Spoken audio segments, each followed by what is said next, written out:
So say you found a skeleton. How would you tell it's a dinosaur? You personally, how would you decide?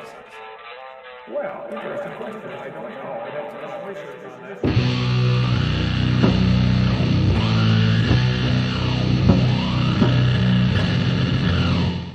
Hey there, YouTube, the Dapper Dinosaur here. I have repeatedly said that I would love to check in on Islamic anti-evolution content, but it's usually extremely boring. I'm glad to say that I've found a video that's on the interesting enough side of things for me to cover. This is a conversation between Muslim apologist Sabur Ahmad and the Muslim Lantern. In this discussion, they will ask and attempt to answer the question of whether or not evolution is a fact. Now, of course, there is the fact of evolution, that organisms change over time and that all organisms share a common ancestry. And there is the theory of evolution, which includes the models we use to explain the facts of evolution, and predict future data relating to it.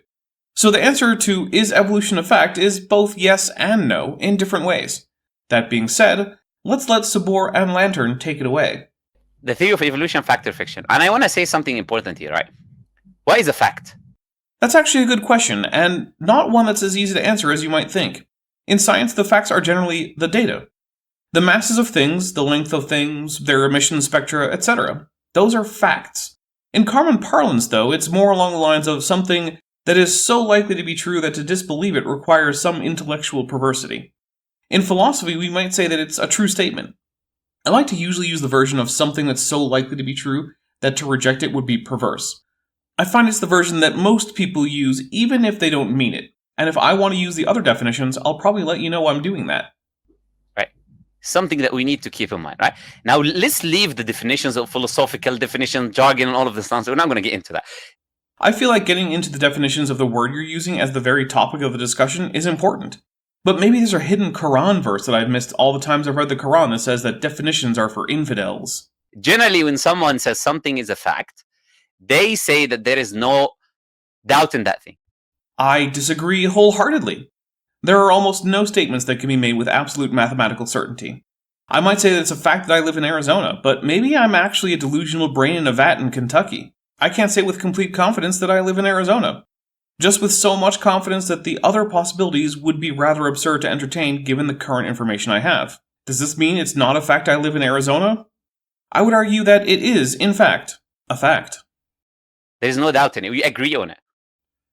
Agreement is even less necessary than certainty. People disagree with the facts all the time. I mean, there are flat earthers, anti-vaxxers, creationists, electric universe theory people, lost high technology people, ancient astronaut theorists, and people who think that Muhammad actually went into the sky where he found several layers of heaven on the back of a creature with a human head, a horse body, and bolted on bird wings. And that this trip started on the Temple Mount in Jerusalem. Obviously, people disagree about facts. The fact that the night journey was at best a dream Muhammad had doesn't mean that there aren't people who believe it. You know, it's a fact that water is wet. I'll not get into the difference between being wet and making things wet, and I'll just accept that. We're not going to get someone in the future who's going to come and disagree that, you know what, no, water. I'm not sure really that water is wet, but no, it could be wet sometimes and sometimes it could not be wet. Yes, we could have someone say that.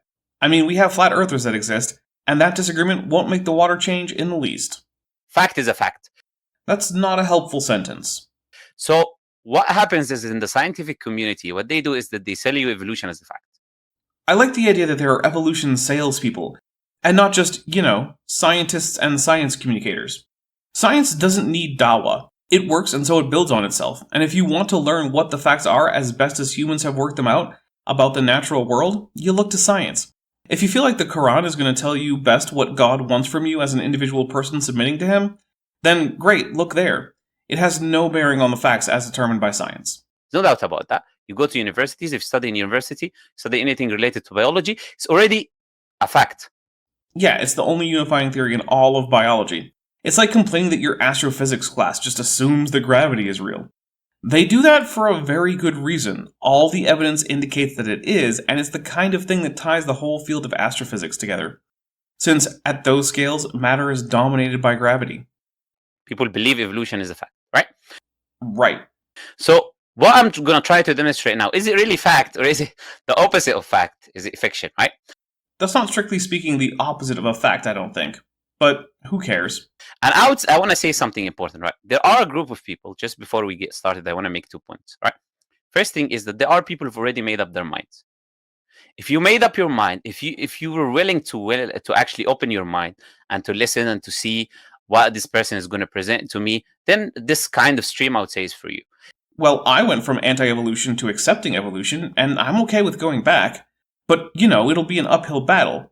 But I guess this stream is for me, thanks Mr. Lantern, which I'm assuming is his last name, on the basis of being very confident that it's not. But also fairly confident that I'd like it if it were. If you already closed up your mind, it doesn't matter what this guy is going to say. It doesn't matter what he's going to bring up. You know, I'm not going to accept what he says. He doesn't know what he's talking about. Look at this Arab. I don't know why him being an Arab is important. It's not important to me. Is there a stereotype about Arabs that they're always wrong or something? Try to tell me this and that, right? If you already made up your mind, then this stream is not for you. So I'm making it clear and simple for the people. I don't want people watching 2 minutes and then go on the comments, oh, about this and this and that. Watch the full thing. Deal.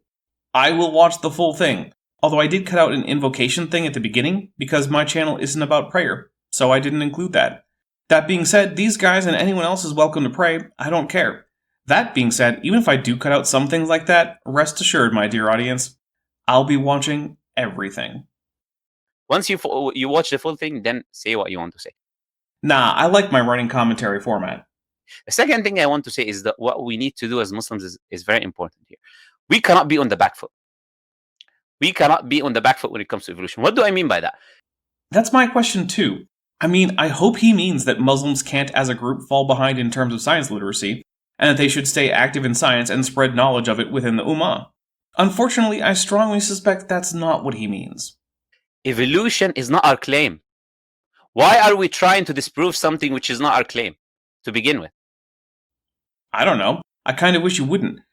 And it's the claim of some Muslims, the ones who aren't science deniers, which I hope is most of them, although I've done far less looking into this topic than I have with Christianity, mostly because Christians far outnumber Muslims where I live, and among the people I talk to.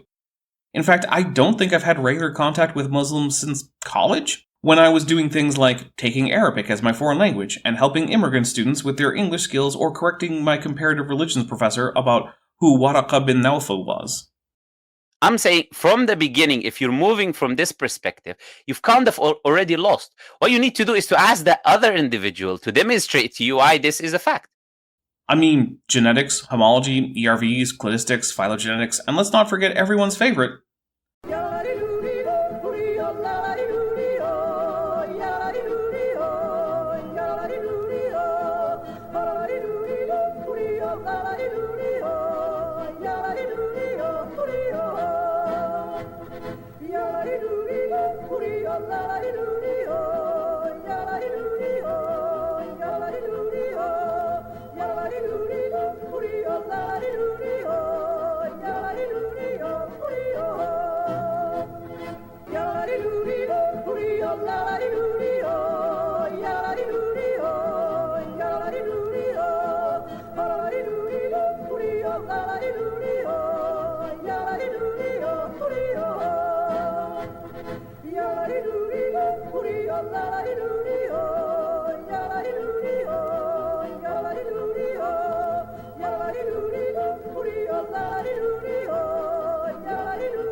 If I'm talking to someone who believes in evolution, like other than what we're going to do today, if I'm generally talking to someone who believes in evolution, hey, that's me.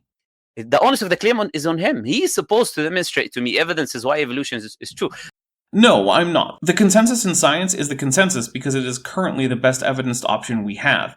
If you want to challenge the consensus, you don't start by asking an individual to show you why it's true. Just look it up. Educate yourself. It's your job to show why all the evidence is in fact false. If you want me to show you that evolution is true, well, one, I think I actually do that a lot. But if it's in a one-on-one conversation, I'll just point you to basically every peer-reviewed biology paper in the last century or so. But what tends to happen, what tends to happen in our conversations, we assume, okay. He said, we assume evolution is true, even though we don't agree it is. And then we start defending why we don't believe in evolution. Maybe this is a problem with English being a second language, although I'm actually not super confident about that. But I somehow doubt he just assumes that evolution is true.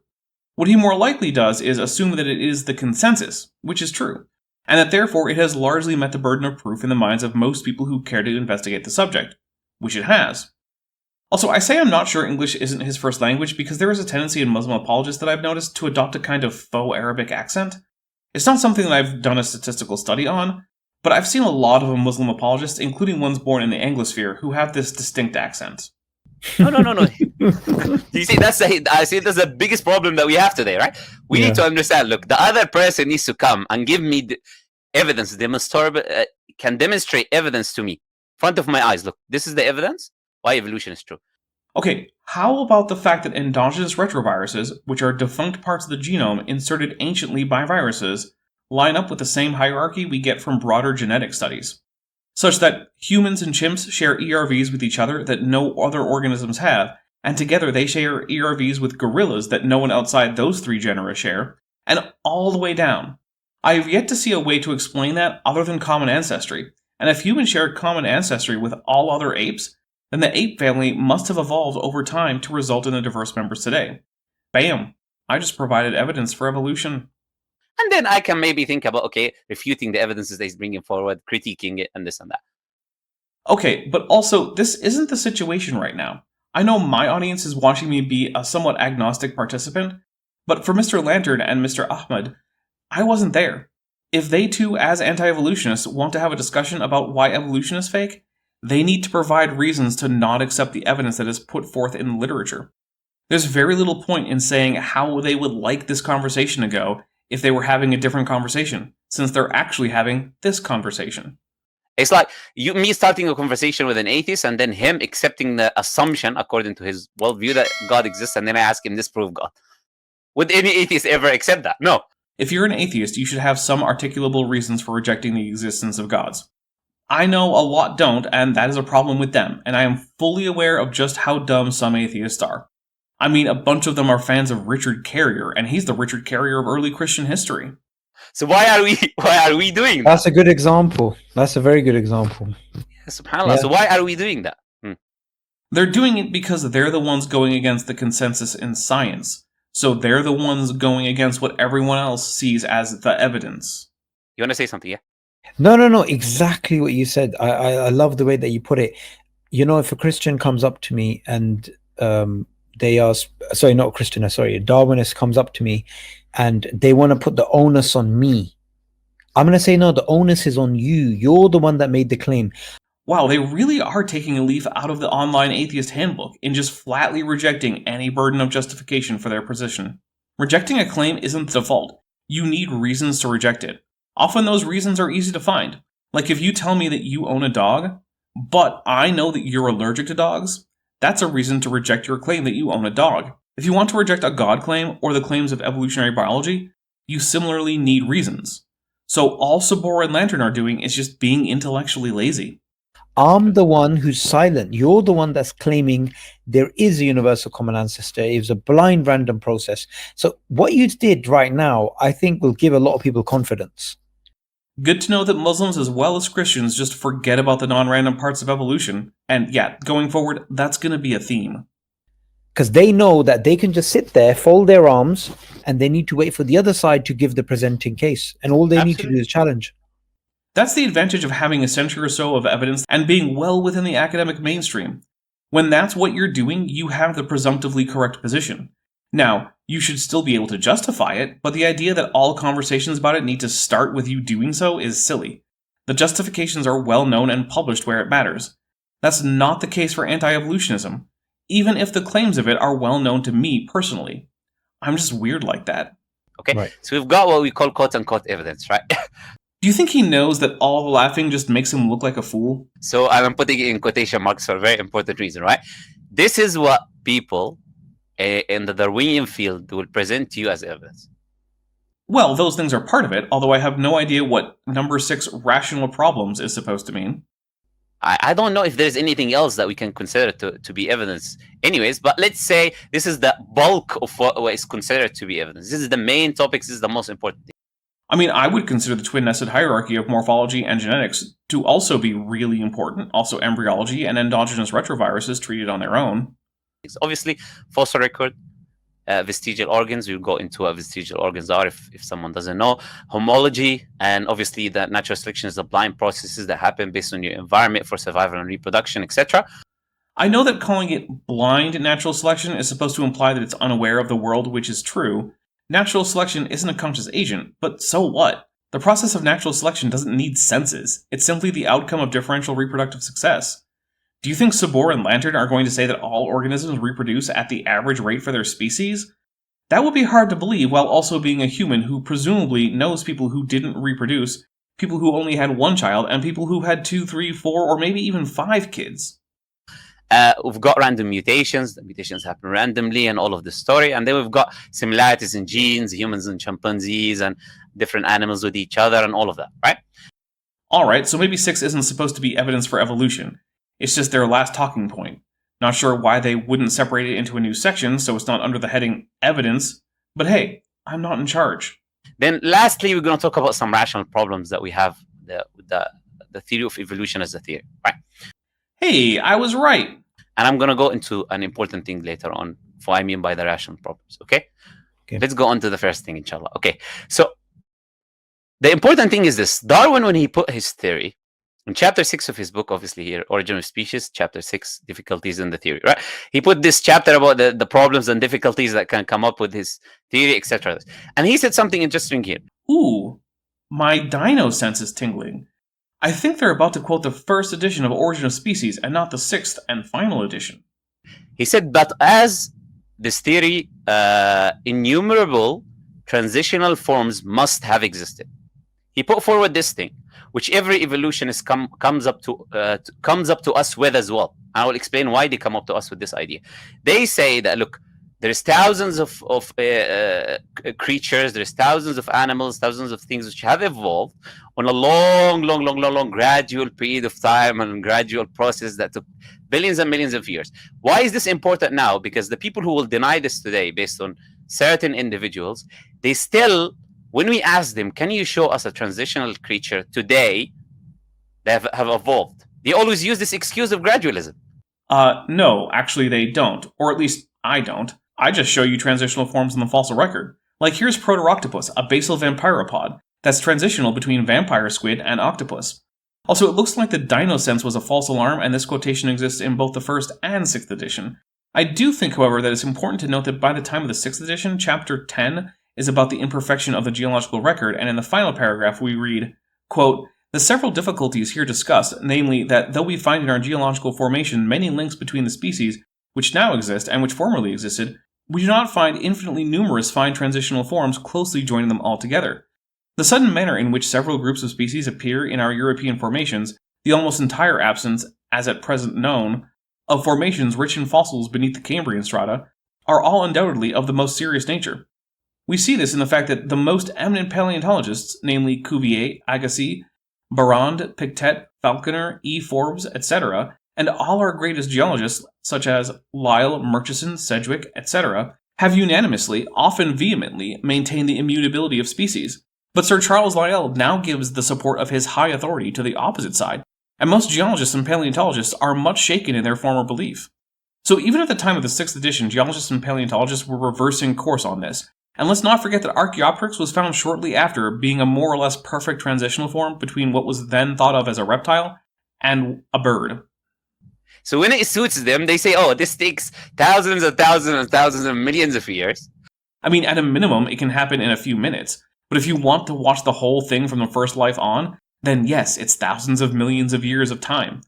But also, if you want to see a living transitional form, just look at a dragonfish, which is transitional between a pipefish and a seahorse. See, that didn't take a billion years. But when it doesn't suit them, they say, oh yeah, we don't have to believe it took it's a long process. And I need you guys to pay very close attention to. I'm trying to pay attention, but Lantern here is bouncing all over the place, and he's very hard to follow. It's almost like he wants his audience to be confused. Because you will see in everything that they present, there's a contradiction. And I'm sure those will be pointed out as we go. They self-contradict themselves literally in every action that they do, okay? No, not okay, because I'm happy to put myself under the umbrella of those people for the purposes of this video. I don't find myself contradicting myself in everything I do. Like, sometimes I go get a non-contradictory glass of water. Sometimes I point out that Pesosiren is a transitional form between Sirenians and their terrestrial ancestors, without contradiction. Sometimes I point out that the whole history of life on Earth has lasted billions of years, but the history of, say, canines is only a few tens of millions of years old, all without contradiction. So unless I'm given an example or two of this pervasive contradictory behavior, I'm going to have to assume Lantern is just making this up. Okay, so Darwin here, he said that we need to have this massive amount of fossils of transitional creatures. No, actually, he didn't. He gave reasons, mostly in Chapter 10, as to why we don't need those. But he also gave plenty anyway.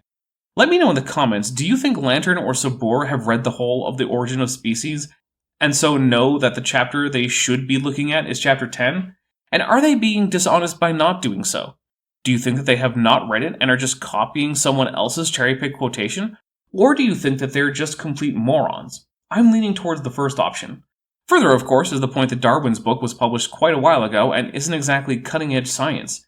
If you take a course in evolutionary biology, you're not going to be reading Darwin. You're going to be referencing the recent work in the field, much of which supports Darwin's ideas, but some of which does not. And the parts of Darwin that were not supported, such as gemmules, have been discarded. Darwin isn't Rasul al-Ilm. He's just a guy who published a book about biology that was mostly right, and it spawned the theory that is today the overarching theory in biology. That whenever we get, you see here is different levels here. Obviously, you've got the Cambrian, etc. All of these are different levels in the soil. Look, I don't know if this is a language thing, so I don't want to be too harsh, because I think that English isn't Lantern's first language, but the layers in the geological column are not in the soil, they're in the rock. You're not going to reach them with just a shovel from the hardware store. You're going to need picks and hammers, maybe even dynamite. And because it was a gradual process, then when we go in the first one, we will see the latest creatures that have evolved. When you go deeper and deeper and deeper, you'll find now less evolved creatures. That has to do with the law of superposition that states that in an undisturbed column of sediment, the younger sediment is on top. It would remain true even if the things that deposited the sediment were not gradualistic. Also, calling something more evolved doesn't really mean anything. Just stick with earlier and later organisms rather than more or less evolved. The more you go deep. So this is what the theory is. This is a general understanding of how the fossil record works, right?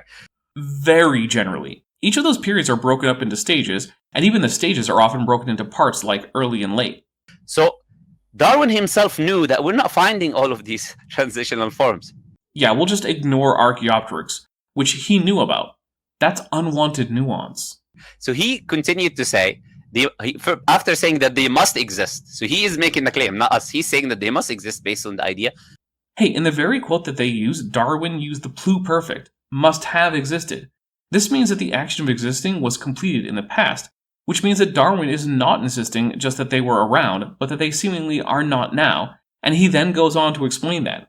You don't get to just change his statement to the simple past tense and then act like he then saw it as some insurmountable problem. That's not even cherry picking, that's just straight up misquoting. Of gradualism and slow evolution, etc.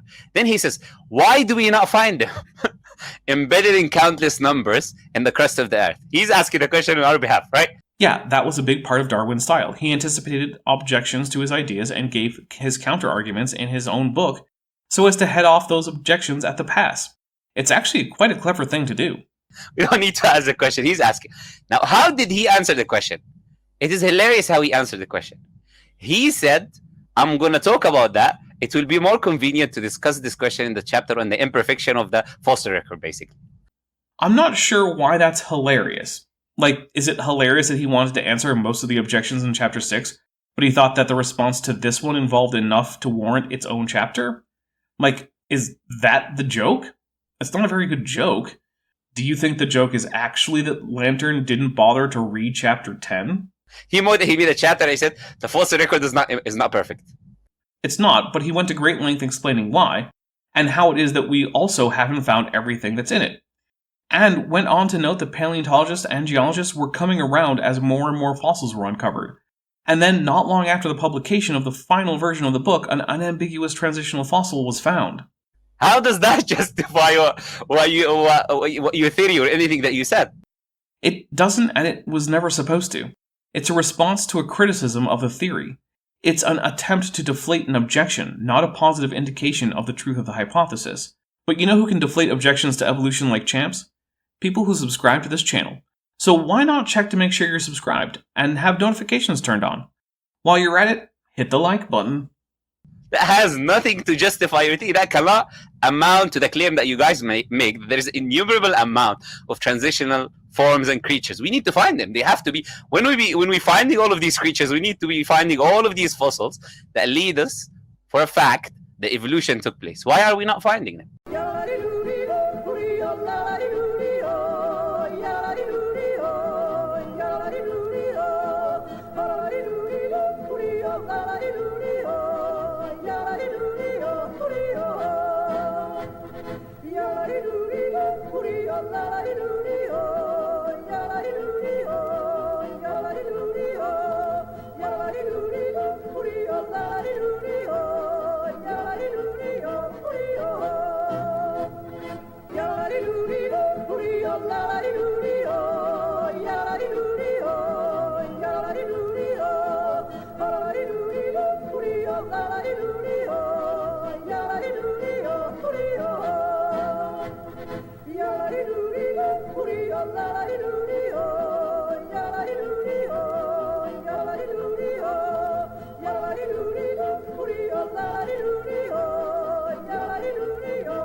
We are.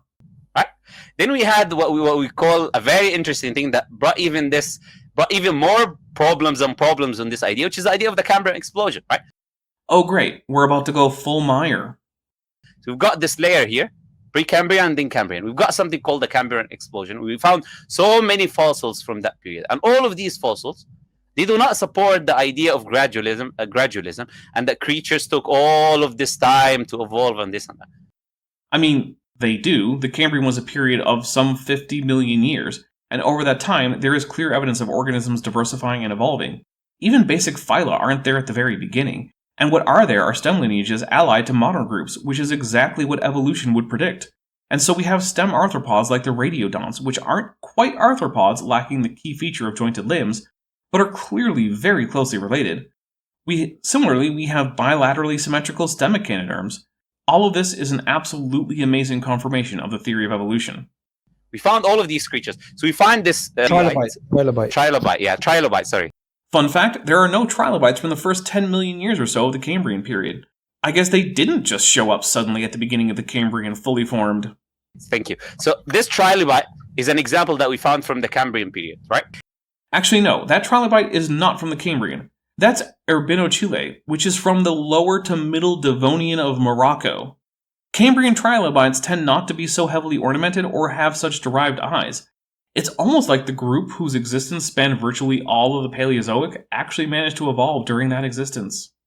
This is a very advanced creature with multiple different eyes, and it has nothing to do with the idea that this gradually evolved and took this very, very, very long... We shouldn't be finding it in the Cambrian period. Well, we didn't. Well, this is one of the earliest trilobites. It's Archaeopsis, and it has an only thinly calcified exoskeleton and much simpler eyes. It's also from stage 3 of the Cambrian. You know, the one that came after the first and second stages of the Cambrian. Further, just looking at eyes, there's a paper I'd like to mention. It's Nilsson and Pelger's 1994 paper, A Pessimistic Estimate of the Time Required for an Eye to Evolve, published in the Proceedings of the Royal Society B. They found that given known eyes from simple bits of photosensitivity on the skin, through to pinhole eyes, through to complex camera eyes, the whole evolution process can take less than 500,000 years. The first eyes don't show up until some 10 million years after the start of the Cambrian. And so in that time, eyes could evolve 20 times over. Right? Should be finding it maybe in the Tertiary period or all one of these different periods. Well, there's no such thing as a Tertiary period, so I don't think we should find this Devonian trilobite there, but neither should we find it in the Cambrian. But it should not be in the Cambrian period. This is one example. It's not even an example. If anything, it's an example of the Muslim lantern didn't bother to actually do any research. We find multiple different fossils, and what this did is it completely destroyed this idea of gradualism. Nope, gradualism is still around. It's just that we now have a more nuanced understanding about the place of morphological change and how it varies throughout time as organisms adapt to ever-changing fitness landscapes. So they started to us with this idea of gradualism. Now no longer we can accept this idea of gradualism. They had to find a solution. I love that creationists just kind of make up some Cambrian problem, as if the fact that there was an initial radiation of multicellular animal life is some kind of great mystery we could never have expected, when in fact it's kind of a logical necessity if evolution is true. We know that there have been adaptive radiations in the history of animals prior to the present. There must have been a first one. Here it is in the rocks, just as we should expect. But then creationists come in and say, "Ha! Gotcha, you stupid Evo atheists!" At which point everyone just looks around confused, especially since many of them are not atheists. How can we find deep within the earth, in that very, very, very long period, these extremely evolved, quote-unquote, creatures? With a brush, a hammer, a chisel, and a dental drill. How can we explain this phenomena? Evolution. How can we account for that? Then what we find someone like Stephen Jay Gould. I don't need to say who he is. I'm sure he's very well known, right? On his book, sorry, let's go back. On his book, The Panda's Thumb, right? What he says is, it is sudden appearance of species. Oh great, we get to get into Gould, whose name isn't pronounced Gold, but again, English might not be his first language, so he gets a pass. The thing is that, to some extent, the phenomenon that Gould was trying to explain, a relative paucity of transitional forms at the species level, despite abundant transitional forms above that level, was an illusion. In the decades since, we have found more fossils, and we now have some species that we can say with confidence directly evolved into other species in the fossil record, and we can evidence this with a smooth, gradual transitional series. Further, he was somewhat right in that it is true that when a population enters a new environment, they will undergo relatively rapid evolution, but this is still gradualistic in the sense meant by Darwin, in that the change is not driven by a sudden single-generation macromutation. But Gould's ideas about population selection and a fundamentally new mechanism for evolution are simply wrong and have been rejected. Okay, can you explain? Yeah. Can you explain why? Can you explain how? No, because Gould didn't believe in the sudden appearance of species in the sense of a brand new species popping out of an egg one day. The actual mechanisms behind the relatively sudden appearance of species in the fossil record are just the ordinary mechanisms of evolution. Can you explain? So what they started saying is that, you know what? It's not that all of these things have evolved, because we found different things like ants, for example, that have not evolved, and all of that, right? All of these different fossils from the Cambrian period. Ants didn't evolve in the Cambrian period. The oldest known creature that can be reasonably called an ant is Phycomyrma, from the Cretaceous. Interestingly enough, it is in fact a transitional species between aculeate wasps and modern ants, meaning that yes, ants have evolved. Weird how apparently in anti-evolution groups you can just say things, and as long as they sound right and fulfill the biased expectations of your audience, you can get away with it. There's no explanations for it. That Mr. Lantern hasn't looked into the explanations doesn't mean that they don't exist. So what they did is that they shifted the goalpost. They said, you know what? Some creatures, they will have sudden appearance, sudden evolution, quick sudden evolution, while the other ones will take a gradual and transitional period without giving any justifications. What is the justification? I have no idea what he's even talking about. If you think you do, please let me know in the comments. We found something that goes against our theory. Which, no, we didn't. Now we're going to shift and twist and change what we were saying into trying to fit this new information into our theory. Okay? But this has a lot of problems. So as we said, they're not giving us why. Well, yeah, because near as I can tell, they aren't a real group. They're just some fictional entity that's a straw man of evolutionary biologists that some Muslim apologists came up with one day. Not giving us reasons and evidence behind them, given this idea that, okay, some of them are like this and some of them are like that. The second thing is how. How would an animal or a thing evolve very quickly, suddenly, by itself, by random processes? While adaptation can be quite rapid, especially upon finding oneself in a new environment, some traits will be hugely beneficial and will spread very rapidly.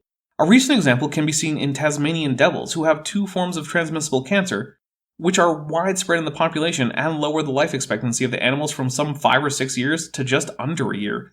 And as a result, they have gone from achieving sexual maturity at around 2 years to doing it in just under a year, and reproducing on average only once in a lifetime instead of 2 or 3 times. And near as anyone can tell, this has happened in the span of less than 30 years, because by all evidence the transmissible cancers didn't evolve until the mid-1990s. That's a rather major change in the course of only about 15 generations or so. Natural selection can force adaptation very rapidly.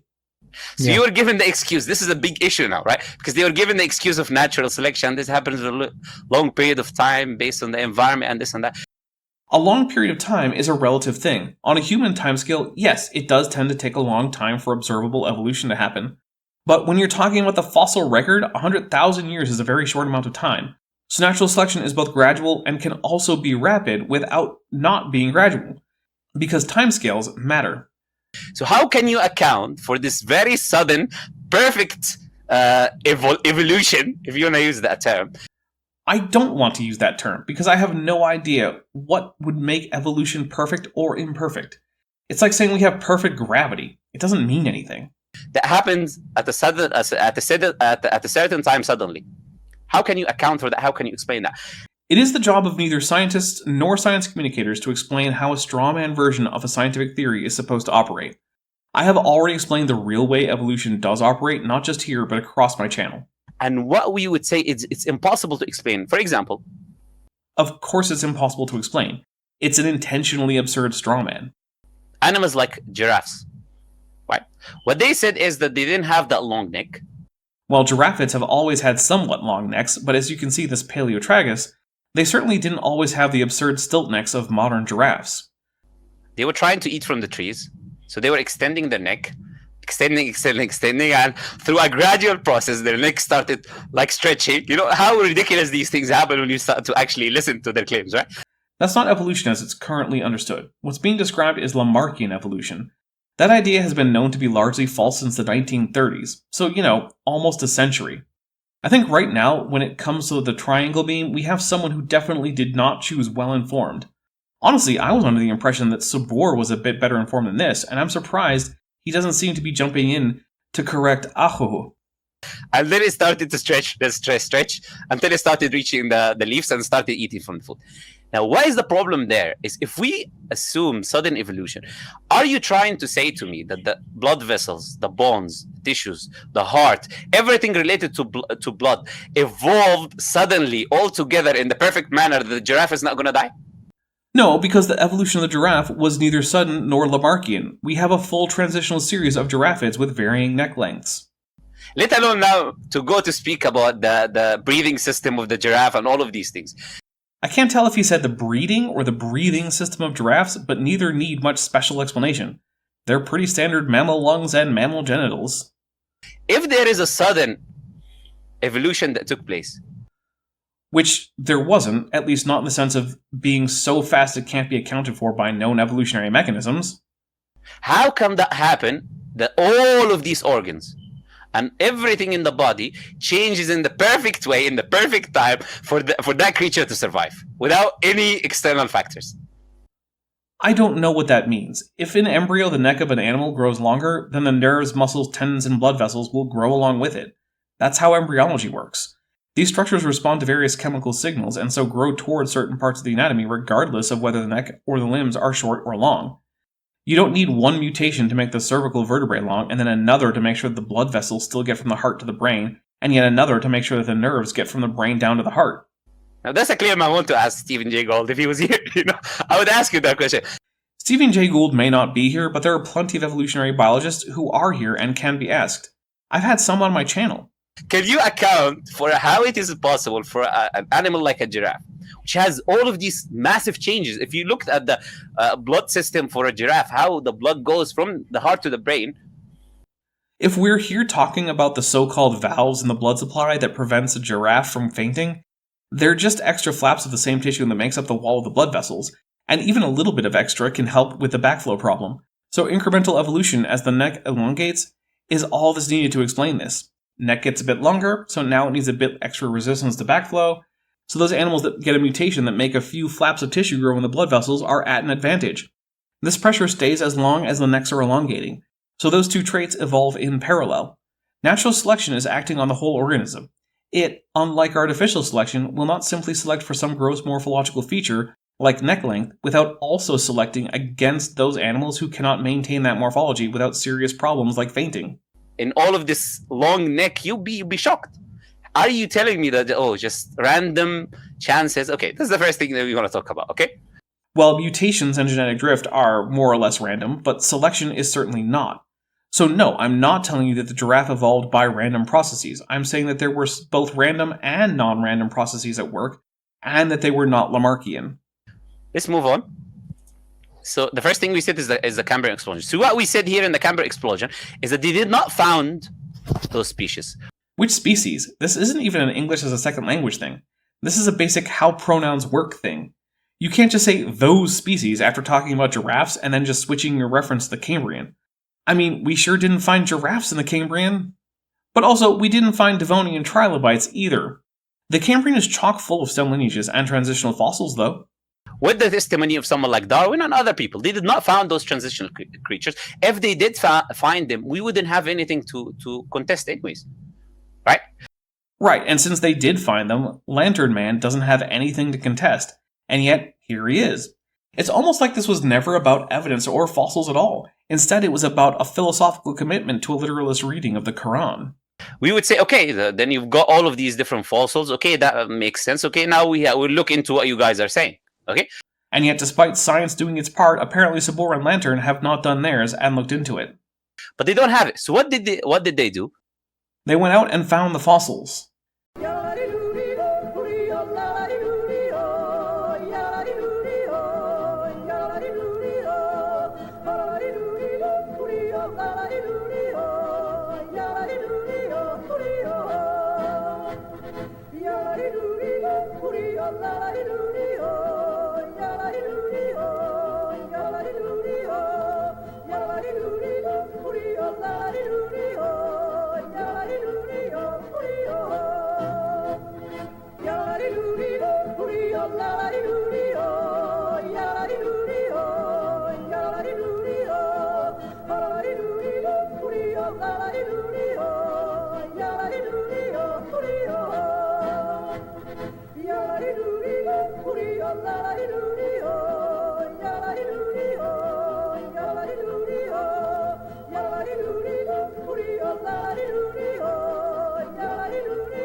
If we don't have something, what do we do? Like the Christians do, some Christians, they make it up.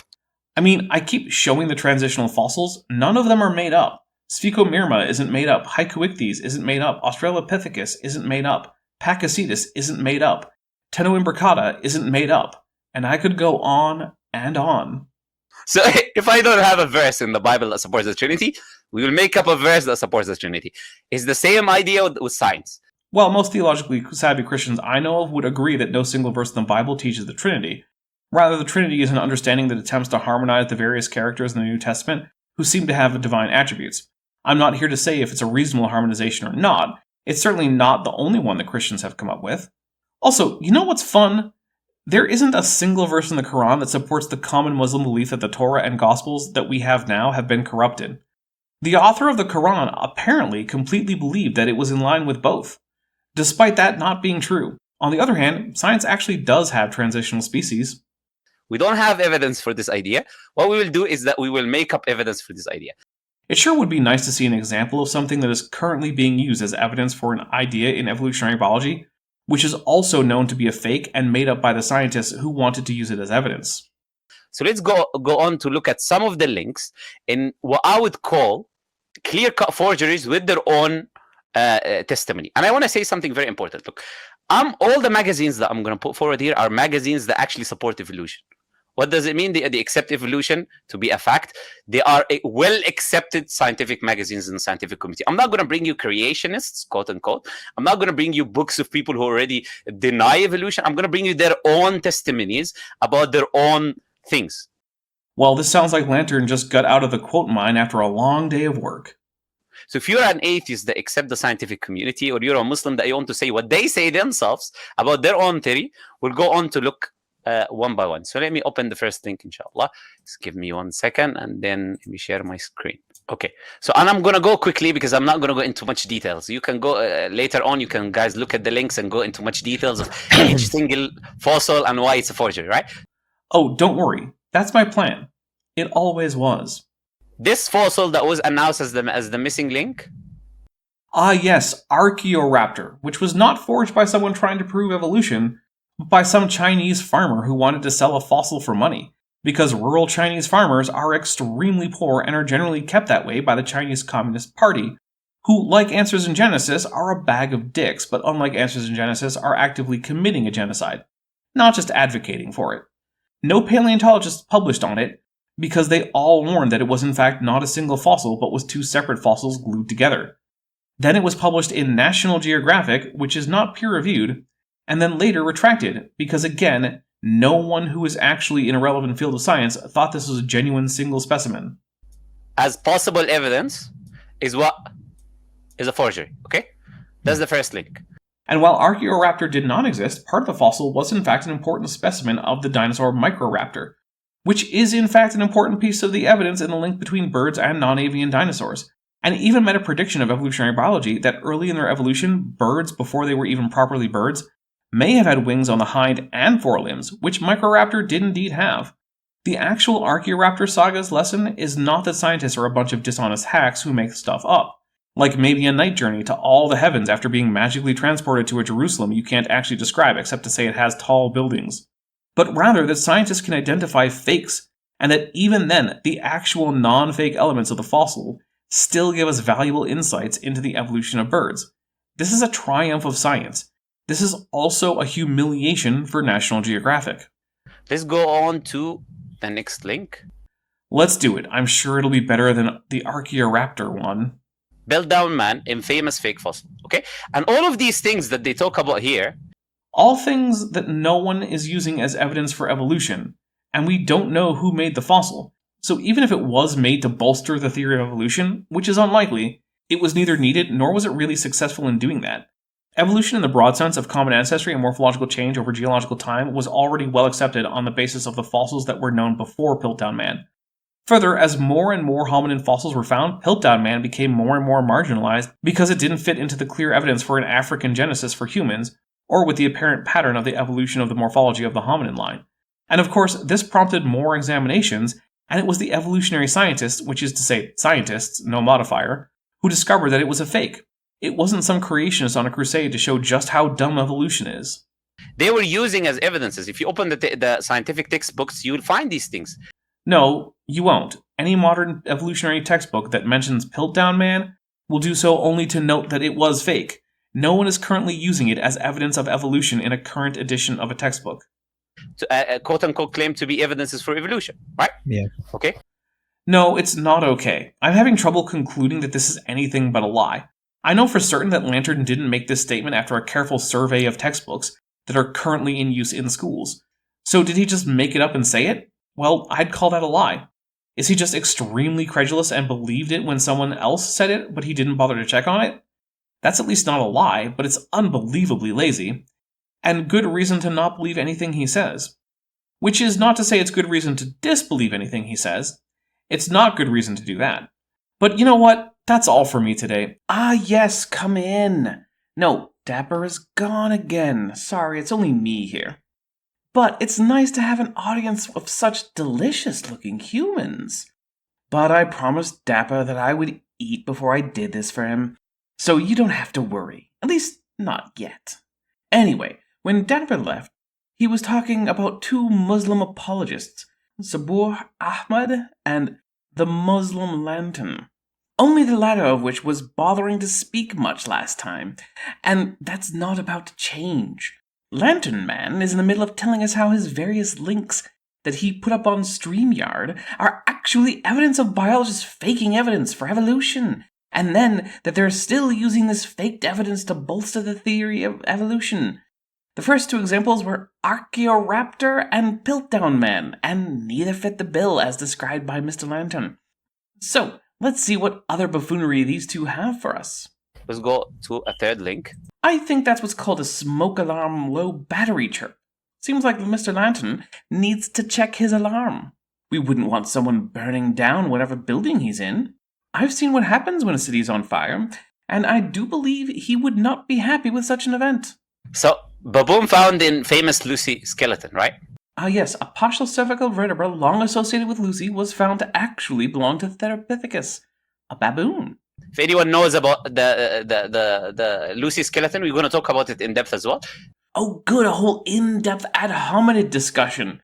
Hopefully that happens when Dappa is back, so I don't have to deal with it. Baboon bones are found in it. Baboon bones are found in it, right? Wrong.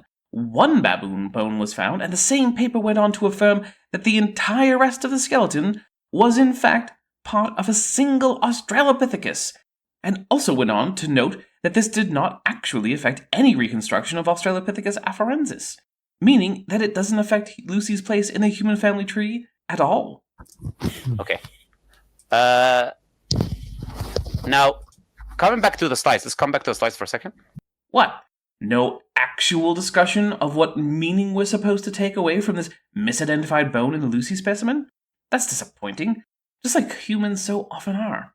All of these are articles saying the same thing, sir. So I'm going to save you the time, right? I'm going to save you the time. It's not saving me any time, I promise. I just get these talking points from Dapper. So, link 1. That's just the paper about Archaeoraptor. Dapper covered it. Link 2. That's just the article about Piltdown Man, which Dapper already covered. Link 3. That's about Java Man, which is not a hoax, but whose fossils were lost and presumably destroyed during World War II. And the article is from Answers in Genesis, even though Mr. Lantern said he wouldn't be bringing any creationist sources. Looks like he is a liar after all. How very interesting. Link 4. This is just the story about the baboon bone found associated with Lucy. I already covered that one. Link 5. This is about Darwinius Massili, which is not a fake or hoax in any way. What it is a find that was overhyped by a layman, while actual paleoanthropologists told him it probably wasn't on the line ancestral to humans, and lo and behold, the scientists were right. It was on the line leading to lemurs. And the guy who paid to have a documentary made before the science was in got burned. Not literally, though. It's actually very similar to the Archaeoraptor story. Some fool decided to rush to the press for fame and fortune, only to find out that it was all hubris and he was completely wrong. Link 6, this is just a 14-year-old paper that argues that Ardipithecus is older than previously thought, and so is basal to humans as well as gorillas and chimpanzees. It does not seem to have swayed the mainstream, and nothing about it even hints at a hoax. Perhaps Mr. Lantern, indeed, is as stupid as he looks. I mean, he doesn't even have enough eyes. Link 7. This is an article about whether Archaeopteryx should be classified as a bird. Nothing about hoaxes. The only way I can see someone thinking that this is a problem for evolution is if he just never understood evolution in the first place. Link 8 is a 30-year-old paper saying that lungfish are more closely related to tetrapods than coelacanths. This is both true and not a problem for evolution. I can't even imagine why this is here. Link 9. This is a paper about the fact that stem tetrapod trace fossils predate stem tetrapod body fossils, which is true, but also it's common for trace fossils to predate the first body fossils for various taxa, simply because you can leave many trace fossils in a lifetime, but unless you're a trilobite, you probably can only leave one body fossil in a lifetime. Link 10, this is an article from 93 years ago, pointing out that Hesperopithecus was a misidentified peccary tooth.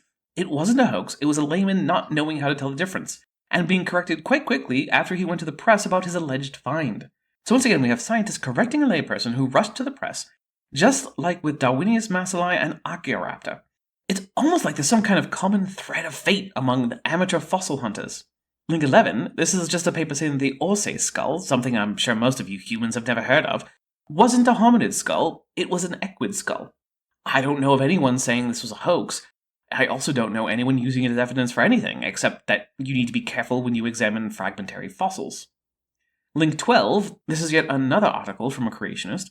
This time it's a 3-paragraph nothing vomited out by fraudster Casey Luskin over at the Discovery Institute. Basically, it complains that Ernst Haeckel was a fraud, which is not evidently true and is instead some fair bit of projection. I will say, though, that I would prefer that embryo photographs be used, since those are now easily available. Finally, we come, at last, to Link 13. Lucky Link 13.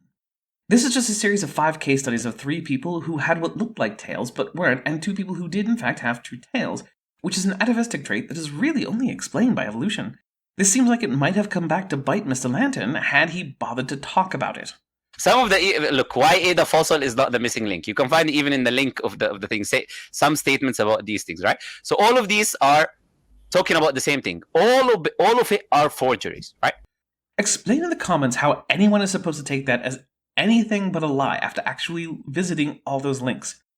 He must just assume his audience is stupid, given they're probably human. I suppose that might not be the worst assumption, but still. We had an example of here, Science Magazine, claiming that there was a specific thing. In the end, it's a pig tooth. I thought we weren't going to go through all of these. Oh well. Yes, this is the so-called Nebraska man. They draw an actual creature, a whole creature, based on one tooth. Yes, they did, but the they in this case isn't scientists. It's a British tabloid. The fact that a British tabloid made up some ape based on the report of a non-scientist American isn't exactly evidence of bad conduct among evolutionary biologists almost a century ago. One tooth. They drew an actual creature, saying that creature was called X, Y, and Z. He was walking and going around here. He's doing X, Y, and Z. And in the end, we discovered it's a pig tooth, right? Let me actually open that link. Let me open that link for a second. Yes, it was indeed scientists who discovered that the claims of some guy in a British tabloid weren't true. I'm not sure why Lanton thinks this is such a good thing for him. So it is honestly, embarrassing. That's what I would say. Yes, I too would be embarrassed if I mixed up a tabloid and a peer-reviewed scientific publication. What those people do, when we find their mistakes, they try to even justify it in a different way. Like, for example, look, you say, apparently not a man or ape. But you're claiming it is a man and ape, and it is the missing link and all of that. So what happened now? Now, no one talks about Hesperopithecus except for creationists who don't know the first thing about science. That's what happens now. This is another example here, right? There was a part of a skull that they found. And they drew a whole picture again and all of that, and they said that these are transitional creatures, etc. In the end, there was a skull of a donkey, right? Yes, this is the Orsay skull, and ultimately it's the same basic story as with Nebraska Man. There's very little of interest that's different between the two, so take my bits about the Nebraska Man and apply it here. Let's skip ahead until he talks about the next thing. I don't want to go in depth on something that will just be repetitive.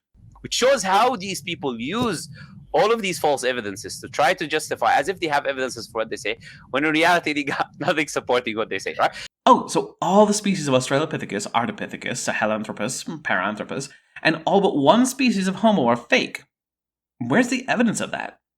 Nowhere. That's where. We've got Haeckel's drawings, right?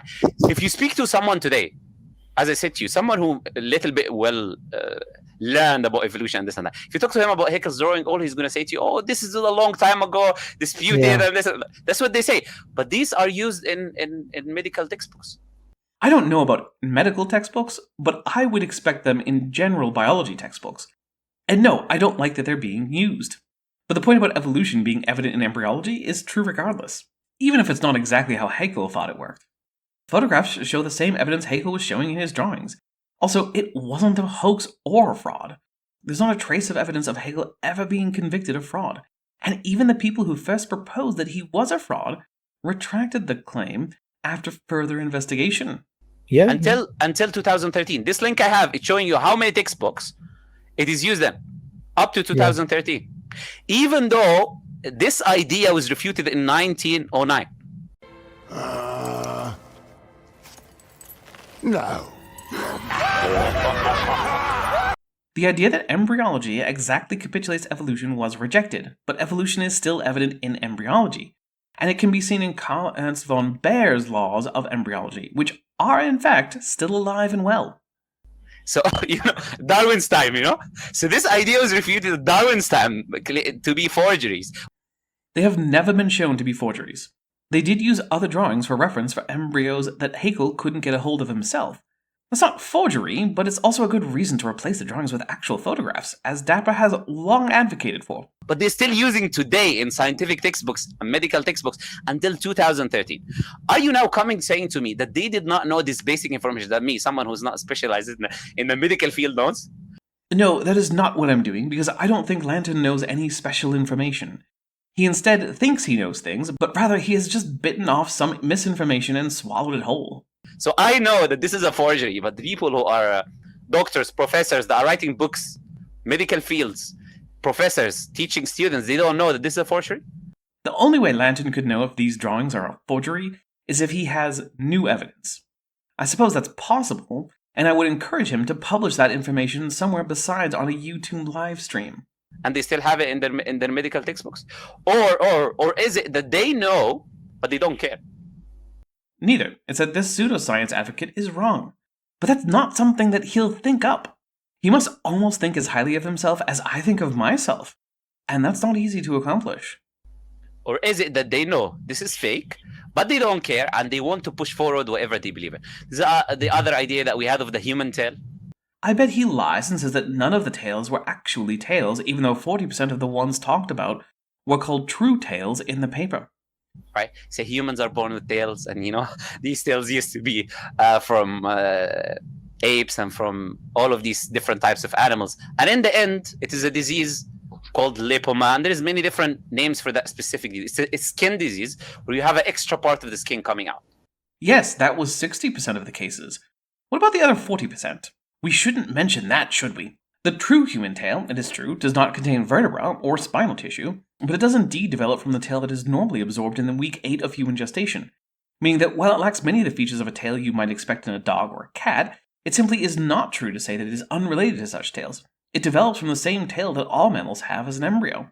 The fact that the condition has a name doesn't negate this. Right? Yep. So what is it that I'm trying to show here?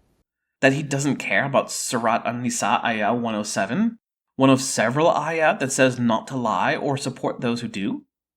Is when they do not have evidence for something, because they worship this thing as a religion. That's why I compare them with Christianity. Science isn't dogma. You're just stupid. They worship it to be a religion. And their idea and their understanding, this is like a religion. So if I don't have evidence for something that I already believe in, then I will make up evidence to support what I believe in. Okay? It is good to know that both Christian and Muslim creationists are equally good at projection. Yeah. And I'll try to inshallah, comment with my channel, put all of these links. There's so many links there. So I'll try to gather all of these links for the people, one by one, and then people can look at if they want to look at it, inshallah. Okay? Oh, don't worry. Dappa has also put these links in the description. I dare you to read them. We've got... Now moving on to what I would call fictional characters. But first I want to ask this question. Maybe you can tell me, maybe if you know this common knowledge, right? Do you know when they say is the first appearance of Homo sapiens? Estimates vary, but it's about 200,000 to 300,000 years ago. How long ago? I already answered. Do you know? Well, our species, they would say around 200,000 years. 200,000 years, right? 195, 5 give or take, which is what you just said. So this is what they say. Okay, so this is the common knowledge. Is there a point to this diversion? Brother Sabur, this is what what people are spreading. This is if you go to a person, this is what they will say to you. But we'll move on now to talk about this above it, okay? No, it would seem there was no point. Dapper probably isn't paying me enough for this, which means I should probably remind you that he has a Patreon listed in the description, as well as a merch store. You can also become a channel member by hitting the join button below this video. He also has an Amazon wishlist in the description if you're feeling extra generous. If you pay him enough, maybe he can give me enough to make this worth my time and worth my restraint.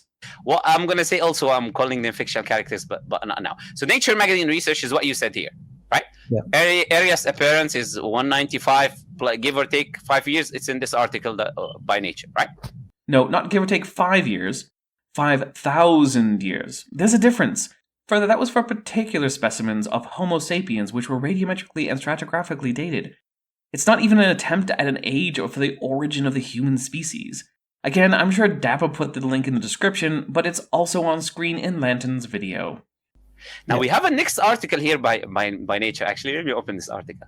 Now we have a next article that I want to look at here. So let me share my screen. Sorry, apologize.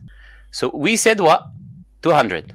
Yeah. Now they found one that is 300,000 years. Yeah. Yeah, and 300,000 years ago. Now what do they say? Moroccan fossil rearranges Homo sapiens tree. And of course, that's a Pop Sci article with a title designed to get people to go read it, but that's also misleading.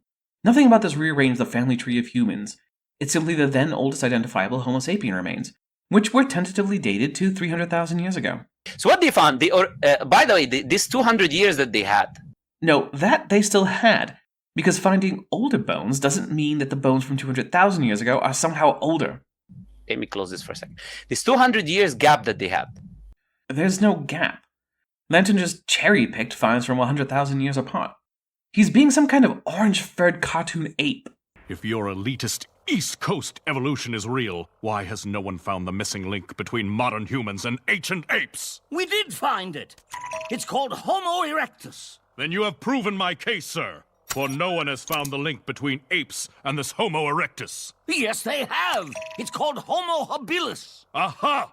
But no one has found the missing link between ape and the so-called Homo habilis. Yes, they have. It's called Australopithecus africanus. Oh, I've got you now. Fair enough. But where, then, is the missing link between apes and this Darwinius Massili? Answer me that, Professor. Oh, okay, granted that one missing link is still missing. But just because we haven't found it doesn't mean it doesn't exist. Pshaw! Things don't exist simply because you believe in them. Thus saith the almighty creature in the sky! It's 200 years that they have the whole family tree based on it. No, they don't. That's just Lantern being so ignorant that he thinks he can take PopSci article headlines at face value. So now we have to understand the significances of these changes that I'm putting forward now. He hasn't even demonstrated that there was a change in the first place. He should do that before talking about their significance. It's not as simple as, okay, yeah, it was 200, it's going to be 300. No. The whole theory is based on that. The theory of evolution is in no way based on the precise time Homo sapiens became a distinct species. Yeah. Right? The whole evolution of the human is based on that because they have this gradualism, they have these periods. This person was in this specific period of time. This animal transitioned from here to there. It gradually evolved in this specific way. So it's not just simple changes. This has to rearrange the whole family tree. Okay.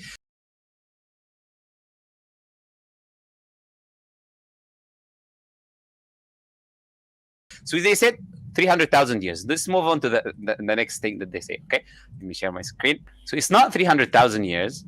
Actually, it's according to this, is the first Europeans remains in Spain. It is actually 780,000 years. Too bad the last paragraph of this points out that the animals they're calling humans in this were not Homo sapiens. That rather means that this isn't a problem for the 300,000-year-old date of the evolution of Homo sapiens. It's almost like Lantern is lying about the content of this paper. Okay, so what do we have to do now? If it were up to me, he'd start accurately portraying his sources. That would be nice. More rearranging. What do you have to do? We have to rearrange again, right? It's musical chairs. Yeah, exactly. It's a musical chair. Yeah? This chair doesn't fit here. Let's put another chair, right? Okay, let me show another example, right? Oh, good. More things for Lantern to misrepresent. Another example. And people don't talk about these things because they only talk about the 200 years. This is what they teach in universities. This is what they talk to students about. This is the old information that they still recycle until today, right? Okay. Let's share screen again. Another face. Look how they're putting it. You know, look how they tried to beautify it. Another face in our family tree. Actually, it's dated to 3.5 million years ago. This is just a paper by Daniel E. Lieberman, published in 2001 in Nature about Kenyanthropus platyops, a fairly basal hominin ape. I can't imagine what about this paper could be seen as dishonest or a problem for the theory of evolution broadly, or for the story of human evolution. You know, so it's just another face in our family tree. Yes, hominins are by definition apes, and those apes closer to genus Homo than to genus Pan. So assuming that Kenyanthropus has been correctly identified as a hominin, it is part of the human family tree. But importantly, it is not a Homo sapiens, which you might have realized already given that it has a different name. Names are important and shouldn't be offered lightly. Okay, they're trying to put it in a way as if, you know what, there is no issues in that. We don't have a problem, you know what. Okay, we were just telling you this, and the reality is not this, but okay. Being told the origin of the species Homo sapiens was some 300,000 years ago means of necessity that there were older species in the human lineage before that. So this isn't a contradiction, this is just Lantern being so incredibly stupid, it's hard to see him as any higher in cognitive function than a fainting goat.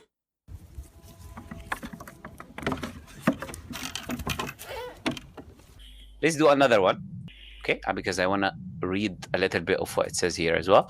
This is screen. The oldest member of the human family found. Voila. Okay. You know? Now let's look. Yes, let's do. Oh, would you look at that? It's just an article about Sahelanthropus chadensis, who of course is the least virginal of all hominins. Of course, this isn't actually a paper, because why bother citing that when you could cite a non-peer-reviewed pop-sci article that has the same publisher as the actual peer-reviewed journal of Nature? It's dated to just a bit after the likely time of the split between the genera of Homo and Pan. This really is just a parade of Lantin and Ahmed not understanding something so basic as that their great-great-grandparents were born before their grandparents. Toomai is the tip of the iceberg. On that could sink our current ideas about human evolution. It's not me saying that. It's the guy who found it, Okay? So I think that says wood, yeah? It's not me. I'm not saying that. Yes, but it is not exactly the consensus of paleoanthropologists saying it either, is it? Sahelanthropus has done no such thing. It just filled in a gap in time somewhere between Auroran tugenensis and Ardipithecus ramidus. If humans descended from a group of apes that split off from the ancestors of chimpanzees some 6 million years ago, there should be a whole parade of not Homo sapiens but hominin apes for the whole time. Turns out that there seem to in fact have been such apes, as predicted and required by evolution. This is just Lantin showing evidence for evolution and then laughing because he's too stupid to understand the difference between a tribe and a species. Anybody who thinks this isn't going to get more complex isn't learning from history. Of course it will get more complex. Evolution is about branching patterns, and those are one of the ways you can mathematically define infinitely complex fractals. Evolution approximates this fractal branching, so the more you know about the organisms that have lived on a particular world, the more complex the tree that you can draw. If you wanted to draw a tree of life that just had a human, an ibex, a water monitor, and a lobster, that would be pretty easy to do, and the tree would be quite simple. But what if you wanted to include all known mammal, reptile, and crustacean species, including all the insects? Well now, that would be quite the task, and I doubt anything as limited as a mere human could do it unaided. That the picture of the evolution of a group becomes more complex the more that's learned about that group's ancestry isn't exactly some amazing new insight. Right? Yeah. When I went to medical school in 1963, human evolution looked like a ladder.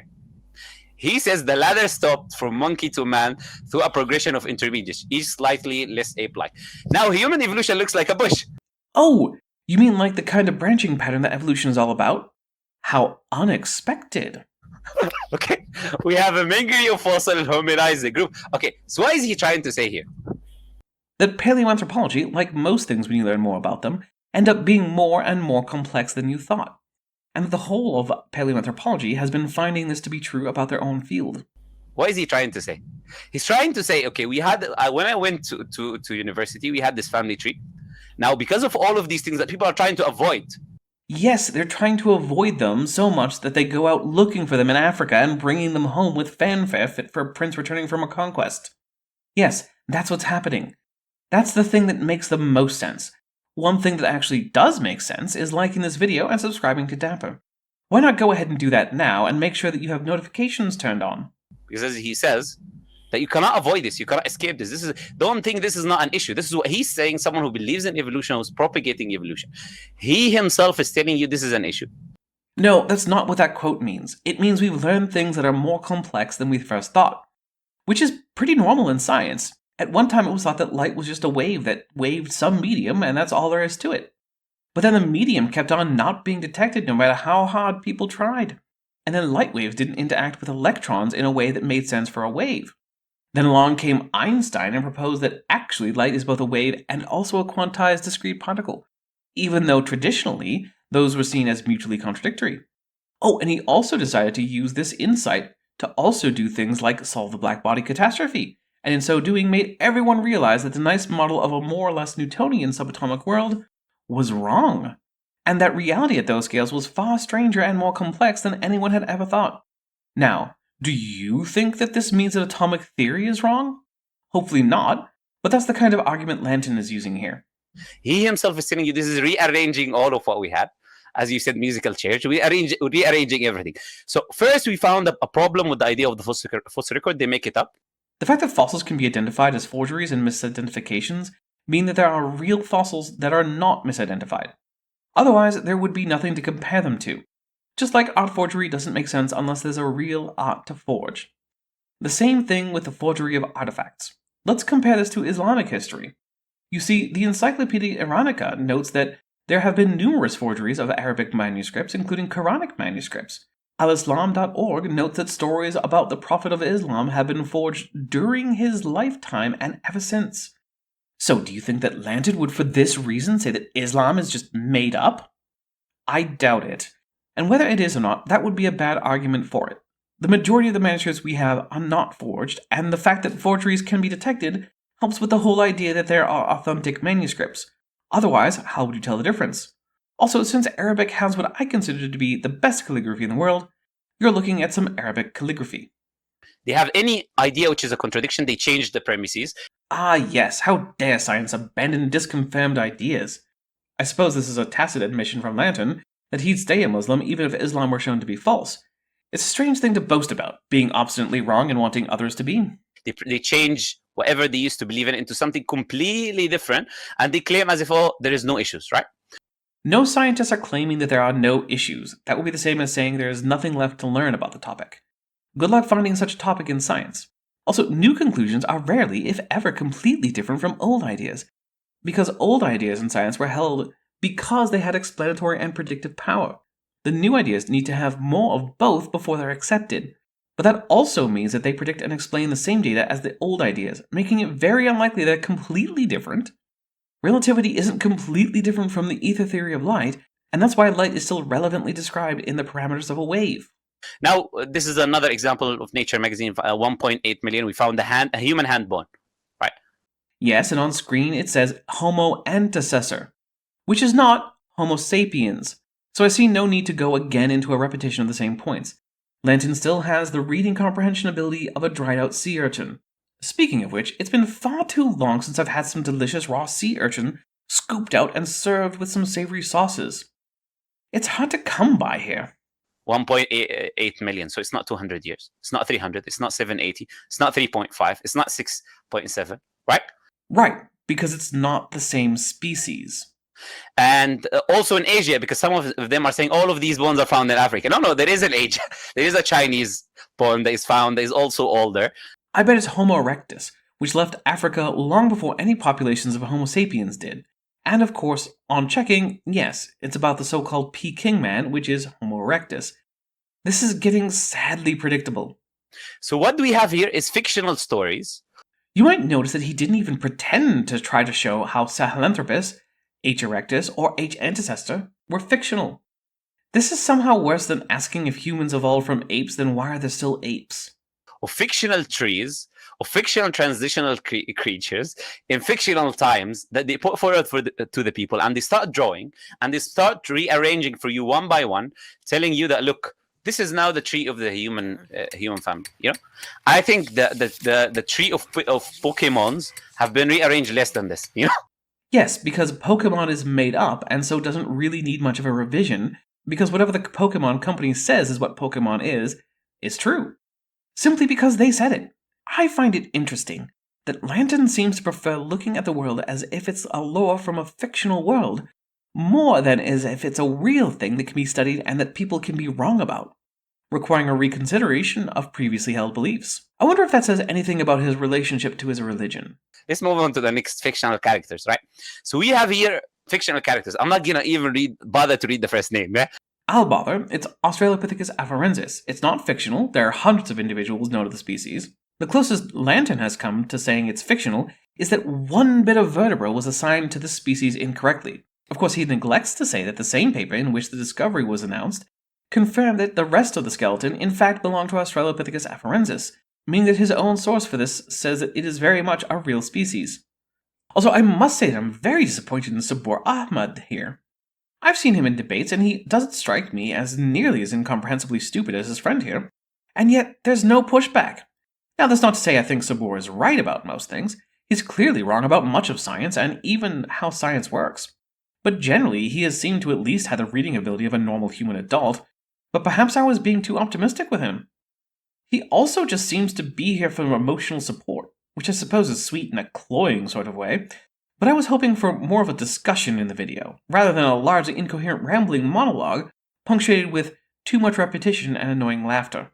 That's why they called it Lucy. They changed the name from that name to Lucy, right? What? No, Lucy is just a nickname for a particular individual of the official catalog number AL288-1, whose species is Australopithecus afarensis. Her name has not been changed, nor has her species been determined to be invalid. So those are the four main ones that they use today. They moved away from most of the other ones. I feel like most paleoanthropologists would be surprised to hear that the main hominins are Australopithecus afarensis, Homo habilis, H. erectus, and H. neanderthalensis. I feel like they are still very much involved in the study of Aurorans, Sahelanthropus, Paranthropus, Ardipithecus, as well as various other Australopithecus and Homo species, such as A. garhi and H. heidelbergensis. And now they focus on those four main ones: Homo habilis, Homo erectus, Homo neanderthalensis, and Lucy, right? No, not right. In fact, that's just blatantly wrong, as we can see because Lantern himself provided us with a bunch of sources about other species than these four. So, Lucy, here there is an article from Science Daily. It says that it has an ape-like brain. Well, it's an ape, so yes. Really what they mean is it has a relatively basal brain. And yes, Lucy is a relatively basal member of the human lineage. You see, if humans evolved from basal apes, which is the claim of evolution, we should expect to see basal members of the human lineage. Lo and behold, we do. This is evidence for evolution, not against it. If all we had were basal Miocene apes and then suddenly modern humans, that would be suspicious, and I'm sure Lantern would be crowing about it from the minarets because of the lack of transitional hominins. And the rest of the bones that they have, they actually collected from different things. I don't know what that means. So collecting a bone from here, a bone from there, a bone from different country, and then assembling them together to try to have a human-looking like creature that evolved from something. Today you can do that. You can bring a little head of a monkey and a hand of a human being and a tail of a rat and then gather them together and say that this was a creature that was evolving, right? Sure you can, but it has never actually happened. I could burn a Quran in a trash can and use the fire to cook a nice pork sausage. Doesn't mean I'm doing that. For one thing, my copies were too expensive for cooking material. If you want to say that something like that happened, you have to provide evidence for it. It's just like with conspiracy theories. If you want to propose that there's a vast conspiracy to hide children in the basement of a pizza shop that doesn't have a basement, you have to actually have evidence for it, especially before you break into the place with weapons. If Lantern is saying that any currently accepted hominin species are chimeras, he'll have to argue for it. I'll tell you now, though, that John Sanford and Christopher Roop already tried that in their book Contested Bones, and they failed spectacularly. And I suspect that at least Sanford is much smarter than Lantern. Roop seems like a moron with the intellectual capacity of a slug, though, so I don't know about him. So they themselves, they say, actually, no, that's not from Homo sapien tree. That's actually, it has an ape-like brain. Humans are apes, so having an ape brain in no way removes Australopithecus from the hominin lineage. It's like saying your dog is too mammalian to be a dog. It doesn't make any sense. In fact, this paper is saying that Lucy had such a big brain that her species needed extensive and lengthy parental care. I wonder what modern ape species has mewling babies that can't survive on their own for over a decade. It probably isn't humans, right? Okay, we move to the Homo habilis. It's the same thing. Ape-like bones, right?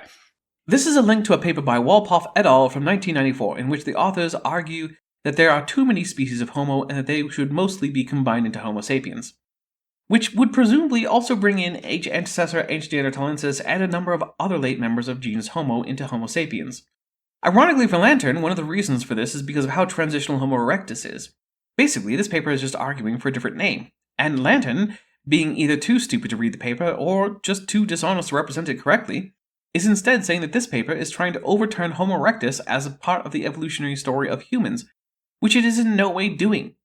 I am now realizing why Dapper generally doesn't bother with Muslim creationists. This guy is no smarter than Uncooked Matthew and has even less charisma. Why are Muslim apologists so insufferably boring? Although, depending on how strict they are with Islamic iconoclasm, perhaps that's not an option. Lastly, the URL he gave is one of those short URLs. Dapper has put the full URL in the description. We move on to the Homo erectus, or erectus. It's the same thing. There's a link here that talks about syncing the Homo erectus. It's a whole research showing you how the Homo erectus is syncing. Homo erectus walked upright, and the name means upright man. I don't see why this is mocking. Unless, of course, Lantern is so juvenile as to take everything as a joke about penises. Maybe he's just gay. It's fine by me. I just hope that he doesn't move to any of the countries where his co-religionists have implemented a version of their religious law. because then he might get thrown off a building. You know, because it's from erect, right? Erecting. So they're even making puns about their own, they're even mocking their own evidences, right? Wrong, and the source used for this claim actually requires the evidence for Homo erectus' existence to be accurate, or it makes no sense to ask for it to be reclassified. You don't reclassify an animal that never existed in the first place. So he's thinking there is no evidence for the Homo erectus as people are claiming, right? That's not even what the article said about it. It's not even Homo erectus, but rather the robust Australopithecines, and it is arguing against naming a new species in that group. It has nothing to do with H. erectus at all. Lantern, I am now comfortable calling a liar. There's no way he looked at that paper that just broadly advocates for fewer species named, and specifically against naming a new species of robust Australopithecine, and thought it was a paper arguing that Homo erectus is fake, or not part of the Hominin family tree. Either he read the paper and lied about it, or he didn't read it and just put it in his list of references, thinking that no one would check. But I checked. And here, in this Nature article, it says it could be from Homo sapiens, actually. It could be included in Homo sapiens tree. It's not really Homo erectus. It's actually from the tree of the Homo sapiens, right? That is not a meaningful sentence, which seems to be common with this particular person. You look at another research. Actually, let's open this last one, Life Science. Let me open this one. Okay.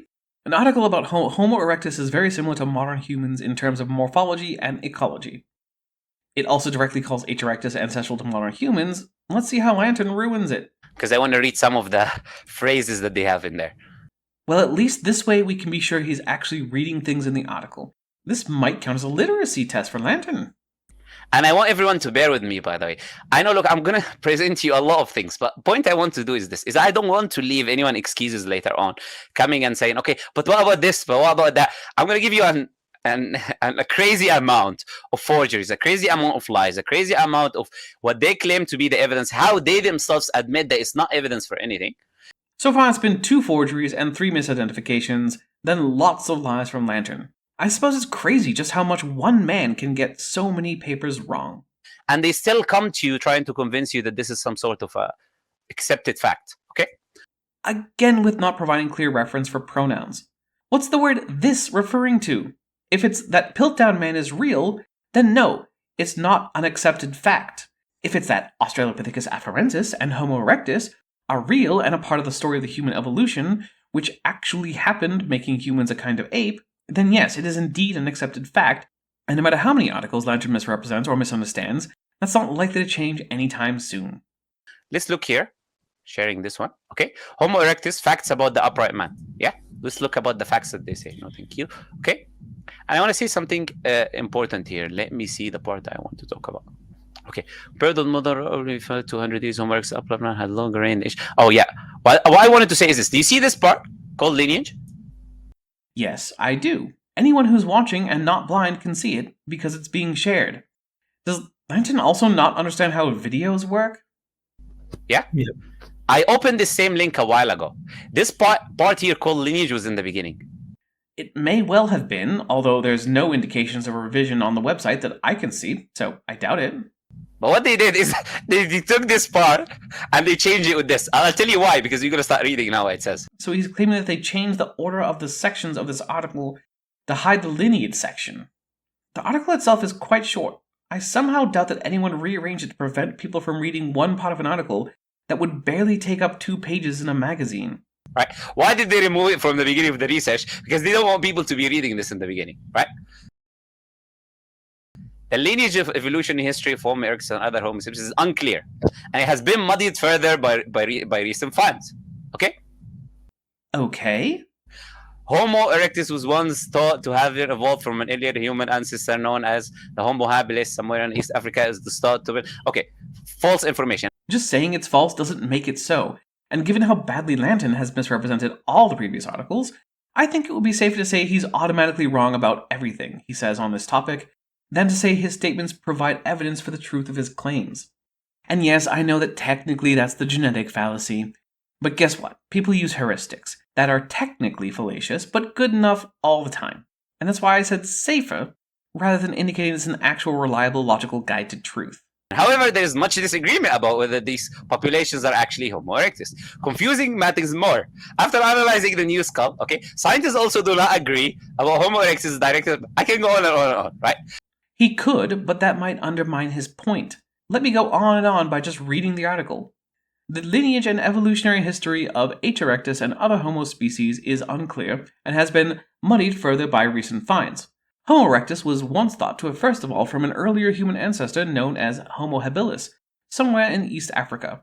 It was thought that Homo erectus then spread out to inhabit South Africa and parts of Europe, Spain and Italy, the Caucasus, India, China, and Indonesia. However, there's much disagreement about whether these populations were actually H. erectus, or if they should be considered other species. According to Van Arsdale's H. erectus review, some experts argue H. erectus is restricted largely to Eastern and Southeastern Asia. Some fossils from West Asia and Africa should be considered Homo ergaster, and European remains should be described as Homo heidelbergensis.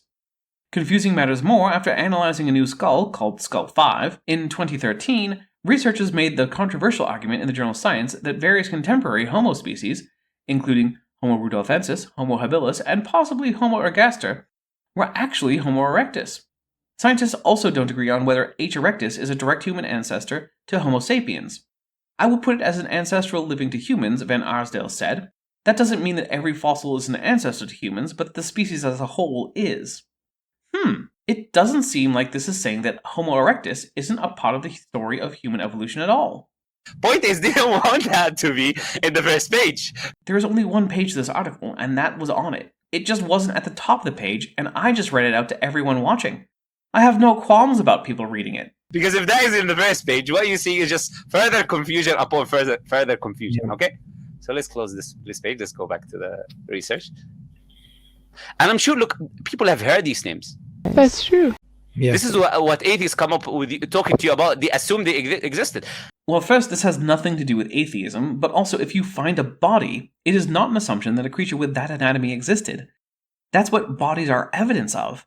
If you decide not to believe in elephants, but I showed up with a whole elephant corpse, it would be pretty damn good evidence that elephants at least used to exist. Similarly, when you find a hominin skeleton, even a partial one, that's proof that hominin existed. Granted, it didn't have a name before you found it, so you get to make up the name if you are the one who first publishes on it, but still, its existence isn't an assumption. I've seen you talking to maybe an atheist who believes in evolution. He starts mentioning these names to you as if they're facts. That's because the existence of these animals is indeed a fact. Right or wrong? He says to you, they've done that, and they've actually done that. Okay, but this is what your nature magazines are saying.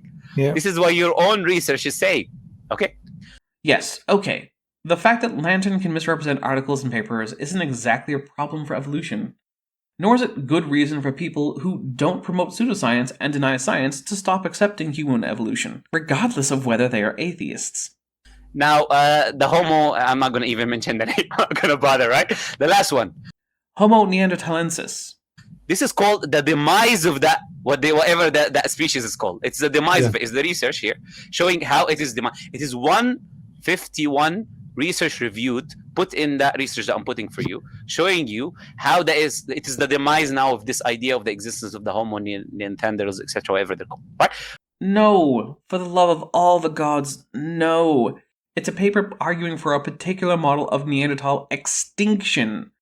But do you know what an animal has to do in order to go extinct? It has to damn well exist in the first place. Let's read the abstract, shall we? Neanderthals are the best studied of all extinct hominins, with a rich fossil record sampling hundreds of individuals, roughly dating from between 350,000 and 40,000 years ago. Their distinct fossil remains have been retrieved from Portugal in the west to the Altai area in Central Asia in the east, and from below the waters of the North Sea in the north to a series of caves in Israel in the south. Having thrived in Eurasia for more than 300,000 years, Neanderthals vanished from the record about 40,000 years ago, when modern humans entered Europe. Modern humans are usually seen as superior in a wide range of domains, including weaponry and subsistence strategies, which would have led to the demise of the Neanderthals. This systematic review of the archaeological records of Neanderthals and their modern human contemporaries finds no support for such interpretations, as the Neanderthal archaeological record is not different enough to explain the demise in terms of inferiority in archaeologically visible domains. Instead, current genetic data suggest that complex processes of interbreeding and assimilation may have been responsible for the disappearance of the specific Neanderthal morphology from the fossil record. Now, does that sound like a paper arguing that Neanderthals never existed? No, it doesn't. I'm sure Dapper has put the article in the description. If you like, you can do what I had to do and enter the URL myself manually, making like 3 different mistakes before getting it right. Point is this. If you go to any university today, Something I find it hard to believe Lantern has ever done. they are teaching you these things are facts. Yes, for the very good reason that they are. Yeah. They're not teaching you that these things are contested. Well, the existence of the fossils aren't contested, nor is their broad connection to human evolution. But yes, the exact classification scheme and shape of the hominin family tree are contested, because that's the same as saying we don't have complete knowledge of paleoanthropology. I'm sorry that apparently Lantern thinks that learning new things is bad, but as someone who has been paid to appear on a pro-science channel, I'm obliged to inform you that it is generally considered to be a good thing by scientists. They're confusing. The confusing thing is how little Lantern can fail to understand even the basic point of virtually every paper he cites. They actually, these are not bones of humans. That depends on how narrow a definition of human you want to use. They're actually bones of apes. Of course they are. Humans are apes. What point does he think he's making in saying this? They're not actually what we used to say to you. It's not actually true. Not the point of any of these papers, at least, if by what we say to you, he means that these fossil taxa are hominins and are a part of the story of human evolution from basal Miocene apes. If it means that some of our past hypotheses about them have been rejected, then sure, that's true. But that's just the same thing as scientific progress. Perhaps Lantern would be happier if he were transported back to the 800s of the Common Era, so he can brush his teeth with a stick, wipe his anus with rocks, but only an odd number, so women can be traded like cattle, and so he can have as many sex slaves as he wants. Of course, it would also come with virtually no medical science and a much greater chance of starvation, but don't worry, he can just follow traditional Muslim medicine like drinking camel urine and fly wings. I'm sure that will work out just fine. Maybe if he's feeling really fancy, he can go reach over to the Greco-Roman world and adopt the theory of the humors, too. After all, science has declared that that was wrong, even though it was widely accepted. So I guess that means medical science is nonsense, too. The ever-present call of, why is science? Never gets old, I suppose. All of these fictional drawings and movies that they make, literally movies, right? It's a movie about Lucy, the baboon skin now. There's a whole movie about it, right? Showing you how she used to live and what she used to do. Yes, and since the presence of that one partial vertebra from a baboon makes no difference to any reconstruction of Lucy, it represents absolutely no problem for any documentary about Australopithecus afarensis, whether made before or after the discovery of its misidentification. All of that is coming from an ape brain. Of course it is. Scientists tend to be humans and humans are apes, so they tend to have ape brains. Do you get what I'm trying to say? I'm a collection of different fossils from different animals from different things. Now, these fictional characters, why am I calling them fictional characters? Because they literally are. No, it's because he's blatantly lying about science to his audience in a truly shameless way. Imagine constructing a full character from a tooth that later on you found out it's a pig tooth. I can imagine that if I were the publisher of a tabloid, because remember, it was a British tabloid, not scientists who made that reconstruction of Nebraska Man. It was scientists who looked skeptically and then concluded that, in fact, the man who found it, who was not an expert, had been wrong about its identity. Also, it wasn't a pig tooth, it was a peccary tooth. Peccaries and pigs are in different families, although they are sister families. And you have this fictional character even children, they have less imagination than this, to be honest. Even DC movies and all that, they are more plausible than these things that they're putting forward, to be honest. They're more plausible. Okay, let's move on. No, it's not okay to lie like this, but I think I too must move on. Dapper isn't paying me enough to keep talking about this sorry excuse for a being. Hey there, YouTube, the Dapper Dinosaur here, but I'm in the disguise of a cartoon mouse. Don't tell the creationists or that last guy who was here. I'm hiding out from my responsibilities on this boat, but not, of course, my responsibilities to you, my audience. When last we left off, Lantern was lying about more papers than I even want to count, and I want to thank my guest from last week for taking that off my plate. I may not have survived with that much weaponized brain damage being thrown at me. Lantern seems to be finally done with hominins, and now it looks like he's going to lie about vestigial organs. Remember, vestigial doesn't mean useless, but how much would you like to bet he'll pretend it does anyway? Now we have something called vestigial organs. What is vestigial organs? Vestigial organs are those organs which have been retained during the process of evolution which have lost some or all of their ancestral function. And that's not some special dapper definition. That's adapted from the first sentence on vestigiality from Wikipedia.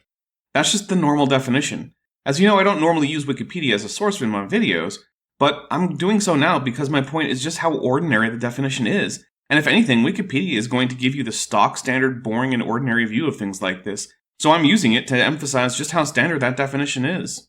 Vestigial organs, and I want to say something important here. Vestigial organs is the claim that there are organs that are useless. No. They're not useful for survival and reproduction. They're not useful for that animal because they're left over of a previous ancestor. No, they have lost some or all of the ancestral function, but that means they have retained some of it or gained new function along the way. In many ways, your ear bones are vestigial jaw bones, and your jaw bones are vestigial gills. I would hazard to say that you would consider neither your ears nor your jaws useless. Like, for example, if me, I had a tail, for example, yeah? Okay, he does in fact have a tail, so this should be easy. His useless tail is not helping me survival and reproduction, but actually it's coming from previous ancestors. That's why he's still there. Well, yes, he does have a tail, and it's non-functioning as a tail, because it doesn't even extend past the body wall.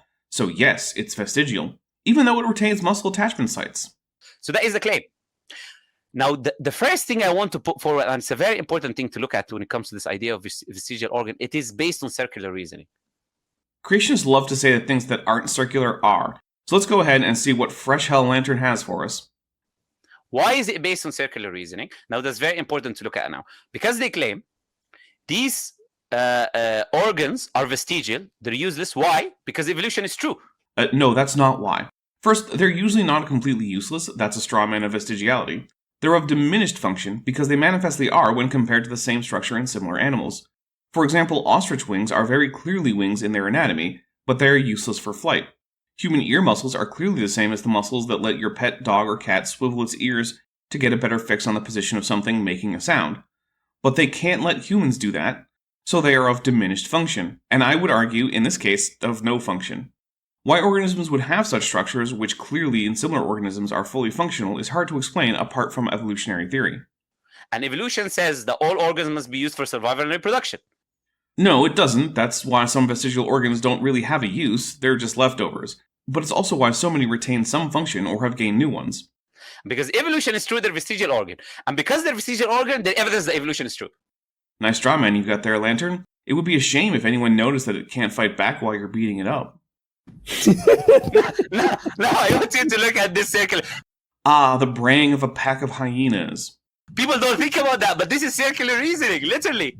No, it's lying or just colossal amounts of idiocy. Yeah. Do you understand what I'm trying? They say vestigial organs are evidence for evolution. I'm not making this claim. Yeah. They make this claim. That's true. Let's read it here. Why evolution is true, right? By Jerry A. Coyne. Right? He has on page 60. What does he say? He says, we humans have vestigial features proving that we evolved. The most famous is the appendix, right? Which, by the way, I just put a research from 2018 showing how it is very useful. In fact, there is a research under it saying how appendix could save your life.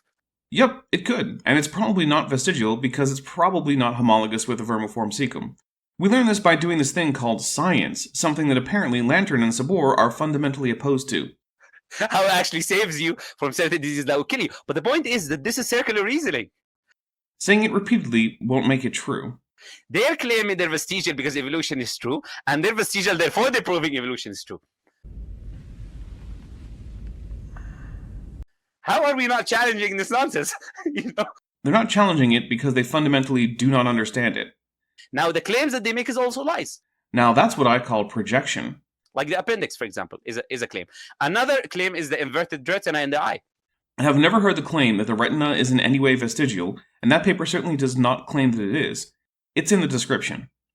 Which is very sophisticated, very useful, and I'm putting the research here, showing you how it is super useful for the human eye. And then you got someone like Richard Dawkins in his book, The Blind Watchmakers, claiming it's useless, and it's evidence for evolution. As loath as I am to defend Richard Dawkins, no one who has spent as much time and spilt as much ink as he has on the topic of the evolution of the eye is someone who says that eyes are useless. He has never once said that the retina is useless or vestigial, and if Lantern wants to say otherwise, it's on him to show where Dawkins said that. Because it's a vestigial organ, according to him. That's just a flat-out lie. Okay? You've got the whale pelvic bones. And I want to say something very important. We've got research, that link that I put. We've got research 150 years ago Brother Sabur, saying that they are useful for mating. Yep, that's one of the well-known secondary functions of pelvises. If you're comfortable with it and have ever reproduced, feel free to put in the comments whether your pelvis was involved in the whole mating event. Of course, the fact is that whale pelvises are useless for walking, which is the primary purpose for most of them in animals with a pelvis, so they are indeed vestigial. And then we have a book today, Biology by Ravens and Johnson, taught in universities. 2017 edition still has the information. What, the information that whale pelvises are vestigial? Good, it should have that information, because it's true. I don't know how many times I have to say it, but vestigial doesn't mean functionless, and it really never has. It means no or reduced function, compared to ancestral function. Whale pelvises definitely fit the bill. What with how useless they are for walking and supporting weight, they aren't even connected to the axial skeleton. Now my question is, can you please tell me, I already mentioned one example like this, right? But can you please tell me, have they missed a research that have been done? Even that research I'm putting now that is recent, they're quoting that research from 150 years ago. Are you telling me those professors in universities are supposed to be editing these books, teaching them to students? They do not know that there is 150 years ago research showing how these pelvic bones are actually used for mating for the whales. No, I did not miss that. I'm quite sure that those of them involved in that whole whale bit know that. It's just that these authors are operating on the real definition of vestigiality, not the strawman that Lantern seems to accept. And frankly, when I notice that I disagree with all the experts and authors in a field, I tend to step back and wonder what I missed. Lantern seems to sit back and wonder how all the people smarter than he is could actually be so dumb. It seems rather narcissistic to me to assume that oneself, a complete layman with no training, actually has noticed obvious things like that whale pelvises are useful in mating, but all the experts in that field have just missed it. And that therefore the unifying theory of an entire branch of science has just been dealt a blow by oneself. I know the first thing about Arabic, but it's far from clear that I know the second thing about the language. Lantern, I'm sure, knows the first, second, and third thing about the language. If I were to go around spouting a misunderstanding of a fundamental aspect of the language, like perhaps saying that all Arabic adpositions are in fact postpositions and that neither prepositions nor prefix adpositions exist in the language, and then as my explanation for this I simply got wrong what an adposition is in the first place, Lantern would be well within his rights to simply ignore me. But that is the position he is in vis-a-vis biologists. He doesn't even seem to know the first thing about biology. He can't even tell that a different binomial means different species. And yet this man thinks he knows enough about evolutionary theory that he can debunk it in a live stream on YouTube, while showing sources that actually contradict him the whole time. Therefore, they're no longer, as they claim, vestigial organs.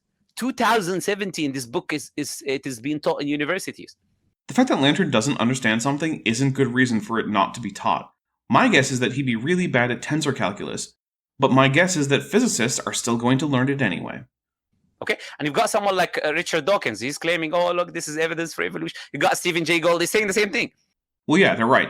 There is no good reason that anyone has come up with, that I'm aware of, to explain why a designer would use a mostly broken part to do a few things that could be accomplished without evidently breaking some functional thing somewhere else.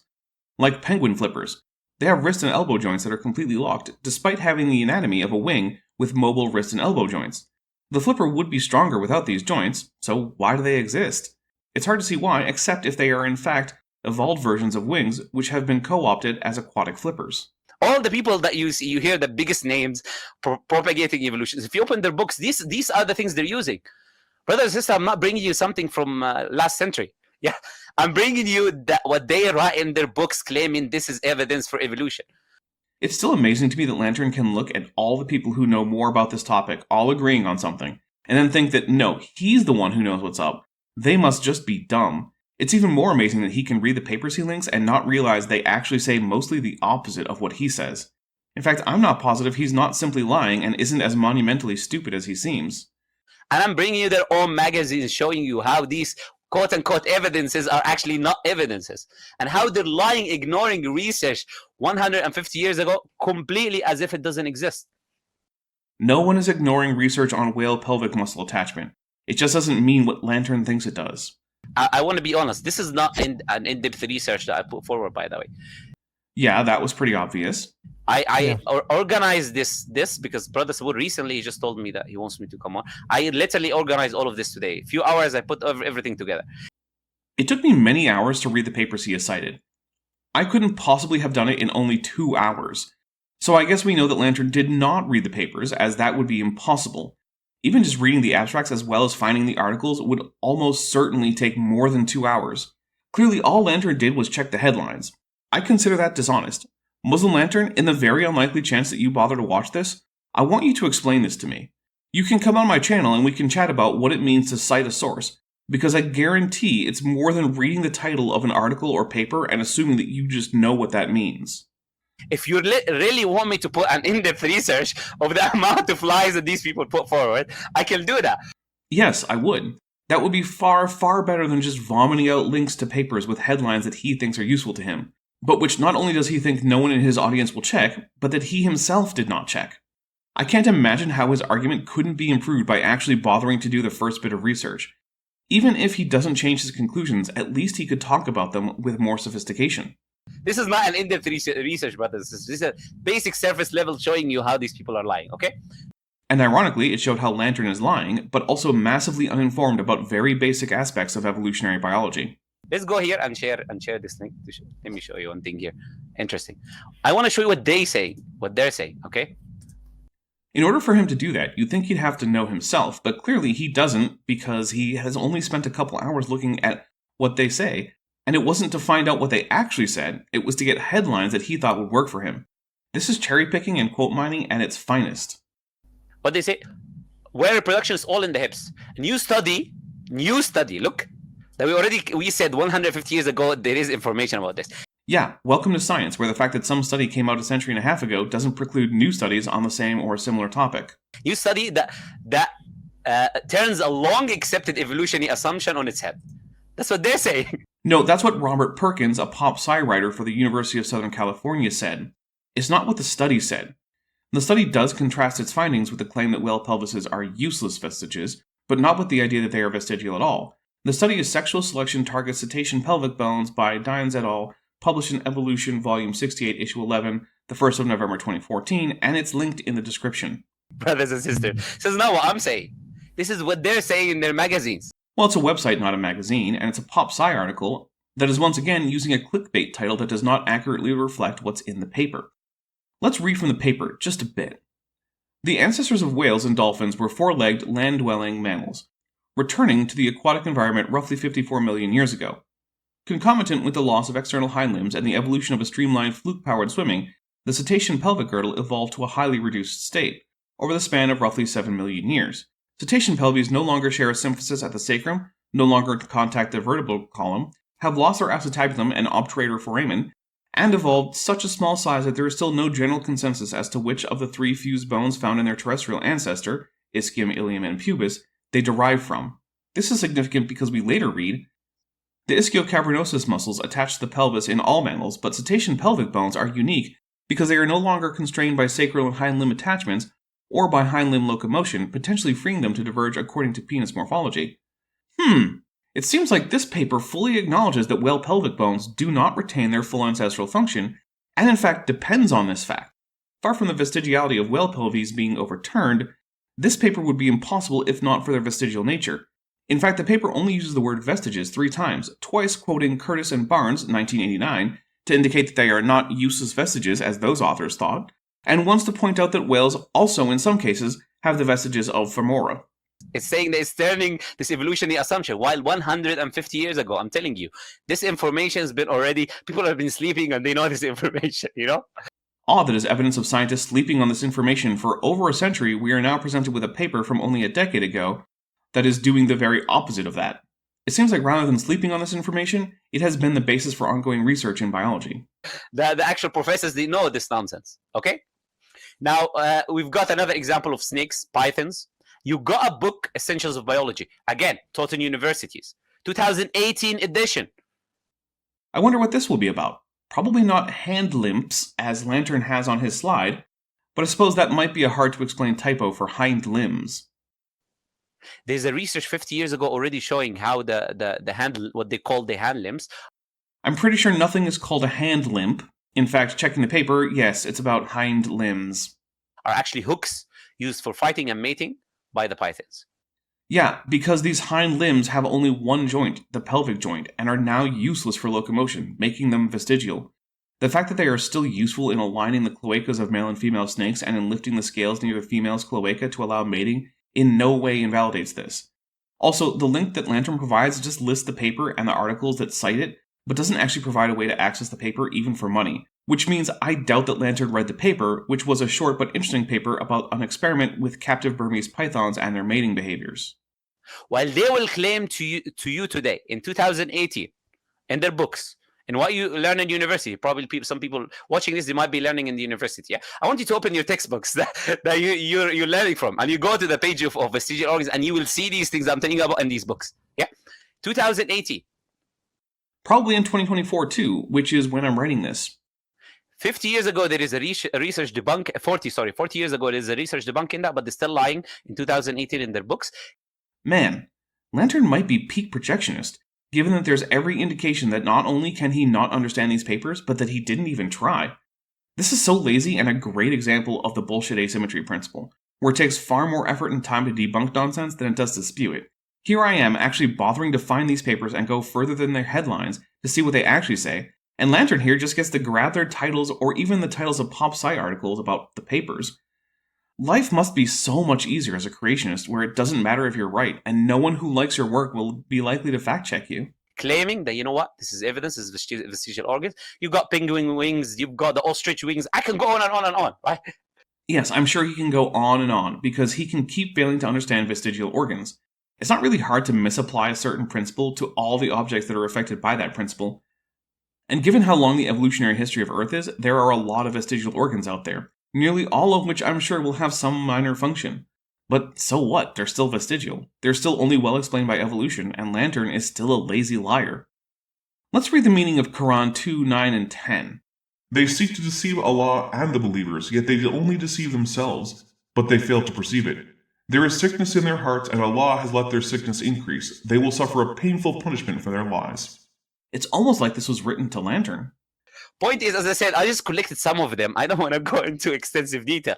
Point is, anything that they will claim to you is vestigial organs. There is a function for it, and there is research demonstrating that there is a function for it, but they will lie, and they will still claim as evidence, like I just showed you, Jerry Coyne in his book, Evolution is True. Imagine being the guy who cited all these papers without reading them, who doesn't understand evolutionary theory, and whose best argument is to simply fail to understand what vestigial organs are, accusing actual biologists, who would love to expose each other if given half an opportunity, of being the ones who are lying in this circumstance. Claiming to you the famous, he says the most famous is the appendix. He's claiming it's the famous that people are sharing that the appendix is useless. As I've said, yeah, the appendix probably isn't vestigial. Now, if people were lying about that, why would the position on vestigiality of the appendix have changed? On the other hand, we have a willful idiot here who doesn't know anything about the topic, who either can't or won't read the sources he's pretending to cite, complaining about things he can't even comprehend. If I had to decide this based on trust, I think I'd throw my lot in with the experts rather than this mendacious moron. And we've already got research showing you that it can save your life. You know? So buy their own nature magazines, okay? Let's move on. Yes, please, let's do. I need a change from the relentless inability to understand what vestigial structures are. Okay, now we've got something here called homology, right? Maybe some people heard about homology or not, but okay. Now we can have a relentless inability to understand homology. How fun. What is the idea of homology? Great question. Homology is the observation that some organisms tend to have structures that have the same basic structure, even though the structures differ in detail and sometimes in function. These structures are recognized not only through their morphological similarity, but also from a common embryological development. For example, the human pelvis and legs are known to be homologous to the aforementioned whale pelvis and hind legs, because not only are they morphologically linked, but they develop from and around the embryonic posterior limb bud in both organisms.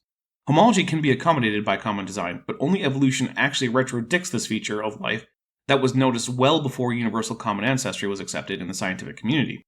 In fact, it was noticed way back when species fixity was the dominant idea in science. Homology is the idea that similarities between creatures in anatomy are due to common descent. Okay? No, not really okay at all. That definition is far too simplistic and would allow analogous features. This is features of organisms that have superficial similarities, but have anatomies that are fundamentally different to be seen as homologous. For example, while a bird and a bat wing are homologous as forelimbs, they are only analogous as wings, even though the overall wing shape and proportional size of a particular bat wing may be nearly identical to that of a particular bird wing. and both flap to produce thrust and lift while aloft. My definition from earlier is much better and will not result in this confusion. Is this my claim? No. I'm bringing you what they say in their books. Okay, Essentials of Biology, 2018 edition, page 247. They say the unity of anatomy is evidence of common ancestor. Yes, because genetics is the core of inheritance, and I don't think that it's at all controversial to say that anatomy is mostly determined by genetics. Therefore, if organisms share genetic ancestry, this will show in the ways their anatomies are both similar and different, resulting in a twin-nested hierarchy of genetics and morphology. And what do you know? But that's what we find in the real world, providing quite conclusive evidence for common ancestry. I'm not saying that. They're saying that in their books, right? Right. And they say here, homologous structures suggest common derivation, right? Right. So they're claiming that. Biology by Ravens and Johnson, Essentials of Biology by 2018. This is recent things. I'm not claiming something from the last century, yeah? Okay? Get on with it. Yes, get on with it! Get on with it! So that means what? The more similar the creatures are, the closer they are in relation. Am I correct in my understanding, Brother Sabur? Well, I'm not Brother Sabur, but I think I'll answer anyway. He's almost correct. But what similarity there is matters, not simply that there is similarity. For example, you might find a butterfly that has a more similar color to our particular bird than that bird has to any other birds. That does not indicate a close relationship. That's why things like multivariate analysis and knowing the difference between homology and analogy is important. And while I don't know for certain, I feel like Lantern is going to have trouble with that. One group who won't have trouble with that is my subscribers, so why not subscribe to the channel, turn on notifications, and hit the like button so you can perform your own multivariate analysis without getting confused like Lantern here. Doesn't that mean the closer they are in the looks based on this information? You're muted, by the way, if you want to say something. Yeah, go ahead. Yeah, sorry, I was muted. You were in a flow, and I didn't want to stop you. But yeah, no problem. Because you know when you get going. Absolutely. I appreciate that a lot. I mean, what you're saying so far is the concisest way to explain these points. Because the deeper you get, it can actually get more confusing. Yeah, it's almost like biology is complex and not that easy to understand in all aspects. But the problem is that if you dumb it down to the point that you're not really accounting for the complexity, then it can lead people to draw the wrong conclusion. And it seems like that's the goal these two have. But that's the crux of it, what you just explained. Okay, inshallah. Okay, let's move on to the next point, okay? Hell, it's about time.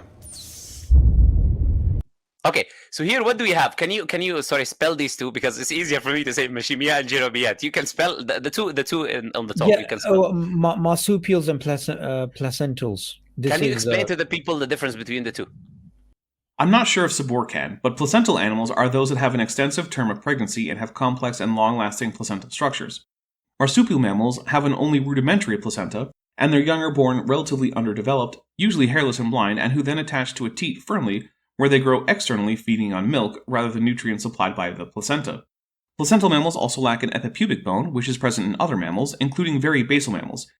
There are also distinguishing bits of hind limb anatomy, but I won't get too far into that unless it becomes relevant.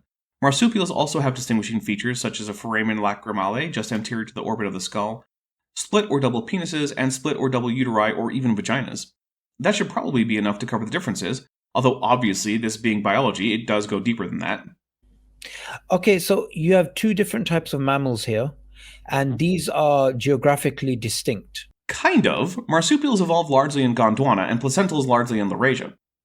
Gondwana was a southern supercontinent, and Laurasia a northern one, and their breakup from Pangaea started in the early Jurassic period.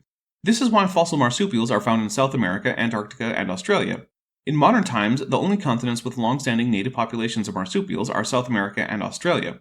The North American opossum, Didelphis virginiana, is a relatively recent migrant to North America, only arriving after the formation of the Isthmus of Panama some 3 million years ago, and it remains the only wild marsupial found north of the Mexican-US border.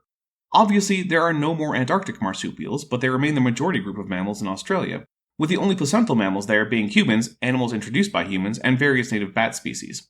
Placental mammals also dominate South America, having got there from Africa when the two continents were much closer, and others having migrated south when the isthmus formed. Of course, all this biogeography fits in well with evolution in deep time, but makes very little sense with either a young Earth or special creation. Right? Mm-hmm. You get some in remote parts of the world which are completely unrelated to the others. No, marsupials are not completely unrelated to other marsupials or to placentals. Further, I'm not sure that I would call all of North and South America and Australia remote, but then again, these two live in Great Britain, so perhaps they simply mean far from where they are.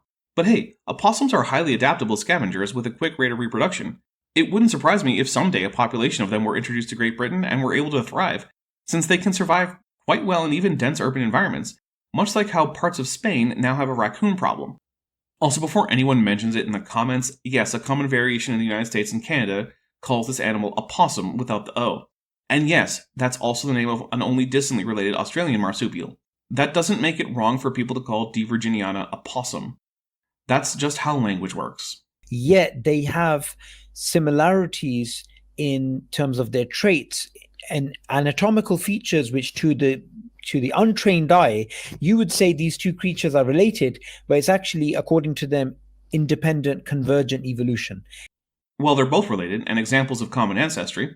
For example, sugar gliders and flying squirrels look superficially similar, and they have very similar ecologies. But if you look under the hood, they have distinct reproductive strategies, very different dentition, differences both in hand and foot anatomy, as well as other differences in the hind limb anatomy. When all of this is taken into account, you find that deep down the sugar glider has more in common with a kangaroo than with a squirrel, which has more in common with a human than a sugar glider. Conveniently, genetics backs this up. It's not actually due to common ancestry, and that totally smashes this idea that similarities are due to common descent. Well, it would smash that idea if that were actually the idea, but just like I predicted, they are simply ignoring the ability of scientists to distinguish between analogy and homology prior to making conclusions about the common ancestry of different groups. By leaving out a huge and important aspect of morphology-based cladistics, they're giving us a strawman version of evolution. Because we have to remember, everything goes back to concepts. So if similarities are due to common descent, that means that differences must be due to separate ancestry. And that means that if there's similarities that are found that are not due to common descent, then that undermines their entire thesis. Except that some similarities are due to common ancestry and others based on common selection after divergence. And we have ways to tell which are which. One of the big ones is developmental changes. The earlier in embryology a difference emerges, the more likely it is that subsequent developments that make a superficial similarity are actually just analogous rather than homologous. Also, some things are known to be rather superficial and easy to change via evolution, like tooth size, body weight, etc. So those things are generally not given much weight when it comes to determining ancestry and homology versus analogy.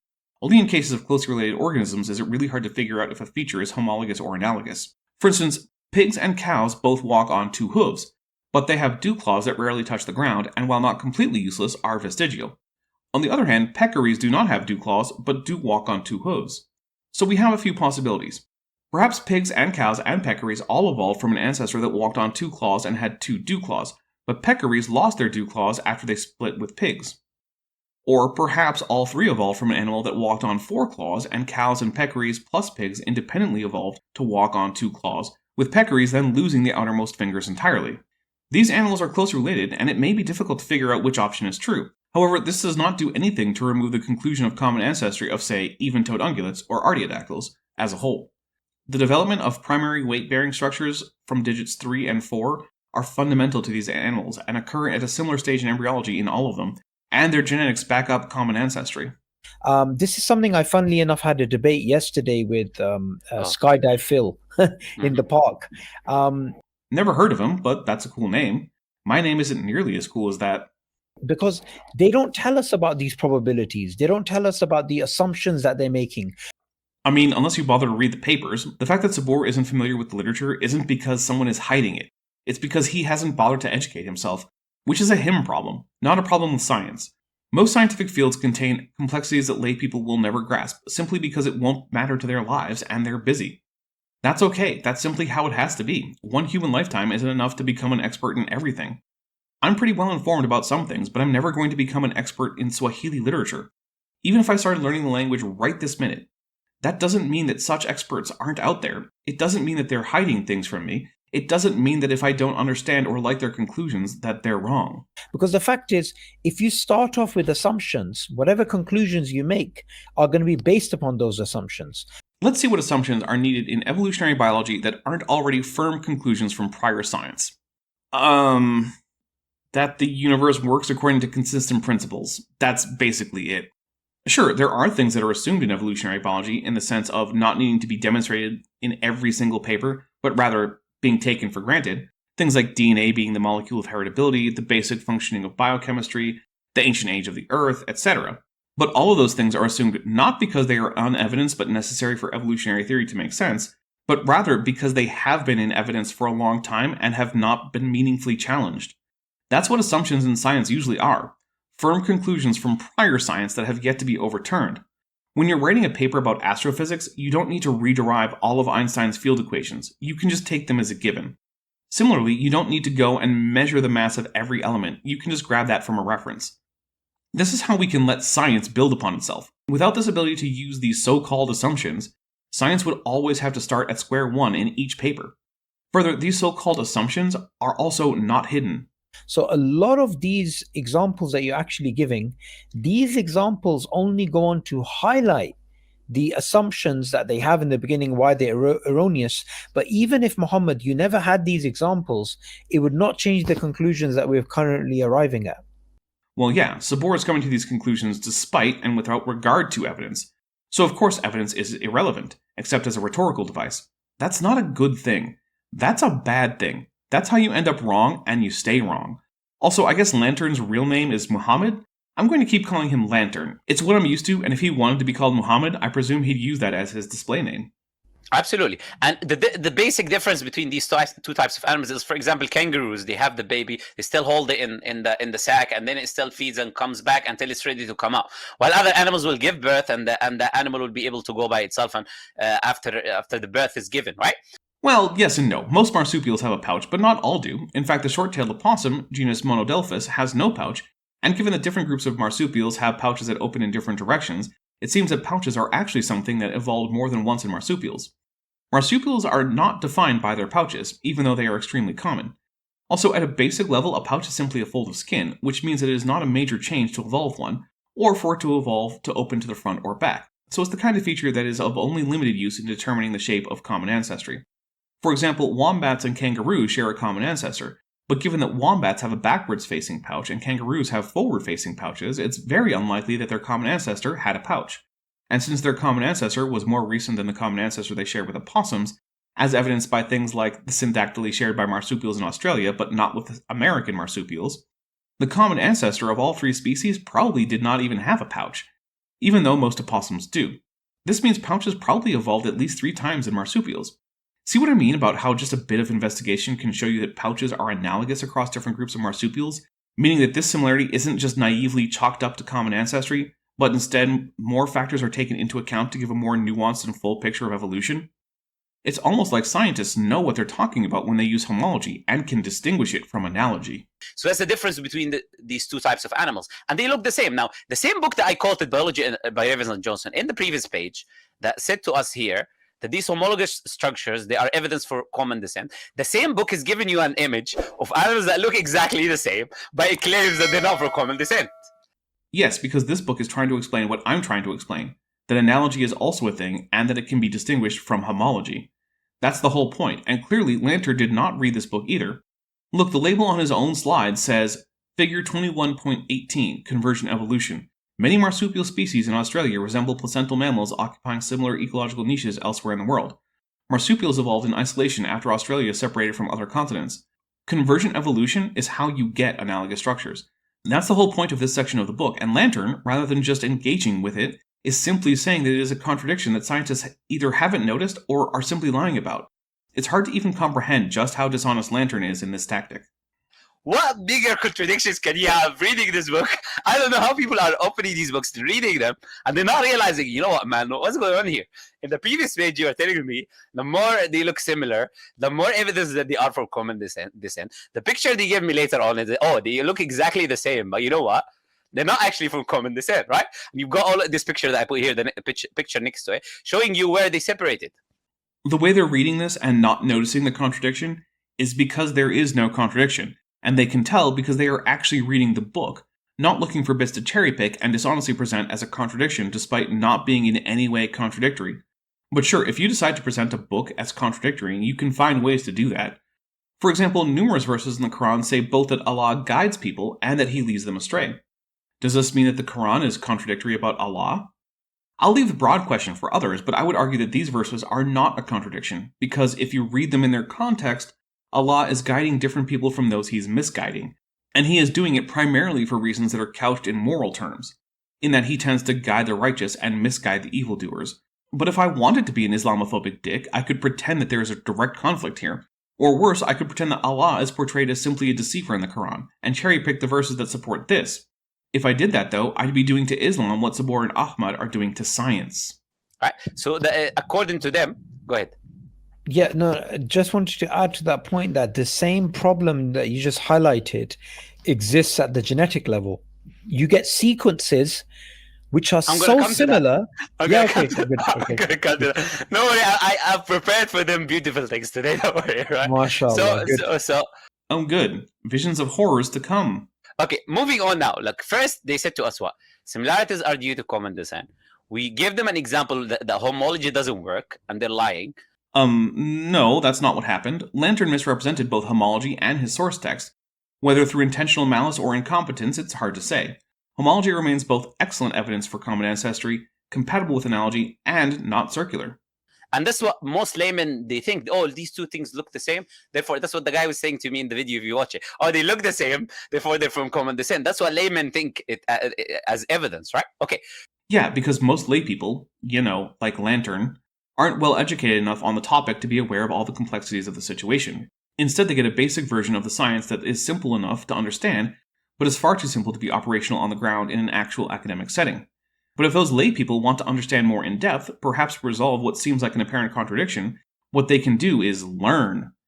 What's not appropriate to do is to simply pretend that biologists are lying about this, or simply haven't noticed and conclude that science is just fake news. That's the route that Lantern and Sabor have chosen, though.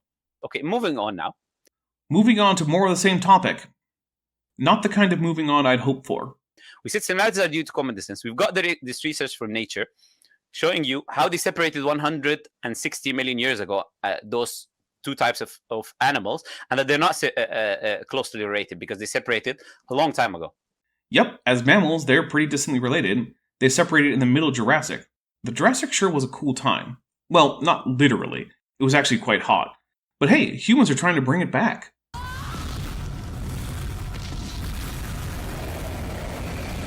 Okay? So the question is, why are they homologous? Animals aren't homologous with each other. That's not how that word works. They have homologous structures, and both placental and marsupials have many homologous structures. They also sometimes have analogous structures. The reason for these analogous structures is that certain behaviors or structures are advantageous for certain ways of life, and so superficially similar animals can evolve separately. In other words, the reason for these analogies is natural selection. They cannot find an explanation, so they make up a new thing. They call it convergent evolution. That's neither made up nor a new thing. Instead, it's a prediction of evolution, and it goes all the way back to Chapter 6 of The Origin of Species. If it's in The Origin of Species by Darwin, it's not a new idea. We've got the solution now. The answer to that question is actually, it's not just similarities are due to common descent, but some animals, because of the environment, they will evolve to look like other animals, even though they're not from common ancestry. So which one is it? ¿Por qué no los dos? Those are not mutually incompatible ideas. They can both be true at once, just like Allah can both guide people and lead them astray. Are similarities due to common descent? Yes, when they are the result of homology, which can be tested for independent of any assumptions of common ancestry. Or are animals, based on their environment, looking the same as other animals because the environment shaped them to be this way? Also yes, which is why convergent evolution is usually detected through things like differences in underlying anatomy, as well as different embryological development of superficially similar structures. Okay, the answer is, some animals are like this, some animals are like that. Sorry, we found this problem, so now we're going to make this new theory, and we're going to call it convergent evolution. There you go, okay? Actually, yes, it is okay, because both homology and convergence are well-understood aspects of evolutionary biology that are in no way in conflict with each other. Something Lantern might know if he had more understanding of biology than is typical of a 5th grader. Now we move on. We say to them, okay, what about the bats and whales? They have both convergently evolved echolocation and similar proteins to assist in this. In one case, an identical protein, but when you look at the neutral variation within the genes for these proteins, you see that they're basically uncorrelated, meaning that we have once again used actual science to tell if something is homologous and found that it is not. They're not homologous in their anatomy, in their outside structure. In some ways they are. They both have homologous hair, skin glands, teats, in some cases teeth, etc. These are things that put them both into the large taxa such as placental mammal, therian, mammal, tetrapod, vertebrate, etc. And they are from different environments. Yes, but those environments share the problem of low visibility. For toothed whales, that's in the form of murky or deep water, and for bats it's simply because they are nocturnal, so there's no sunlight. Both also share a pursuit hunting method for food acquisition, meaning they both need a way to detect and follow prey items that does not rely on sight. Since both live in a fluid medium, sound is an obvious alternative, since it's also a wave that reflects off of things like light is. You see, it's all of an animal's ecology that determines what natural selection will select for, which means that even in environments as different as the depths of the Pacific Ocean and the Sonoran Desert, you can get convergent evolution if organisms in both places face a similar obstacle. But you might notice that outside of the echolocation, bats and toothed whales are very different looking, and this is because despite the similar challenge in tracking and locating prey, nearly everything else about their lifestyles is different. The conclusion, according to what you said to me, because it's environment or structure, that they are closely related, right? Why are they similar according to your own testimony? Is he asking Sabor? I can't really tell. Once again, Lantern seems to struggle with basic pronoun use. Why are they similar? Why do they have this echolocation system, both of them, functioning the same way? Oh, except that bat and dolphin echolocation are actually not accomplished the same way. Whales use their bony nares and a structure called the phonic lips that are homologous to upper lips to produce the sound, which is then focused and amplified in a fatty structure on the head called a melon. Most bats use their larynx to make short, high-frequency clicks. They are essentially shouting really loud. A few bats use yet a third method, which is clicking with their tongues. And why is it that this superficially similar sensory mechanism has these deep underlying differences? Oh, of course, it's convergent evolution. These animals do not share an echolocating ancestor and so evolved superficially similar solutions to a shared problem, but did so in very different ways. These two different things. One is a land animal, one is a sea animal. I'd argue that bats are more of an air animal, but whatever. Now, can you explain this to me? Can you give us an explanation of how to kind of reconcile between these things? They said, oh yeah, there is actually a new type of convergent evolution that you'll find in this research down here, where actually you can get these type of similarities between animals, even though they're not from the same environment, and even though that they're not homologous in their shapes. So, I am baffled by this, honestly. That link is to a paper investigating whether eye tapping behavior used to find hollow bits under trees is convergent with echolocation in bats and toothed whales. It found that it was not, but found further support that the similarity between bat and cetacean echolocation is due to convergence, specifically in the case of convergent amino acid sequences and proteins. Nothing in here is about a new kind of convergent evolution. It's just the regular old convergent evolution we've known about since Darwin. How long are you going to be moving the goalpost, you know? You took the goalpost with you home, literally. I don't know what you're going to do with the goalpost anymore, right? I have no idea what he's talking about. Convergent evolution has always been a part of the theory of evolution, and it's something that can be objectively detected and objectively rejected, which happened in the paper he put in his sources, but clearly did not read. And we asked the question, why are animals similar to bats? Because bats are animals, so all the things that make any animal an animal are shared by bats. You know, things like multicellularity, heterotrophy, and a lack of cell walls. Living in similar environments did not develop the ecosystem. Hold on, now I'm confused by this sentence. Let's try again. And we asked the question, why are animals similar to bats? Living in similar environments did not develop the ecosystem. Okay, that was hard to parse, but I think I've got it. I think he's asking, why did animals that live in a similar environment to bats not also develop echolocation? Okay, it's because convergence is more granular than just living in the same place. The whole of the niche and environment is important. Bats developed echolocation because of their unique niche as nocturnal airborne insect hawkers. No other animal that I'm aware of has that exact niche, but if one did, I'd expect them to converge heavily on bat echolocation. Simply living in the same geographic region as bats is not enough. Why is it only the whales that do that, while the animals that live around the same environments as the bats, and they are similar to it, did not develop that same echolocation system? Because they're not chasing down prey in a 3D environment without the benefit of enough light to do it by sight. But toothed whales are. So what we see is what? They keep contradicting themselves every 2 seconds, right? No. Okay, is that it? No, that's not it. We're not done. Okay, let's move on. They got something that we call the cichlid fish. Cichlid fish it's a very interesting example. Why? Because it's not just two animals that look alike that you can explain, oh, just similar environments. No. It's one fish, one animal. Cichlids are a whole family. They're not just one fish. That produces different species that are exactly identical to the same type of fish in a different lake in a different environment. Weird then how even on screen the images don't have identical fish on either side, just very similar ones. Is he blind or just lying? I'm going to go with lying, but if you disagree with me, let me know in the comments. So 2 minutes ago, you're telling to me there's something called convergent evolution that can explain two animals that look similar and this and that. Okay, what about now one producing different fishes in different environments, in different lakes that are almost identical? How can you explain that? The lakes are actually quite similar, and the similar cichlids have similar niches in those lakes. That's it. How can you explain that by blind natural selection and blind processes that you claim are not directed and they happen by themselves because of evolution, the animals tries to survive, therefore it happens. So how can you explain this happening to us? Mutations can affect body shape and color, and if selection in two different locations favors a similar condition and body shape, then populations in both locations will converge on that body shape and color. And when they start out very similar because of recent common ancestry, the resemblance can be very strong, because it started out very strong, and both started from about the same place in terms of their anatomy before evolving these convergent shapes and colors. What do they say? A new name, parallel evolution. Now the answer to that question is that some of these fishes, there is something new called parallel evolution, and when parallel evolution happens, this takes place. But actually... No, it's just regular convergent evolution. This paper is about the extended evolutionary synthesis, which is basically just a bunch of non-evolutionary biologists complaining that evolutionary biologists are ignoring things like epigenetics, neutral evolution, and niche construction, which they're not. Those are well integrated into modern evolutionary biology. The extended synthesis guys have yet to propose a fundamentally new and heretofore unaccounted for type or mechanism for evolution. The interesting thing that they said is that in that research, they said to you it's not just random blind natural selection, it is a guided one. Natural selection is never random. And the guiding is not by a divine hand, but by the possibilities opened by both the structure of the organism and the environment. For example, this is from the paper.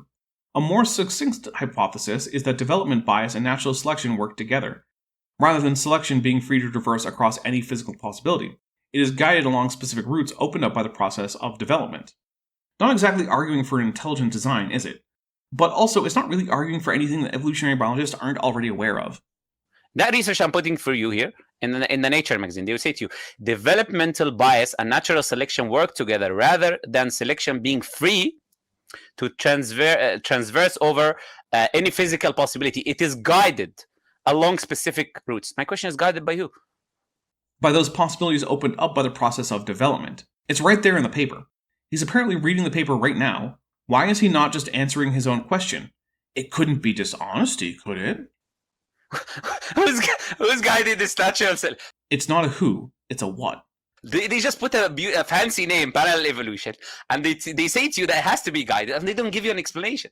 The whole section on this part in that paper is an explanation. Lantern can say he doesn't like the explanation, that's fine, but to pretend that it's not there is dishonest. Who's guiding it? Who's guiding that fish to produce the same exact... It's not exact. Species or almost identical to the same other fish that in a complete different location that you claim to us it is based on your environment, you have the evolution taking place. Natural selection under the constraints of the pre-existing anatomy of cichlid fish. Come on, what are you guys saying? You know, I don't know how these people, yani, subhanAllah, I don't know how these people, they can come with a straight face and say to you evolution is facts. I seriously don't know, okay? Oh, it's easy. You see, they start out with an honest and successful attempt to understand it, and not by concluding beforehand that it must be wrong because it's not in their favorite book, and then lying about it at every opportunity. But I also notice that Lantern doesn't have a straight face. If that's important to trustworthiness, does that mean that this is further indication that he's just a lying piece of shit? Normally I wouldn't say so, but hey, being straight-faced is his standard. So by his own standard, I judge him to be untrustworthy. Okay, moving on. They have something called random mutations. We sure do. What they claim is that mutations are random. Yes, in the sense that they are probabilistic at the level that we can interact with them. The degree to which the actual chemistry under the hood is random is hard to say, and we can't realistically model that in such detail as to get rid of enough uncertainty to treat mutations as non-stochastic. So yes, they are essentially random in all the ways that matter. This is a whole list here of research showing you how mutations are not random. Let's go through some of them, right? Let's go through some of them. them telling you themselves, not by people who are creationists who believe in evolution, yeah? This research is in nature, yeah? It's not by people who believe evolution is already true, okay? This paper is the 1988 paper, The Origin of Mutations by John Cairns, Julie Overbaugh, and Stephen Miller. It suggests that some cells may have mechanisms for directing mutations. In the 36 years since then, those suggestions of directed mutations have been largely abandoned for lack of supporting evidence. Research here published by Nature, okay? Okay. 791 citations. You can go into it. It talks to you about the origins of mutations and how they're not random. How they're not random mutations, okay? That's one example. No. It went into some data which suggested but did not demonstrate non-random mutations, although I have to say, even if some cells have a mechanism for directing their own mutations, what does this have to do with common ancestry? It certainly doesn't debunk it. In fact, it would just be another mechanism for evolution. Is the point just that the scientific consensus is wrong about this aspect of mutations? It could be, and if directed mutations get enough evidence, then that aspect of evolutionary theory will change so that it no longer is evidently wrong. Science is all about becoming less wrong. Okay, new study, yeah? It's 2000 what? You know, at the end of the last episode, I mentioned that not all mutations are equiprobable? This is because there are mutation hotspots and cold spots where mutations occur more or less frequency, and this itself is an evolvable trait. That's what this paper is about. It found that sequence-constrained or functional regions are relative mutational cold spots compared to non-functional regions. But which mutations actually happen within these regions is still random. So once again, we just have Lantern swallowing a pop-sci headline whole, and a headline that's not really supported in the article itself.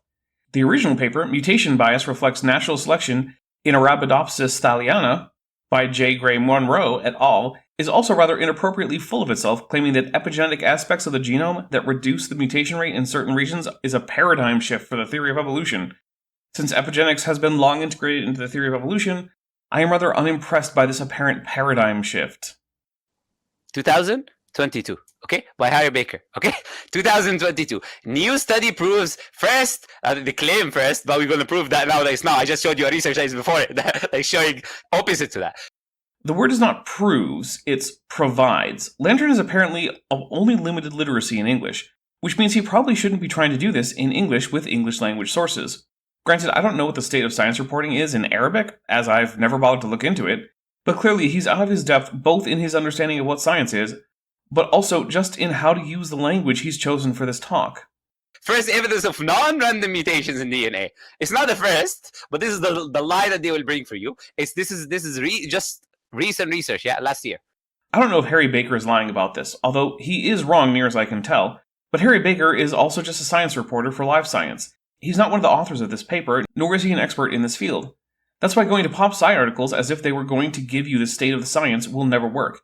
If you really care about a topic, you need to read the actual peer-reviewed literature. And yeah, it's not the most fun thing in the world to read, but that's where the science is actually being done. Literally, right? We're just in February, okay? What else? Let me show you this. By the way, the same research that I just showed you, which is the research of the fish, cichlid fish. The research we were just shown wasn't about cichlids. It was about a roadside weed, a plant. Let me know in the comments, did Lantern just misspeak? Or is he actually dumb enough to not even know that the paper was about a plant and not some fish? In that same research, they will say to you that here, I put it here, variation is not random. That they will claim to you that it's random, I already told you, it's guided. So it's not random mutation. It's not blind natural selection. This is just a problem with the word random. You see, in its common use, it's hard to tell what someone means when they say it. Sometimes it means not a particular instance of a set. For example, if I say, reach into the hat and pull out a random slip of paper, I just mean that all the slips of paper in the hat are considered to be about the same, and your acquisition of one is irrespective of which one you get. Essentially, at least at the acquisition phase, all the slips of paper are fungible. In another sense, random can mean that all outcomes are equiprobable and none can be determined at the outset. An example of this might be the rolls of a 20-sided die in a d20 game. On average, you will roll each number on that die with the same frequency, and there is no way to know which number will come up on any given roll. Yet another example is things that are actually deterministic but are so unpredictable that they might as well be randomly determined. An example from another game is the game XCOM Enemy Unknown.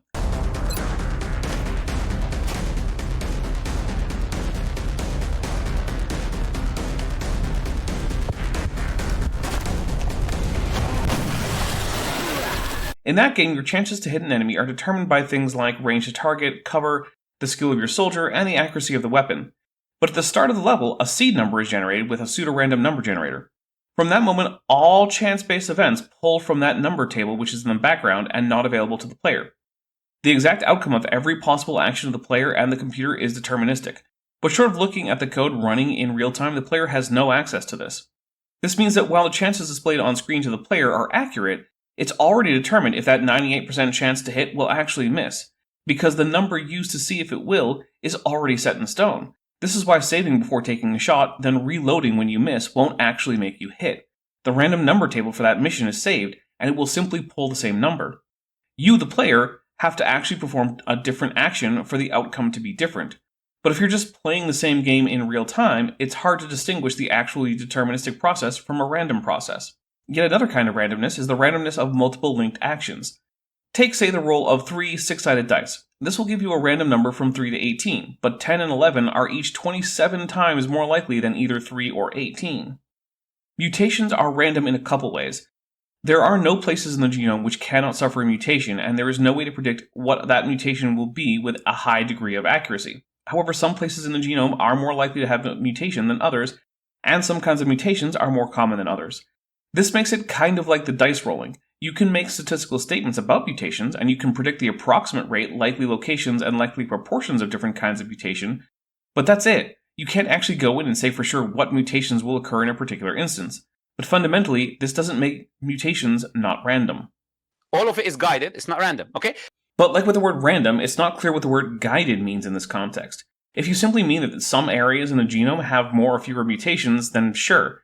But if by that we mean that there is some controlling agent that directs which mutations occur where and when, then no, we do not have evidence of that. It's like the dice rolling. I'll make some rolls with 3 6-sided dice. I got 16, 13, 11, 9 twice, 8 4 times, and 6. That's 10 rolls of the dice. Now, that means that 40% of my rolls were the number 8. Does that mean that I was trying to get 8s? No, that's just what happened. Was God directing my dice to roll 8 for some reason? I guess I can't rule it out, but there's no reason to think that's what happened. On the other hand, there's a very good mathematical reason why 16 only came up once, and that the extremes of 3 and 18 are unlikely in any set of 10 rolls of 3d6. Is that guidance? Of a sort, I suppose, but not the kind that Lantern is looking for. Let's see here. Let's watch this video of Dennis Noble. Who knows what Dennis Noble is? Do you know who Dennis Noble is, Brother Sabor? Dennis Noble is a British physiologist and psychologist. Yeah, with Dennis Noble, before I introduce him, I just wanted to say that I actually sent him an email. Oh, good. One of the only times so far Sabor talks, and it's to tell a story that I can almost guarantee I won't care about. Because he's really into music and this type of thing. So I said to him that, you know, here is something for you to listen to. And it's actually the call to prayer. It was actually a beautiful azan that someone did. And he was so moved by it, right? This just in. Religions have inspired great music. More at 11. So, you know, some of these academics, they're so much into dry, boring stuff that sometimes you have to just give them, you don't even have to give them like deep dawah. I just gave him this thing and he listened to it. Oh, did he take his shahada then and there? I'm guessing not, because being moved by music isn't really the same thing as being convinced to convert to a new religion. I quite like Byzantine and Gregorian chant. I'm not going to, for that reason, become a Catholic or Orthodox Christian. Although I guess the music wouldn't be a downside if I did either. I will say, though, that I think the best artistic expression Islam has produced is calligraphy, and I will say that Arabic calligraphy is the best calligraphy I've ever seen. Not to knock a Latin script or Chinese or Japanese calligraphy or anything, but the complexity of shape and the precision in Arabic calligraphy is amazing. And you'll note that this doesn't make me more inclined to convert to Islam, although I can say it was a factor in me studying it in college. That's right, my foreign language requirement for my degree was met by Arabic. Although, I also studied Old and Middle English, but that was part of the English requirement, not the language requirement. And yes, I've forgotten most of what I learned of Arabic. I sadly don't use it enough, although I can still usually tell if subtitles are reasonably accurate for Arabic, or if someone is just putting in their own propagandistic subtitles, which actually happens. So anyway, about Dennis Noble. Dennis Noble is an anti-Darwinian evolutionist. No, he's not. He's just an extended evolutionary synthesis guy, which is something we've already covered. But he rejects neither variation in population, sexual selection, nor natural selection, which is basically all of Darwin's contributions to the theory of evolution that have stood the test of time. He's also not a fan of reductionism and genetic determinism in biology, and he has some valid points there. But also, in my opinion, he takes his critique a bit far and tends not to recognize that many evolutionary biologists are in fact taking into account the aspects of biology he accuses them of ignoring. Okay, now this is hard for people to believe. Like, what on earth is an anti-Darwinian evolutionist? It might be hard to believe, especially since there isn't really a meaningful way in which evolutionary biologists are Darwinian. That distinction hasn't really meant much since before the modern synthesis, which united Darwinians and the mutationists. Calling someone a Darwinian or an anti-Darwinian today would be like assigning American politicians to the Federalist or Anti-Federalist camp. Or for a non-American example, saying that some British politicians are Yorkist or Lancastrian. He's basically someone that doesn't accept the modern synthesis. He doesn't accept this idea of neo-Darwinism and its many assumptions. He's actually said neo-Darwinism, in terms of most of his assumptions, has actually failed. And he is a professor at Oxford University. Well, he's a professor emeritus, which basically means he gets money from Oxford and can affiliate himself with them, but he doesn't actually have to do anything. Professors emeriti have essentially no job requirements. He's challenged Richard Dawkins to a debate, which he didn't actually accept. That's because Dawkins is very much a reductionist who sees biology as being built from molecules up, whereas Noble finds more importance in the signals that are sent from the macro scales down to the molecular scale. Which is why he's not a fan of reductionism, which Dawkins largely is. But they were not about to debate natural selection or that mutations occur, or common ancestry.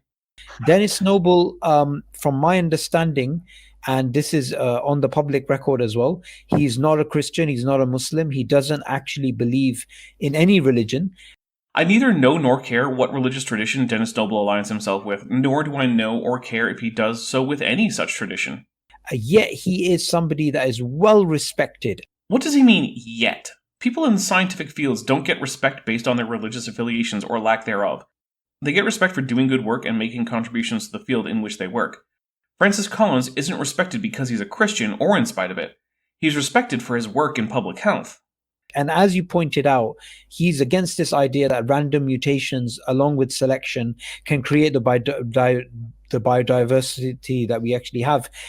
Yes, he is, and he rather stupidly pretends that that's all there is to modern evolutionary biology. But it's not. He's also quite wrong about the adaptive role and importance of things like epigenetics. But let's remember that his model is no less naturalistic than the modern theory of evolution.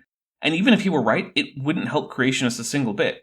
This is just like when Christian creationists talk about Alan Faduce's absurd claims that he puts forward to dispute the obvious conclusion that birds are dinosaurs. Even though, if he's right, they evolved from some other group of archosaurs that happened to be arboreal, and that made it through the end of the Triassic extinction event. It wouldn't help creationism one bit. Dennis Noble, Alan Faduce, and Richard Carrier are all in a similar position. They're fringe players in fields that don't really care all that much about what they have to say except to critique it. And while Richard Carrier isn't really used by creationists, the other two are, even though their critiques don't really help creationism one bit. Creationists citing them is a bit like a flat earther citing an electric universe proponent to show that the space is fake. It doesn't really work like that. He considers the mechanism to be insufficient, and therefore he's pushing out the ideas like the ones that you were just speaking of. He's right, it is insufficient. That's why things like mutual evolution, sexual selection, niche construction, etc. are all parts of evolutionary biology. But he's wrong that these things aren't taken into account, and he's also wrong about organisms passing down acquired traits beyond just epigenetic changes, which are weakly heritable. By actually challenging the modern synthesis. Yeah, he is challenging it, but again, not in a way that provides any aid or comfort to creationism. Even if Dennis Noble were completely right, universal common ancestry would still be true, and there would still be no place in biology for intelligent design. And I want to say one thing very important. He still believes in evolution. That's what I want people to keep in mind. That's right, he does. So why are we even talking about him? We're not bringing you again. I said to you, I'm not going to bring you creationists, yeah? Except that Lantern has already cited answers in Genesis and the Discovery Institute, so that was just a lie. I do not believe for a second that he doesn't at least recognize answers in Genesis, who of course are a bag of dicks, as a creationist source. Granted, it's not a Muslim source, but it's very much a creationist source. So one could come and say to you, this guy is a creationist. Right? That's a well-respected academic. That depends on who you ask. As he said in Oxford University, taught him and made different things. He invented even certain things, right? Certain, I don't even have them now. If you just Google his name, you'll see he's inventing new things even. I did Google him, and other than computer simulations of organs, I can't see what he invented. And I'm not positive that a computer running math on a simulated heart is an invention. It's certainly cool, though. People are using mathematical formats and this and that. You can go into the research that he's done on all the inventions that he made. But let's listen to what he says. Yeah, let's listen to what he says. Okay. Okay, you're about to watch a video within a video within a video. Okay, so this is a conference that happened. It's an international conference that happened in China. Something to note is that a conference is a place where new research is discussed that often has not actually undergone peer review, and a conference presentation is often the first time that ideas are put forward and the audience is expected to have critiques of the presentation, often quite harsh ones. That something is presented in a conference means that it's the conclusion of some research, but that research has not been put through the ringer of being judged for applicability nor appropriateness of methods, and its conclusions have not been accepted by anyone outside the research team or researcher who did the study in question. It is important to note that David Peters, a known pseudo-paleontologist and crank, once presented his idea that he found out that a pterosaur was in fact a vampire at the 63rd annual meeting of the Society of Vertebrate Paleontology, held at the Museum of Science of Minnesota-St. Paul, which was held on October 15th to the 18th of 2003. He was both the talk of the conference as well as the butt of many a joke there, and his conclusions were completely rejected by the world of paleontology. A conference talk means very little until after its conclusions are put through peer review and widely accepted in the field, usually because of other works managing to reproduce the work and failing to find fault in it. Yeah, and he was speaking in that international conference. It happened in 2012, okay? Okay. Let's see what he says. It's difficult, if not impossible, to find a genome change operator that is truly random in its action within the DNA of a cell. All careful studies of mutagenesis find statistically significant non-random patterns of change. Well, first, near as I can tell, genome change operator is a term not in use in science. I have searched for the term, and it turned up nothing besides Noble's own work, and upon asking some 5 biologists, 2 of them specifically evolutionary biologists, none of them were familiar with the term. As for randomness and mutations, it depends on what he means. If by that we simply mean mutations are not all equiprobable, but have a distribution of probability of both type of mutation and place in the genome, then sure. But I don't know if that is specifically what he means. If he means that particular mutations are directed and deterministic, then no, he's just stating something that is untrue. Okay, he says what? All research. This is not a guy that is going to come out and say something that people are going to allow him to say, yeah? Let's look at that sentence. This is not a guy that is going to come out and say something and people are going to allow him to say, yeah. If you can figure out what that means, let me know. I hope people to keep that in mind. I literally can't keep it in mind because near as I can tell, that's not a real thought. It doesn't mean anything. He's saying all research, yeah? Put that in your mind very well, yeah? They all have patterns. Of course they do. That's not controversial at all. It also isn't harmful to common ancestry, natural selection, sexual selection, or any other mechanism of evolution.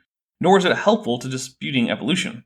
There is no such thing as random mutations. If an idiot comes to you, assist you, it is random mutation, then just show him that video, yeah? Show him an out-of-context clip from a conference in which none of the terms are defined? If that's the level of Lantern's dawa, I have to wonder how the UK has a single Muslim left in it. So there's no such thing as random mutations. Okay, let's listen to what he says, yeah? Okay. Sure, let's listen to the remaining 19 seconds, because all this channel has uploaded is that. So my first conclusion is this. Not only is mutation not random, that was one of the essential assumptions of the neo-Darwinian synthesis, but proteins, at least some of them, did not evolve via gradual accumulation of mutations. Okay, he's wrong. There's a reason his ideas have not gone anywhere. They're experimentally bankrupt. There is no positive evidence for his distinctive ideas, and there is counter-evidence for them. I hate to keep saying it, but this is just the same as Christian creationists pointing to what passes for Alan Fadush's work as if it either helped them or was a problem for the consensus view of evolution. So he refutes what? He refutes gradual accumulation when it comes to proteins, and he refutes any idea called random mutations in the genes. Yep. Pro tip for Lantern, Sabor, and anyone else out there who might need to hear it. The word refute doesn't simply mean the same thing as publicly deny. If I stand at Speaker's Corner in London and loudly proclaim that there are in fact gods besides Allah and that Muhammad is not his messenger, I haven't refuted Islam. That remains true even if I have a degree in Arabic literature and the history of Islam. That remains true even if instead of doing it at Speaker's Corner, I do it at a history conference. It remains true if I do it while being a professor emeritus at Oxford. In order to actually say that Noble has refuted something, you have to actually give his arguments and evidence in support of that refutation. So there is no such thing as random mutation. Boy, was I wrong. And as I said to you, any idiot comes to you and says to you there's random mutations, he's an idiot who did not study the research. And I put for you already links here, yeah? You don't believe me? I just put you four links. Imagine being Lantern, the man who will with a straight face tell you he's not providing creationist sources, while on his links is answers to Genesis, and who thinks that mutational hotspots mean that mutations can't be random, and thinking someone else is an idiot. Will wonders never cease? A couple of them are from, one of them is from Life Science, a couple of them from Nature. These are all accepted scientific magazines. All of them are of people who support evolution. Yeah, and they don't generally say what Lantern thinks they do, because he doesn't know the first thing about genetics or evolution, or even, it would appear, the mathematical concepts undergirding what we colloquially bunch together under the term random. Okay? It's not from creationists, okay? Now, the question is that directed by who? No one. In every case that he has mentioned, any direction that exists is by the environment, not a conscious agent. Even Noble provides no reason to think Allah is directing anything in biology. Would they ever say directed by God? I don't know. I tend not to know the religious positions or affiliations of scientists, because I don't care about it. And most scientists don't tend to talk about it in their public work, because it doesn't matter. That's an impossibility in the scientific field. So what do they say? It's actually directed by cells. In the first research I showed to you here, I said to you by Nature, the first one, they claim it's actually the cells are smart and intelligent, and these. And you think Lantern is going to provide evidence that would tend to refute the claim that the cells are directing their own mutations? I doubt it. Even though it's right there in the Luria-Delbruck experiment. An experiment from about 8 decades ago in which the hypothesis of induced mutations in response to environmental stimulus was tested directly. You see, if organisms mutate to better survive a new environment, then if you take a group of essentially identical bacteria and introduce them to an antibiotic-rich environment in separate populations, then each population should induce resistance mutations in about the same proportion as each other population if mutations are induced. If they are in fact not deterministic and generally not induced by the cells in response to environmental stresses, then each population should have a somewhat random, within a constrained range, level of resistance to the antibiotics. Of course, when this experiment is run today, and was run originally, the bacteria have an essentially random distribution of resistance to antibiotics. That's how, prior to their creation, they already had these codes. The creation of these cells, as such, is in fact the point Lantern is trying to argue for, but he is now using it as a premise in an argument for their creation. That's textbook question begging. Of how to be organized, and they started functioning on them after their creation. Citation needed. What an idiotic thing to say. A phrase that would describe more or less everything I have ever heard from Lantern's mouth. Also, this absurd projection is making me lose what little charity I had left for this clown. Some others will say to you, it's microbes, actually. And they've invented a new term called microbial intelligence. You know what? Well, first, it's microbial, not microbical, because that's not a word. Again, Lantern calling people stupid while being unable to read is quite rich. And I haven't pointed it out, but there have been numerous misspellings in his slides. Anyway, what is this microbial intelligence paper? It's Bacterial Intelligence, Imitation Games, Time-Sharing, and Long-Range Quantum Coherence by Sangram Mujamdar and Sukla Pal, published in the Journal of Cell Communication and Signaling, the 17th of May, 2017. It is an extremely poorly written article that seems to have a level of skill in English that rivals Lantern's own, but essentially it says that bacteria can communicate through electrochemical means over large distances relative to their size. It also talks about the possibility of constructing an artificial lifelike cell that could participate in this community in a way that the bacteria would react to as if it were simply any other bacterial cell in their population. It has absolutely nothing to do with the extended evolutionary synthesis, natural selection, mutation inducement, or anything else that is relevant to this topic. These microbes are intelligent and they know how to have these mutations. These mutations happening because microbes are smart. None of which is the source Lantern is citing, because remember, Lantern is an idiot who's probably also a liar. He can't tell what that paper is about, and if he could, he'd lie about it anyway. Another research says to you, by nature, it's bacteria. Bacteria is intelligent, and we've got intelligent bacteria, and that's how it's guided. The paper is Memory and Modularity in Cell Fate Decision Making by Thomas M. Norman et al., published in Nature on November 20th, 2013, and it is about the mechanisms that cause some bacteria to be free-living and motile, while others of the same species, and in the same environment, formated chains that cause the buildup of biofilm. It's not about mutations, and the only genetics involved in the paper is elucidating the genetic pathways responsible for joining a chain, and the separate pathways that induce a bacterium to stay in the chain or break away. There's nothing about the bacteria inducing mutations in response to the environment or anything else. The word mutation only even appears 3 times in the paper, and it is each time talking about the fact that the experimenters themselves introduced a mutation to the flagellum to lower the bacterial mobility. I find it hard to believe that Lantern both read and understood this paper when he decided that it supported his contention of God-induced adaptive mutations. What kind of... Who buys these things? No one, because Lantern is just lying about what these papers are saying and expecting his audience to not actually check up on the papers. In other words, he thinks you're even stupider than he is. He's giving Nathaniel Jeanson a run for his money in terms of disdain for the intelligence of his audience. Who literally listens to this nonsense and says the evolution is true? Well, it depends on what the alleged nonsense is. If it's what actually is contained in those papers, then it's neither nonsense nor is it about inducing mutations. So I have no idea why these papers should impact one's acceptance of evolution in either way. Let's move into the genes now, yeah? Sure, let's move on after Lantern fails to even attempt to argue that the guiding force behind these mutations is in fact Allah.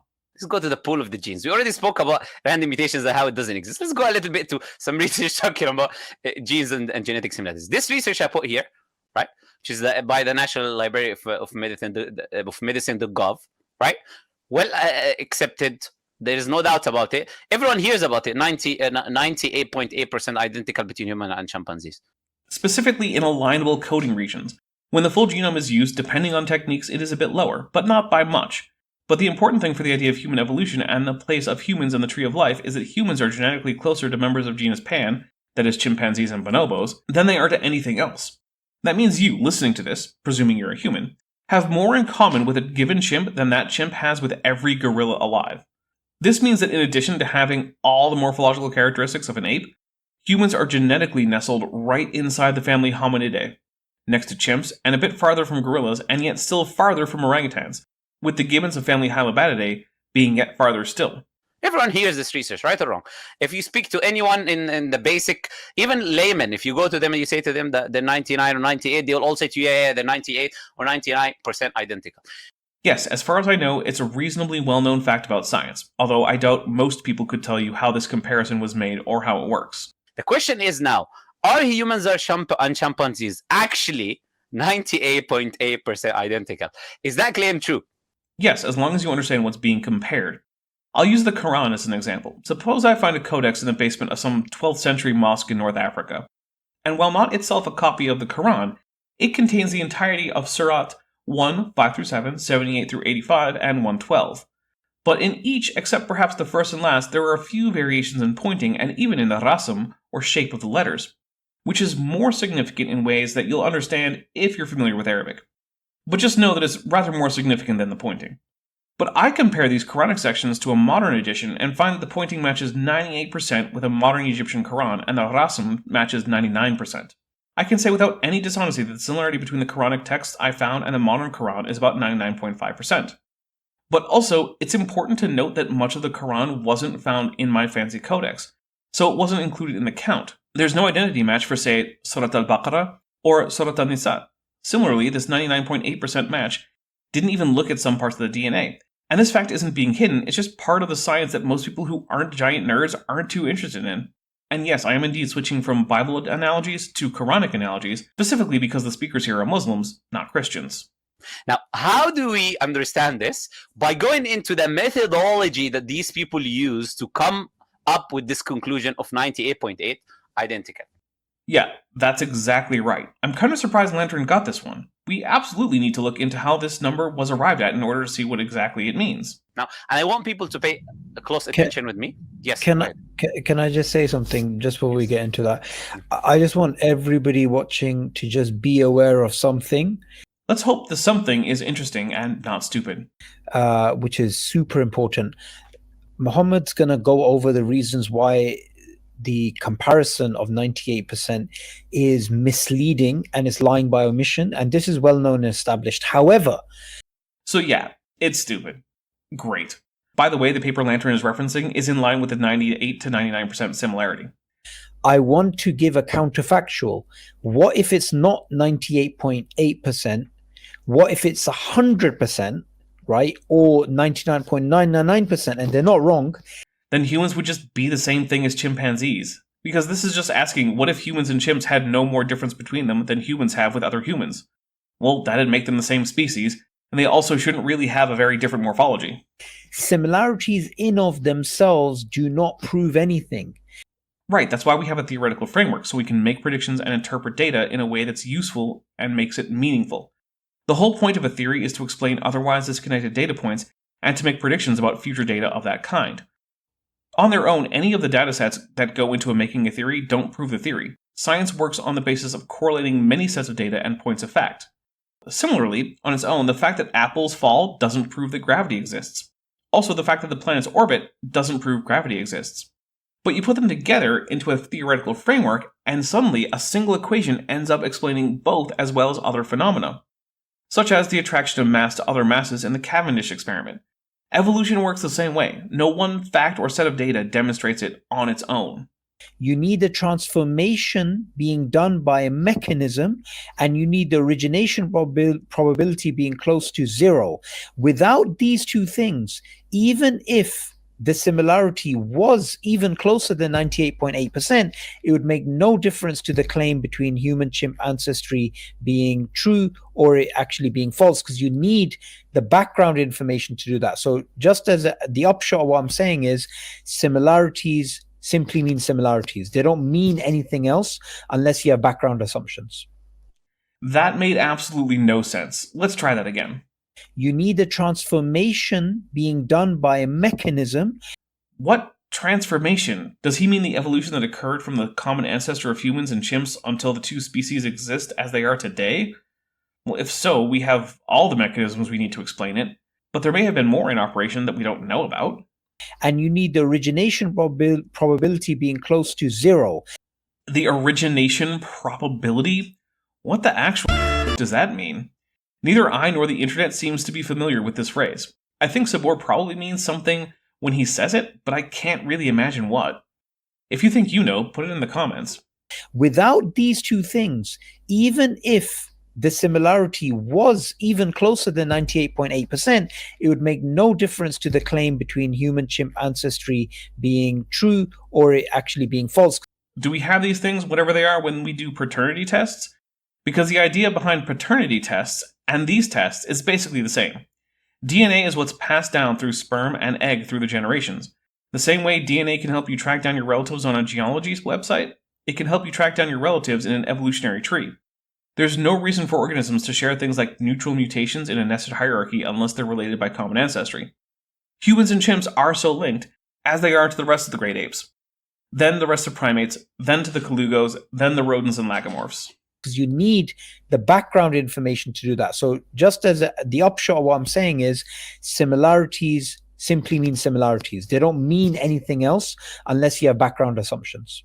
Okay, well, my background assumption is that DNA is the molecule of inheritance in genetics. That seems reasonable, and it leads me pretty firmly to the conclusion that humans and chimps share a fairly recent common ancestor, if we think of recency in geological terms. Absolutely. And as a simple example I make to that guy, all iPhones look the same. They're from the same manufacturer. This is just because two things are identical does not change this idea that we don't want to go into specific details. Let's go to the genes now. Let's talk about the genes. Okay. So much of this video has been me absolutely failing to understand what the idea Lantern even is. I don't think it's an English problem. He can clearly produce grammatical sentences in English, and his vocabulary seems decent. I honestly think that Lantern is just profoundly stupid. Like, I think he might fail that dementia test that a certain disgraced former president of the United States likes to brag about having passed. You know, the one where you find out if you know what an elephant and a cobra is, or if you know the alphabet, or can draw a clock. It's hard for me to understand how Lantern can be just so incoherent. I suspect he's drunk off his ass, except he's not slurring, and I suspect he doesn't drink, as that's a no-no in Islam. Also, remember everyone, this was the best that I have ever found when looking for Islamic anti-evolution content. Most of it is far, far worse. Which is odd, because on other topics, I don't find Islamic apologists to be this incoherent. Whether you like the argument or not, I've heard them very clearly articulate the Kalam cosmological argument for the existence of a creator, but when it comes to evolution, for some reason, so many of them just turn into gibbering idiots that make Kent Hovind look like some kind of hypergenius. One group of people that really are hypergeniuses, though, are my subscribers. So if you want to be smarter than Lantern and can even comprehend, why not subscribe to the channel? Make sure you like the video too, and while you're down there, under the video, ensure that you have notifications turned on so you always know when I have more videos for you. So, in that research, why is that research highly problematic? Because it provides evidence for things that are true, but that Sabor and Lantern don't want to be true. Or sorry, why is that conclusion highly problematic? Yeah, see, I was right. The problem is that they don't like the conclusions of science. And I just looked at how much was left of this video, and I might have wanted to cry a bit. If this video kills me, in lieu of flowers, please send Sabor and Ahmad just so much whiskey. Nope, I'm kidding, please don't send Sabor or Lantern anything. That would be harassment unless they've specifically asked for those things to be sent to them. I'm going to go into details now. First, you can open a book. It's called Bioinformatics and Functional Genomics. This is what is taught in universities. Wait, did I just read that damn human and chimp genomic analysis paper for no reason? What the hell, man? Fine. Whatever. Let's go on to the source I can't actually check easily. That's no problem. I'm sure Lantern won't misrepresent it, given how fairly he's treated all of his sources so far. For those of you who are bad at interpreting tone, that was sarcasm. Right? I'm not bringing you my own thing. This is what is taught in universities. Lantern has frequently expressed the sentiment that he's just presenting the science as it is done and taught, but then getting it badly wrong. To me, now, when I hear him say things like this, I interpret it as, I'm about to lie to you and pretend that an absurd straw man is actually the scientific consensus. If you go to the third edition, if you go to the third chapter, introduction, someone says, I'm making this up, I'm giving you the reference, okay? They say that 2 genes or proteins are homologous if they evolved from a common ancestor. So they say that they are homologous if we accept the assumption that they evolved from a common ancestor. No, that's not an assumption, that's a condition. Here's another example. If there is coffee, I will put sugar in it. Am I assuming that there is coffee? No, I am not. That's what the book is saying, okay? No, it's not okay, because that's not how those words work. Now, when you go under the same book, there's a section called scoring metrics. The scoring metrics. The scoring metrics that they use in those studies. They say most database searching methods, such as BLAST, HMMMER, there's many difference, depend in some form on the evolutionary insight of the Dayhoff model. So they're saying to you, the systems that they're using to look for those similarities already assumes the evolution is true. So evidently Lantern doesn't know what scoring a matrix means. If you have a matrix, you have already identified the similarities and differences, because in this matrix, you'll have a number of traits or genetic markers that organisms can have or not have, or in some cases, have to some degree. The scoring is using math to determine the most likely relationship between the organisms. And yeah, when you're trying to establish the likely evolutionary relationship between organisms, you assume there is one. How else could you do it? I think part of this is the common but silly idea among creationists that scientists are still trying to demonstrate evolution. We're long past that. It's just like when flat earthers complain that NASA isn't doing enough to demonstrate that the Earth is round. They aren't trying to, because there is no reason to. It's a fact that has been established for so long that there's no point in trying. Similarly, chemists aren't going around and writing papers to demonstrate that oxygen is what makes fire burn, and geologists aren't going around trying to show that basalt forms from lava. Evolution has long since met the burden of evidence to be accepted in science, and now the questions being asked are along the lines of what does the pattern of ancestry look like, not is there such a pattern.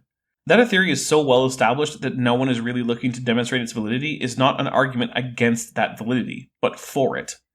It means that it has been largely unassailable for so long that no one even bothers trying anymore, except perhaps around the fringes by adding things to it like epigenetics and endosymbiosis. Already assumes you and the chimpanzee are from common ancestors. Yes, because universal common ancestry has long ago been demonstrated. So then there's a question of which animals are most closely related to chimps and humans. Let's make a comparison to Islam. In historical scholarship, the exact way in which the Quran took its current form is an open question. There is unfortunately a known event in which the manuscripts were rounded up and destroyed in favor of a standardized version, meaning that unlike with biblical texts, we don't have a series of manuscript families from which to work to reconstruct the original. And also, references from early in Islamic history are a bit confusing, with what are now parts of the Quran sometimes being referenced as separate works, and some parts of it being considered prayers that aren't part of the corpus itself, such as Surah 1 or Surat al-Fatiha. So let's say that Lantern and Sabor are engaged in this discussion from the standard Islamic view that the Quran, as we have it, was revealed to Muhammad, variously written down on palm leaves and bits of parchment by his followers, then collected, then finally turned into the definitive edition promulgated by Caliph Uthman. If I come in and say, but you were assuming that Arabic was a language that existed at the time of the 7th century, I would be laughed right out of the room. The existence of Arabic as a language has been attested from at least the time of the Nabateans some 3 centuries before Muhammad's life. The existence of Arabic in this discussion is a background assumption. Not because we have no evidence, but just want it to be true so we can talk about the Quran, but because we have long-standing and overwhelming evidence of the existence of Arabic in various inscriptions from before the earliest plausible date for the composition of the Quran. As a result, no one really tries to establish the existence of Arabic in the 7th century in serious scholarship. That's the situation with universal common ancestry. The evidence is long-standing and overwhelming, so we're past the point of trying to demonstrate it. But even so, just because anti-evolutionists exist, people do it anyway for funsies. One of my favorite examples is Statistical Evidence for Common Ancestry, Application to Primates, published in the journal Evolution in June 2016 by David A. Baum et al. Here, they did not assume common ancestry. Instead, they had both models for common ancestry and separate ancestry for primates. It demonstrated with p-values like 1 times 10 to the negative 1,791st power that common ancestry is supported even when you don't assume it. For those of you who are not familiar with a p-value, it means that in one of their datasets, the chances of separate ancestry being true given their data is about 0.1789 zeros than 1%. So yeah, it's pretty damn well established. Already assumes that your genes are homologous. Before doing the search, it already assumes. Nope, this is work that is done after we've already established the fact of common ancestry. Science has moved on. So it moves from humans and chimpanzees are homologous if we consider them from a common ancestor to humans and chimpanzees are homologous, therefore they are from a common ancestor. Again, homology isn't something that applies to entire organisms. It applies to parts of organisms. Lantern has the understanding of this topic that I might expect from a 10-year-old. Genes can be homologous, proteins can be homologous, organs can be homologous, but chimpanzees and humans can't be called homologous. They have homologous traits and structures. If you want to try to overturn some well-established idea in science, you have to actually know what you're talking about. If you asked me about why your car is making a weird noise and I said that it probably had run out of carburetor padlocks because you're overclocking your accelerometer, you'd probably assume that I had no clue what I'm talking about. That's what Lantern sounds like. The same idea of the circle reasons that I displayed earlier when it comes to the vestigial, or the same type of nonsensical things. I had to listen to that 3 times. I think he's just complaining again that he sees this as circular, but it's not. I've already gone over this. I don't feel like doing it again. Just go watch the previous videos, unless you're watching this as a supercut, in which case, I guess go back to earlier in the video. Also, if you're watching this as a supercut, I salute you, because this is one long video. This is a bit confusing, but I will explain it when I go into the research. I'll give an example. No, they rely on research that already demonstrated universal common ancestry to the satisfaction of the entire field, and then they do research to answer still unanswered questions within that paradigm. There's basically no one trying to demonstrate universal common ancestry anymore. Point is, it's no longer an assumption, it's evidence. They already assume that it is the case before they do the research. Rather than doing the research to come to the conclusion that it is true or not, they already assume it's true, and they use the methods that assumes it's true to prove what they already believe. And he's doing a Jahannam of a bad job making that point. That's the point that I'm trying to make. Lantern is apparently unfamiliar with the concept of statistical sampling. It doesn't matter that your sample isn't as big as your population, as long as the sample is sufficiently large and unbiased. If you wanted to find out the average mass of a US 1-cent coin, commonly called a penny, you don't need to measure every single penny. I just need enough pennies with enough variation in origin and weight. The chances are that if I measure 140 million of the approximately 140 billion pennies currently in circulation, I am damn sure I will have a plenty good enough sample. Hell, I am very confident that if I measured 1,400 pennies, that would be fine. Sampling 0.1% of your population is overkill in most situations that don't involve a very small population. Okay, so in this study, why was it problematic? First, they used 3 million genes out of 3 billion. Yep, a perfectly acceptable sample for such a large population. The chances of a random sample of that population being wildly different from the results of a full population measurement are both measurable and minuscule. I'm sorry that Lantern doesn't understand statistics, but his lack of understanding isn't a problem for science, it's a problem for him. So literally 1 out of 1,000 genetic codes only in that research. No, they tossed out unalignable regions, because the study is about alignable regions. That's not a secret, and the fact that Lantern doesn't know what that means is still not a problem with the study. Now, within 1 out of 1,000 in that research that they use, they ignored 28% differences and 7% differences. No, it means that of their samples, that percent wasn't alignable. And this isn't simply because of differences in the human-chimp genome. It's because in part bacteria were used in the replication of chimp DNA. because this used an actual sample from a chimpanzee, not a reference genome, which means that very short alignments may be due to chimerism and not actually because of low similarity with the sample chimp and the referenced human genome. Now, you might say that that's not a great method of generating your sampled DNA, and okay, there are now high-quality chimp reference genomes, and those have also been used in similar studies with similar results. Personally, I would be more interested in using a reference genome or a genome sampled after abiotic methods of cloning the genome up for sequencing, but I didn't choose this particular paper. Lantern did. So if there are problems he has with the methods, he could have picked a different paper. Between humans and chimpanzees, which is actually 35%. So if we were to take that 35%, it's why 65% similarities now already. Which is 0.1%.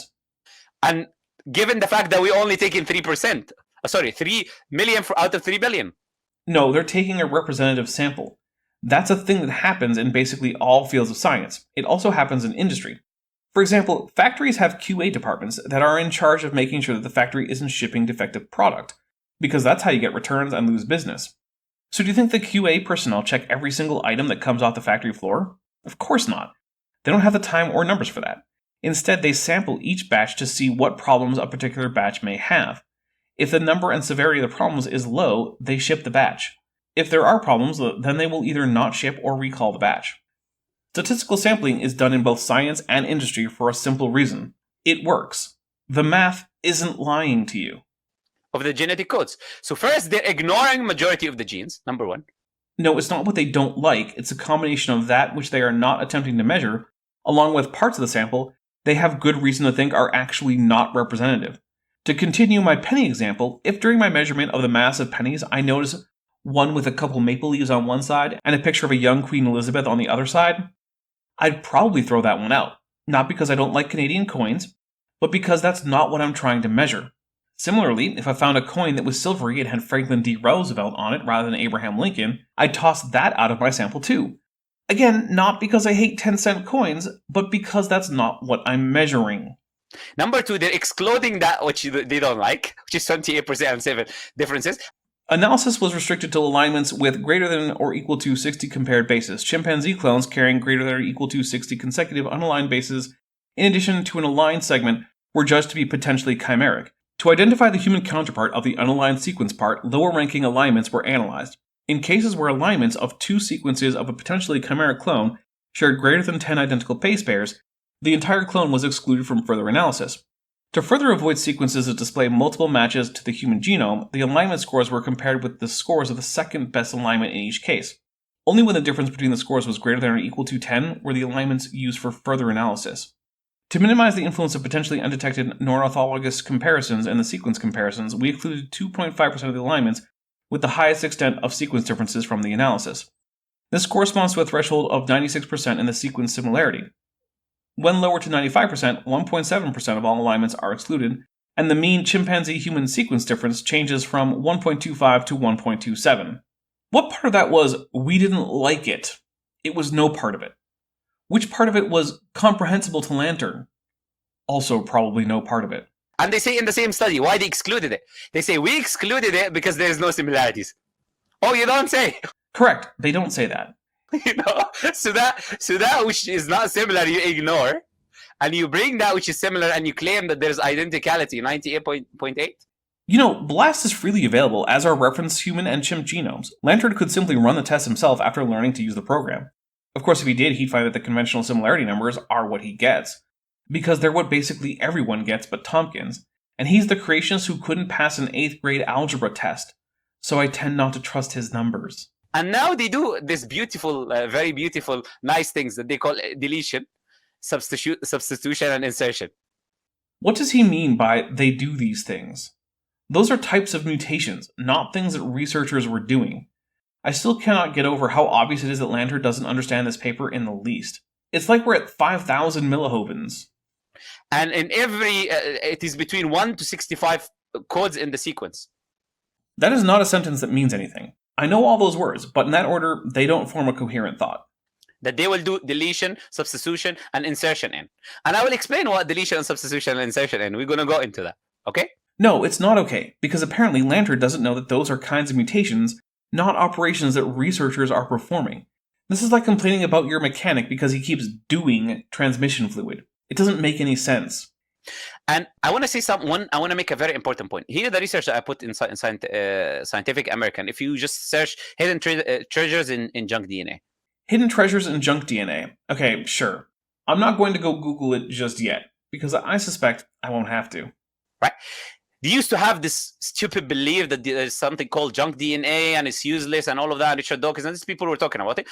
Junk DNA is very much a thing. Rather than go through all of this myself, why not check out the video Bad Creationist Genetics No Junk DNA by Dr. Dan Stern Cardinal of the channel Creation Myths. It's far more thorough than I'm willing to be this far into a video series about a guy who seems to understand what he's talking about less than Matthew Ramat Nyler does.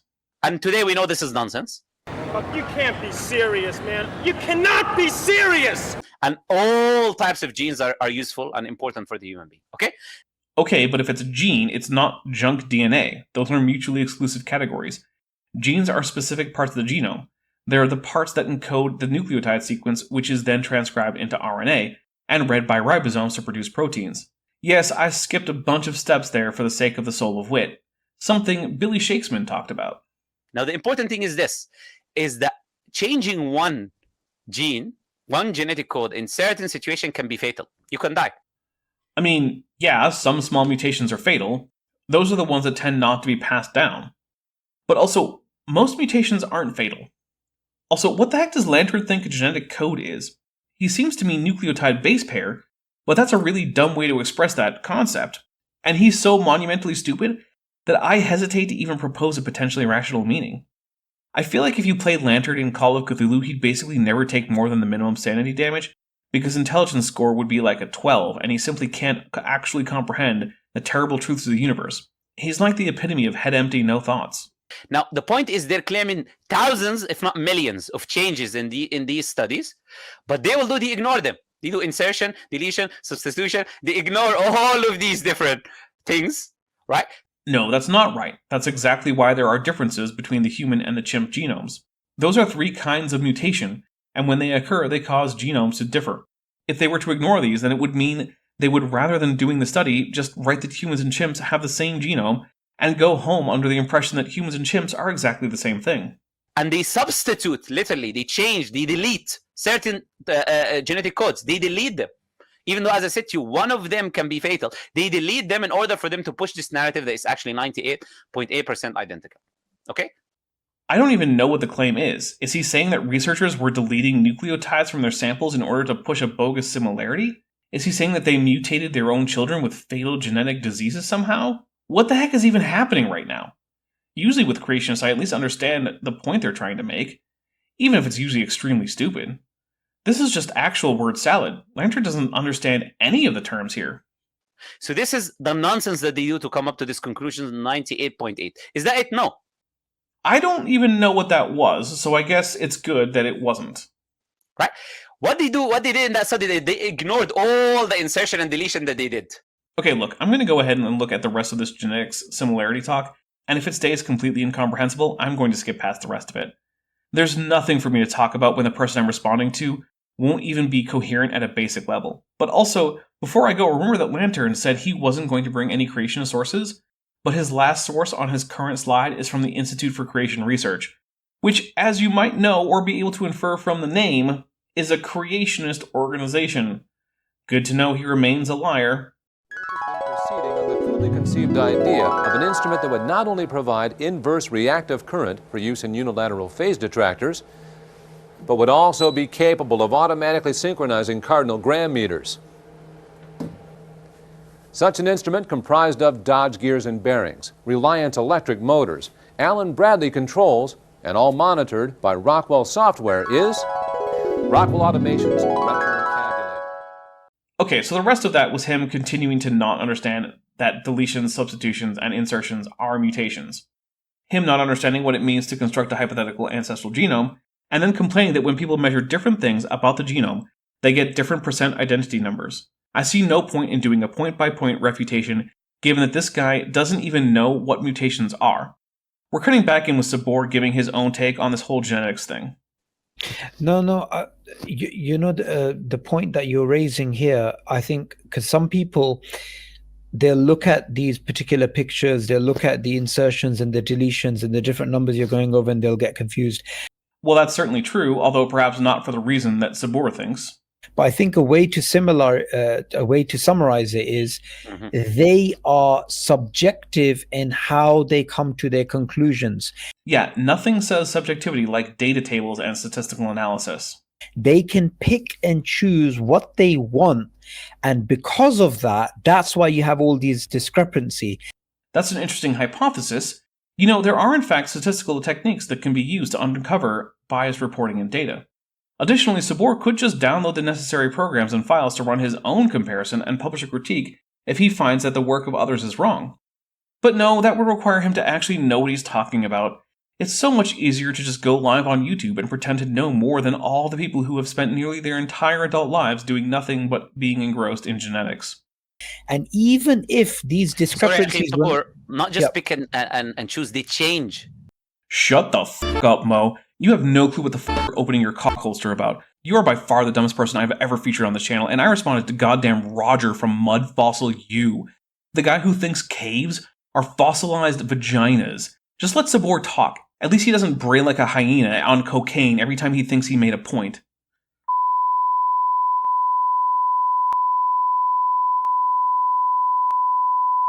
Yeah, it's super important, and what we have to realize about whenever it comes to any comparison between the human genome and the chimpanzee genome, the scientist who's studying the human genome and the chimpanzee genome, and they're doing the studies, take the names of each one of these scientists who are putting together these papers and interview them before, let's just say hypothetically, before they did the experiments, and ask them, do you believe in human-chimp ancestry? Every single one of them will say yes. So the thing is, it's a foregone conclusion. So now, scientists confirming a prediction is a bad thing. Let's look at a little story. The story of the discovery of Neptune. You see, Newtonian mechanics had long been established as the paradigm used for calculating things like the orbits of planets and moons, and predicting where such objects would be in the sky in the future. But there was a bit of a problem. People like Alexis Bouvard noticed that Uranus wasn't acting as expected. So Urbain Le Verrier and John Couch Adams both did some calculations and found that the oddities in Uranus's orbit could be accounted for if there were another fairly large planet beyond its orbit. They even calculated where it should be in the sky if it existed. Then John Gale received a letter from Le Verrier asking him to look at a particular part of the sky. 12 degrees from the predicted location, there it was. So the people predicting the location of Neptune thought it was real. Does this mean that they're not allowed to do research that shows that they were right? It seems like, according to Sabor, maybe so. And perhaps we now have reason to doubt the existence of Neptune. But hey, maybe that's too far from evolution to count as a good example. Let's look at another discovery, that of Tiktaalik. Paleontologist Neil Shubin and his colleagues, Dashler and Jenkins, were hoping to find a transitional form between basostegocephalian fish and tetrapods. They knew from the theory of evolution that such an organism would have lived in or around the late Devonian, and it should have lived in a mixed environment with land and water. So they looked at geological survey maps and found that Ellesmere Island in far northern Canada had rocks of the right age and environment. Now, Ellesmere Island is deep into the Arctic, and digging there is only possible for a small part of the year, so progress was slow, but after 5 years, they found exactly what they were looking for, and it met the predictions of evolutionary biologists who were studying the origin of tetrapods, such as the aforementioned Dashler. So is it suspicious that a team who thought something like Tiktaalik would be found actually found it? No, of course not. Confirmed predictions are, as we often hear from creationists, the gold standard in science. That the chimp human genetic analysis confirmed predictions based on evolutionary theory is another in the myriad of confirmations of evolutionary theory, not a problem or a conspiracy. They already believe it. And it's just about fitting the data to make it appear that the similarity is less or more than they previously thought. That's an accusation of data manipulation.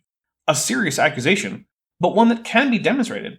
Reference genomes for both Homo sapiens and Pan-troglodytes are in the public domain, and genome comparison programs are free. If Sabor's computer can't handle a full genome comparison, which is likely as the files are very large, he could simply split it up into chromosome comparisons. But I'll give a spoiler warning. The only person who's managed to come up with numbers significantly different from the consensus while doing it this way is Jeffrey Tompkins, who in fact demonstrably did things that would be considered data manipulation, except that Tompkins struggles with 8th grade math, so he might actually just be that stupid. Let me know in the comments how likely you think it is that Sabor will ever go ahead and demonstrate his claim of data manipulation by just doing the work. So Absolutely. no one's, and this is super important, brothers and sisters. Nobody's coming to the evidence from a perspectiveless perspective. They already have it clear in their head that universal common ancestry is true. Yes, just like the Verrier thought that universal gravitation was true. Science is done by humans, and humans have biases. That's why there's this thing called peer review. Sabor is welcome to actually peer review these genetic studies by doing his own. And therefore, they are not objectively coming to this data. They are simply coming to it with their what's known as theory ladenness in philosophy of science. And that's why these conclusions are absurd. Yeah, well, you know, that's just like your opinion, man. Just put up or shut up. Do the work. That's what real scientists do. They do the work. Creationists, though, don't. They just LARP at science. Their researchers are doing research the way a warrior going into battle wearing painted cardboard armor and carrying a plastic rod covered in foam is going into battle. And it's because their distinctive ideas simply do not hold up to scrutiny. They're simply absurd. That's what they're taught in universities, Brother Sabor. Yeah. They're already taught as students. It is. That's what I'm saying. Why am I building up with all of that? Because they're already taught this is a reality, this is a fact. Imagine people being taught that verifiable facts are facts in college. The horror! Won't somebody please think of the children? Look, that something is taught in colleges and universities is not proof that it's true. Many things that were long taught in such places have now been overturned. But they weren't overturned by people whining about bias. They were overturned by people actually doing the work, getting the data, and shifting the consensus of an academic field of study. Creationists are welcome to do so, but the problem is, they can't. They generally don't even try. So whatever method they use, that's why I opened their own textbooks and what they teach in their own universities, is they already use these methods. If you open this research I showed you, they use BLAT. If you open a science research with the same exact percentage, but different types of genes, they apply the same method, but they're also using BLAST. Again, they're using all of these different methods that already assume the truth of evolution. BLAST doesn't assume the truth of evolution. It just compares one dataset to another and spits out similarity statistics about them. You could feed it actual random noise for both the query and database genomes, which would not share a common ancestor with anything, let alone each other, and it will spit back stats giving you a percent identity. In order to take the output of BLAST and make it meaningful in the context of evolutionary biology, you have to make some kind of prediction and test it. BLAST can be your way of testing it, but it on its own does not assume anything. It's simply some mathematical operations performed on datasets. And they add all of these different data. Like, for example, to simplify very simply to any layman, if I say Muhammad ate camel meat. That seems likely. It was a common food when and where he lived. What they would do is that because they want these two statements to be identical, Muhammad ate camel meat, camel ate Muhammad meat. What the hell is he talking about? I have no idea how this is supposed to track onto genetic studies as an analogy. They want these two statements to be identical. So what they're going to do is they're going to change camel with Muhammad in the position, and they're going to do substitution, and they will change the positions, or they will do a deletion of Muhammad. They will put camel in there, and do a deletion of the other camel, and they put Muhammad in there to come up with the same conclusion. Oh, it doesn't track because Lantern doesn't know what the hell he's talking about, and still thinks that a reconstructed ancestral genome is made by data manipulation, and he thinks that mutations are things that researchers do to the data, rather than things that happen to genomes which can be found by researchers. He fundamentally has no clue what is happening. He doesn't know what the genes are, he doesn't know what the term genetic code means, he doesn't know what nucleotide base pairs are, he doesn't know what junk DNA is, and he hasn't even mentioned things like introns or regulatory regions. As a result, his critiques are almost impossible to even parse.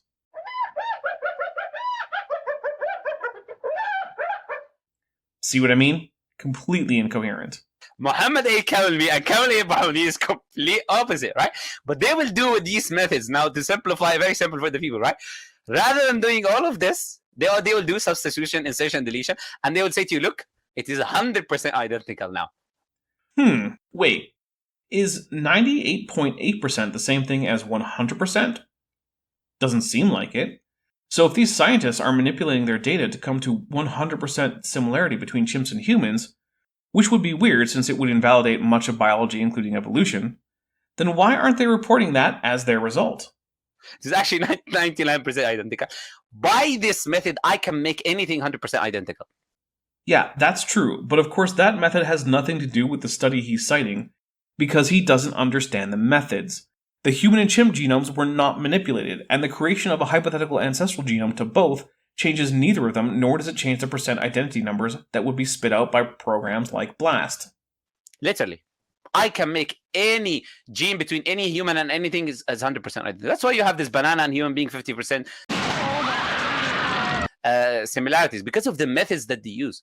It just depends on which method that they use to come into similarities between these two different things. And you can say any amount that you want to say, 96, 95, 77, 70, whatever you like, you can say.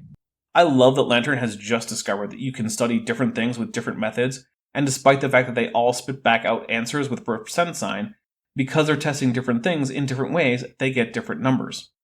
And also, I love that his conclusion on learning this is that it's a nefarious conspiracy to undermine faith in Allah and the message he allegedly revealed to Muhammad. Yeah, and an additional point that I want everybody to just keep in mind is that before Darwin, there was Carl Linnaeus. Carl Linnaeus was a Swedish scientist who put together taxonomy. And let's remember, he believed in a special creation by God, which seems to be what Sabor and Lantern believe. The way that we have it in terms of all these different organisms being put together in these categories.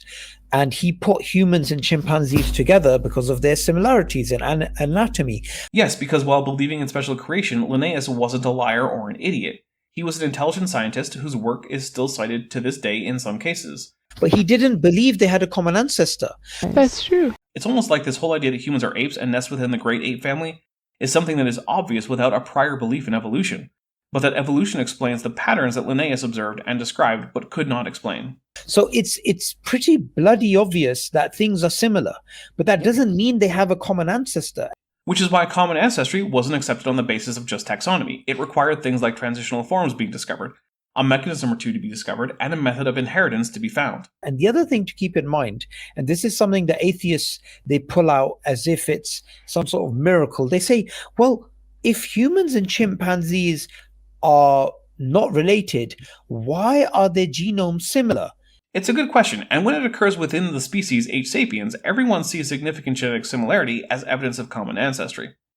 That's the whole point of things like paternity tests.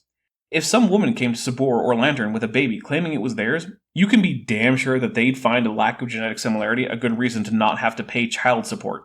Similarly, look at the case of the Somerton man, a man whose body was found in Somerton Park in Adelaide, in South Australia. He remained unidentified until 2022 when DNA testing was correlated with genealogical data to find out that he was a man named Charles Webb.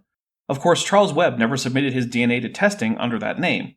Instead, the DNA from the Somerton man was acquired from hair left over in a plaster cast taken of the body in hopes that someone might recognize him from the cast, since obviously his actual face would not remain intact indefinitely. So this DNA was compared to those in a genealogical database, and since DNA is in fact evidence concerning ancestry, since that's, how you get your DNA, his family was identified. And the answer to that is, why wouldn't their genomes be similar? Because they are anatomically similar. Remember that Sabor and Lantern were complaining about convergent evolution, where animals with superficially similar anatomies had very different origins? That's why. He knows why. But further, there are even more reasons. Let's say humans and chimps were created by God with maximally similar genomes due to their similar anatomy. In terms of neutral variation, we wouldn't be able to recover evidence of common ancestry when comparing humans and chimps to an outgroup, like gorillas or orangutans. And that's exactly what we find. The fact that humans and chimps share neutral variation with each other, that they do not share with gorillas, is as close to proof positive of sharing common ancestry as it is possible to have. This is exactly the kind of evidence that is uncontroversial within Homo sapiens and directly contradicts separate ancestry. We would expect their genomes to be similar. Absolutely. Yes, but the specific ways in which we can predict both similarity and differences based on common ancestry or separate ancestry are different, and we can test for them. And as we've already seen, that's true for the whole order of primates. And when it's tested, we find stronger support for common ancestry than I've ever found in any statistic test I've ever encountered before. The chances of separate ancestry are so low that they are way beyond the level of human comprehension. It is the same, what I was saying before about the vestigial organs, right? It is already the assumption that evolution is true. No. Again, homology as a concept predates the acceptance of evolution and goes all the way back to before common ancestry was accepted, and to the time when separate ancestry was the default assumption in biology. And the organ can be only useful if it is for survival and reproduction. I mean, yeah, basically. After this, he reads an ayah from the Quran in Arabic. I cut the Arabic out as virtually none of my audience speaks Arabic, and I don't buy into the idea that it only counts in Arabic. Arabic is a language like any other, and it isn't a special untranslatable language. Allah says in these animals you have beauty. Allah, I can accept with you that they're completely useless for survival and reproduction, and still there's a purpose. I would love to see Lantern's example of a beautiful feature on an animal that's useless for both survival and reproduction. Who wants to bet that if he tries, he just gives an example of something that's actually useful for reproduction, because he doesn't know that sexual selection is a thing? Purpose is beauty. Allah created it in that way for the beauty, for them to look more beautiful. You mean like a peacock tail that's actually there to attract mates? Or how about the bright colors of a monarch butterfly that are actually there to signal to predators that the insect is poisonous? For them to look more amazing. So even if I were to steel man their argument and accept that they're not useful for survival and reproduction, we can find an alternative explanation, right? Except that the alternative explanation of Allah likes pretty animals has neither explanatory nor predictive power. But things like signaling of danger, sexual selection, and Batesian mimicry have both. So this is no more an explanation than saying Allah just likes fire is a better explanation for fire than the oxygen theory of fire. Yeah, and also I just wanted to add a beautiful point related to what you said, because what you said is absolutely beautiful. Apparently Sabor thinks that saying some of the stupidest shit I've heard since Mud Fossil U is beautiful. I have now lost what respect I had for Sabor, which I'll grant wasn't a lot, but it wasn't nothing. I'm really tired of being disappointed by creationists. Next thing you know, Peter or Todd Wood is going to let me down. When it comes down to the points that they're making, they cross over from biology into theology. Not any more than any other science. Theology is, as the name implies, the study of who God is and what he does and how he interacts with the world. At most, science can say that God is not a necessary hypothesis for particular parts of the world to be explained. Just like Einstein's theory of relativity means that we do not need to invoke God to explain the motions of galaxies, stars, planets, and moons, the theory of evolution says that we do not need to invoke God to explain the biodiversity on this planet. It has nothing to say about whether the Quran is the eternal book of God. It has nothing to say about if Muhammad is God's messenger. It has nothing to say about whether Muhammad was having a seizure or being visited by the angel Jibril during Laylatul Qadr, or his subsequent revelations. It has nothing to say about whether you should eat pork or drink alcohol. It has nothing to say about how many times you should pray each day or which direction you should face. It has nothing to say about how to avoid Jahannam or how to get to Jannah. It has nothing to say about whether the fitra is real and calling all humans to Islam or not. As I say, it's a quick one. I could have gotten more detail, but I don't want to bore the people, you know? Oh, I wouldn't consider myself to be bored. Sure, my brain might be leaking out of all the orifices in my head, but it's not because I'm bored. I don't want to. Yeah, but you know, these presentations, Muhammad, they're very important because whenever we're talking to atheists, we need to have them ready. We need to have these references ready. We need Absolutely, to have that's why I have them ready. Yeah. Why? Do you think these two have a humiliation fetish or something? If that's how it is, they could just get someone to humiliate them in private rather than looking like idiots on the internet. But maybe their fetish is specifically public humiliation. I have them ready. The links, whenever they come to you, they claim that there's random mutation. Already slap them with research showing that there's no random mutation, and then slap them with the video that I showed you, and that's the end of it, right? You don't need to debate too much with that. They come to you the fossil record. I want people to this is a very important point. They will come to you. Where's the evidence for evolution? They will say to you the fossil record. They sure will.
just said a word. What in the fossil record is evidence for what you say? That's what you're supposed to ask.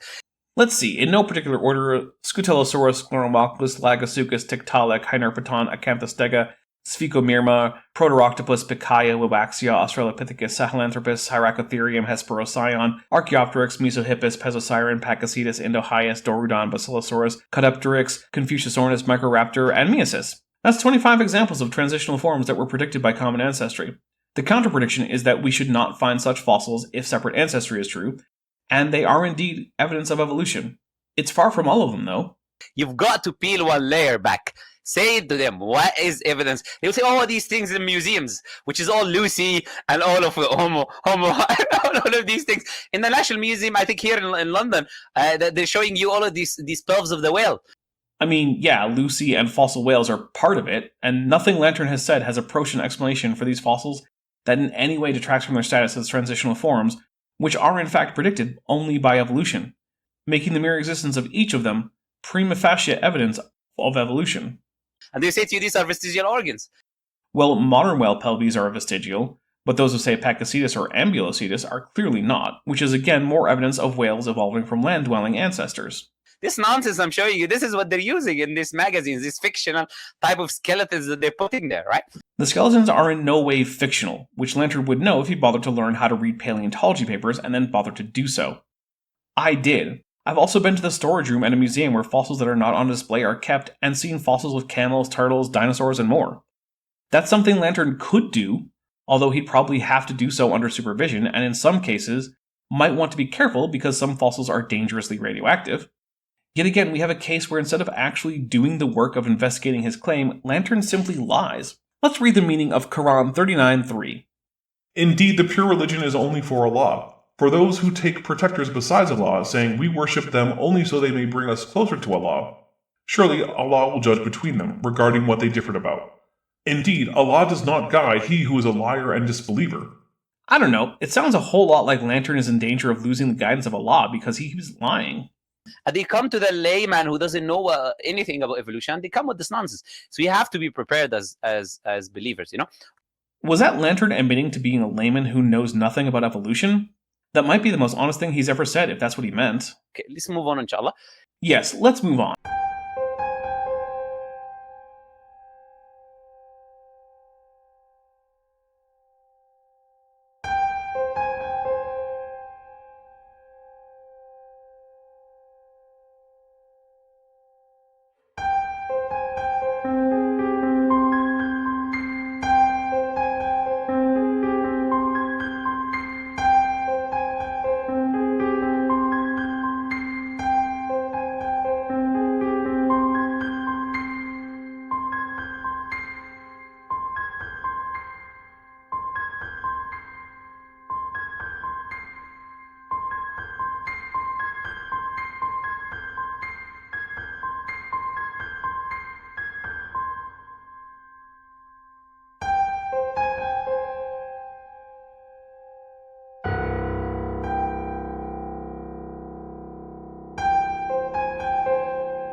مرحبا يا إخواني وأخواتي.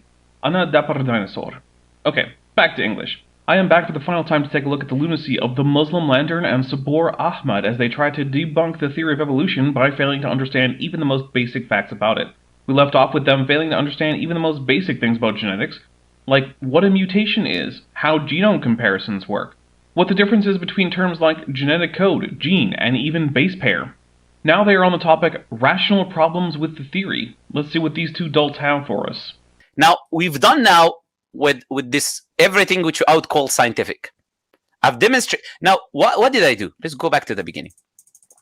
What he did was show a profound ignorance of everything that he's talking about that rivals even Roger from Mud Fossil U's inability to comprehend anything he'd rather not accept. What did I do? I've demonstrated that whatever they call fossil record or evidence for evolution is in reality evidence against them. What you just said is one of the most insanely idiotic things I have ever heard. At no point in your rambling, incoherent response were you even close to anything that could be considered a rational thought. Everyone in this room is now dumber for having listened to it. Right? So you've demonstrated the fossil record is actually evidence against evolution. Nope, it remains an aspect of the world that is only well explained by evolution and that only evolution can reliably make predictions about. We put forward the Cambrian explosion, which poses no problem for evolution, no matter how much these two deliberately misunderstand it. We put forward how these species are actually evolving. He didn't, I did. It kind of blew his absurd nonsense out of the water. In very quick periods, and how it's impossible for it to happen. The Cambrian lasted some 50 million years. It's more than enough time for the observed evolution in the Cambrian. On a long period, if it's not on a long period of time, it's impossible. And 50 million years is a long time. And how the Cambrian explosion completely refutes this idea. It completely refutes this idea the same way that the Quran refutes Tawheed. I put forward all of the fabrication, not all, by the way, that I can go on and on, by the way. Just some 13 only links of some of the fabrications that they put forward. Actually, he put forward exactly one fabrication that was accepted by anyone in the scientific community, Piltdown Man. All his other examples were misidentifications except for Archaeoraptor, which was a composite and rejected by all the paleontologists who looked at it. To try to support the fossil record. Okay, so the fossil record doesn't need to be supported, it simply exists. And in the case of Archaeoraptor, it wasn't done to support anything, but to get some impoverished rural Chinese peasant a decent life more or less denied him by Winnie the Pooh over there. Oh, and in something real these two could be concerned about, rather than denying science, the Chinese Communist Party is currently enacting genocide against one of their traditionally Muslim ethnic groups, the Uyghur. And Disney filmed their shit Mulan remake in the province it's happening in and thanked the provincial government. Now, I'm not saying that Lantern and Sabor aren't concerned about that, just that talking about that could at least be a good use of their time, and instead they chose to lie to everyone about science. We move on from the fossil record. Vestigial organs, we put forward how these are all lies. Actually, once again, they put forward that they didn't bother to even look up what a vestigial organ is, and instead pretended that any function for an organ means it's not vestigial, which has never been the actual definition. These organs are not vestigial. How it's even circular reasoning that you don't even take that into consideration to begin with, because it assumes already evolution is true. In fact, you do not need to assume that evolution is true to show an organ is vestigial. Homology will do that just fine, and that does not rest on common ancestry. And when we say, why do you assume evolution is true, they will say to you the fossil record. Well, that and the twin-nested hierarchy, successful predictions, ERVs, homology, etc. You go to the fossil record, they go to you to vestigial organs. So you have to be very careful with these people, because they jump from one to another. So you refute all of them to make them very clear that, okay, there is no evidence of what you're calling evidence, right? People jump around when describing the evidence for evolution because it comes from so many places and is so ubiquitous throughout biology. Homology and blind naturalistic. We showed that homology is not evidence. Nope, he just pretended it required assumptions to detect that it manifestly does not, because he has an anachronistic understanding of the concept as it was originally used. It's actually the opposite, as we showed with the cichlid fish. We showed how natural selection is not blind. Maybe. I still don't know how I'm supposed to parse those words in the context he used them in. Natural selection certainly doesn't have actual physical eyes, but because it's environmentally dependent, it certainly can drive different populations in similar niches, in similar environments, to similar gross morphological traits. And it is guided, and they're not giving us an explanation how it is guided. No explanations were given. Lantern just pretended they weren't, even though he himself cited sources in which they were. Right. We showed that there is no such thing as random mutations. No, what they showed was they don't understand the concept of randomness and think of it only as non-predictable but equiprobable outcomes. We showed research from their magazines, from their own beliefs, how there is no such thing as random mutation. Actually, what they showed is that not all mutations are equiprobable and that not all locations in a given genome have the same mutation rate. Which is basically the same thing as saying that the outcome of rolling 3 6-sided dice isn't random, since some results are more likely than others. We showed how similarities in genetic makeup is made up. No, they show that their understanding of genetics is about on the level of Kenthoven's understanding of it, because they mixed up the terms genetic code, nucleotide, and gene, which all mean very different things. Okay, how similarities in genetic makeup is a concept that is made up.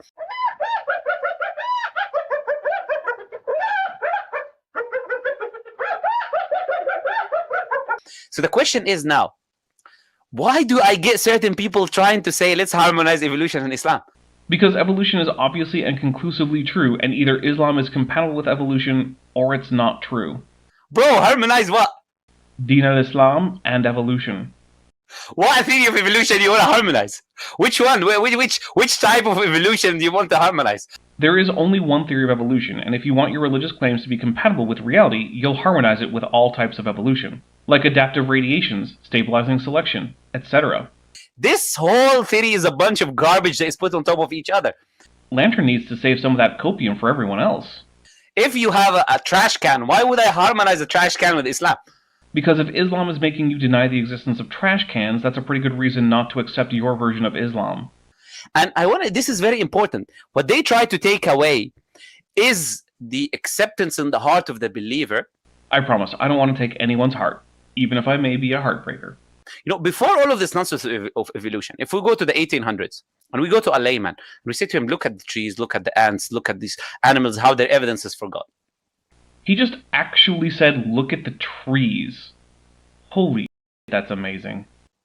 None of them would object. None of them they would say, yeah, that makes sense. Okay, all of these things are evidence. There has to be a maker that guided them to do that. Yes, and if you went to lay people in Rome in the 1st century and told them that lightning was evidence of Jupiter and that storms are evidence of Neptune, they would have agreed with you. But, you know, Lantern wouldn't agree with that. The fact that ignorant people from the past would agree with Lantern's anti-science rhetoric is not a win for him. That's why Fir'aun, when he asked Musa alayhi salam, قال ما ربكما يا موسى, who's your Lord, O Moses? قال ربنا الذي أعطى كل شيء خلقه ثم هذا. Allah is the one who is given everything its shape of creation, its creation, and then guided it.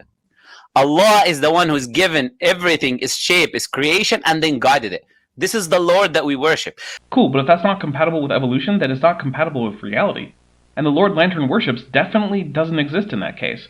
If he wants to keep worshipping a Lord, he'll need one that's compatible with observable reality. Why is evolution being put forward? Because it goes against this idea. Evolution isn't a conspiracy to disprove Islam.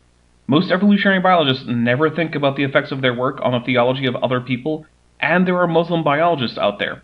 Evolutionary biologists, by and large, don't even know that there are still creationists on the fringes railing impotently against science, because they never do anything worthy of scientific attention. This natural, innate thing in the human being, to when he looks around, he knows there has to be a creator and maker for all of that, right? Maybe, but natural human intuition is notoriously unreliable. Human intuition tells us that the Earth is flat, that heavy things fall faster than light things, and that there's no such thing as air. Turns out it took hundreds of thousands of years to fix those things, because careful logical investigation of the world does not come innately to humans. So what did we do today? We showed how this whatever rubbish nonsense that they're calling evidence, it is not evidence for them, rather it is evidence for against them, and they have to explain to us who guided these these genetic things that are not random mutations, how these mutations, guided mutations, directed mutations happening. They're largely not. What is happening is that mutation rates and mutational hotspots are themselves evolvable. How this natural selection happening in different environments or organized, how it's happening. It's simple environmentally dependent differential reproductive success. It's honestly not very complex at all. If an organism has traits that make it better at making copies of itself than its conspecifics, then it's selected for and its alleles spread. Why all of these species evolved quickly and not on a prolonged period of time? Nothing I'm aware of has evolved too fast for the theory of evolution to account for. It's young Earth creationists who need evolution to go at warp 10. Warp 10? How are they evolving and all of these changes are happening in the body and there is no one controlling them? You have to explain all of that and you have to give us an explanation. Lantern has been given explanations and in many cases used them as sources, but instead of taking those explanations on board, he simply lied about them. I do not think he is actually interested in explanations. He would rather be wrong than change his theology. He fundamentally does not care about truth, he only cares about his identity as a Muslim. Now it is on them to explain these things to us. Lantern and Sabor are manifestly not discussing this topic in good faith, so no one is obligated to explain anything to them. To reference another religion, explaining things to people who are being bad faith interlocutors is like casting pearls before swine. It's useless, and I'm not here to talk to either of them. I'm here for two groups of people. Those who like watching me demolish stupidity, and those creationists of whatever religion who are actually willing to engage with the evidence in good faith, like I was back when I was a creationist. And as I said to you, if I'm speaking with someone who believes in evolution, I'm not going to go into all of these. It is too much for him. I'm just going to say, why do you believe in evolution? Start showing me your evidence, your research, and one by one, what he's presenting, I'm going to refute, right? Lantern seems to think that just because he's convinced by his objections to evolution, that refutes evolution, but that's simply not how it works. In order to refute something, the first step is to know what you're refuting. But fundamentally, most creationists have no clue what evolution actually is or how it works on even the most basic level. This is a simple way to deal with it, okay? Yes, lying is indeed a simple way to deal with evolution, but it's generally ineffective if you come up against people who know enough to detect a lie. So that's what we established now. Now moving on to what we call, it's a very important thing that we need to keep in mind now, the rational problems with this idea of evolution? Evolution, right? Right. Yeah, number 2. Let's start with number 2. Okay. Number 2, it is not falsifiable. Evolution is indeed falsifiable.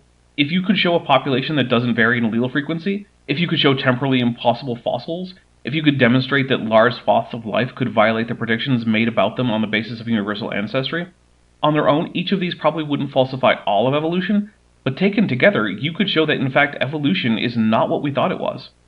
But the problem really is that evolution is like the germ theory of disease. We've seen germs, we've watched them cause disease in both the wild and in the lab. So while germ theory is falsifiable, all the things that could have been falsified about it have already been tested, and it wasn't falsified. That's how it is with evolution. All the things that have a chance of falsifying it have already more or less been checked, and evolution came out on top. That's what it means to be a theory. You're no more likely to overturn evolution than the germ theory of disease, because both simply work too well and have already passed virtually every conceivable test you could throw at them. The theory of evolution is not science. Of course it is. Lantern might not like it, but that doesn't make it not science. It's the unifying theory in biology. It has explanatory and predictive power beyond any other proposed theory in biology, and it continually passes every test thrown at it, which is basically every paper published in a biology journal. Right, so it's linked to the first point that I want to make, right? That is pseudoscience. They're linked. So linked, they're basically the same point. One of the key aspects of pseudoscience is unfalsifiable ideas. Of course, I would love to know what observation Lantern might accept as falsifying the idea that Allah did it. The theory of evolution is not science. You cannot falsify the theory of evolution. Why? All right, let's see it. I've already demonstrated 2 examples in this tree. Geez, that's a letdown. Lantern should just change his handle to the Muslim disappointment. Having the understanding of a theory that rivals that of a 10-year-old doesn't actually mean that you've shown that theory to be false. I've demonstrated to you, whenever there's something that comes up that goes against whatever they believe, they change it.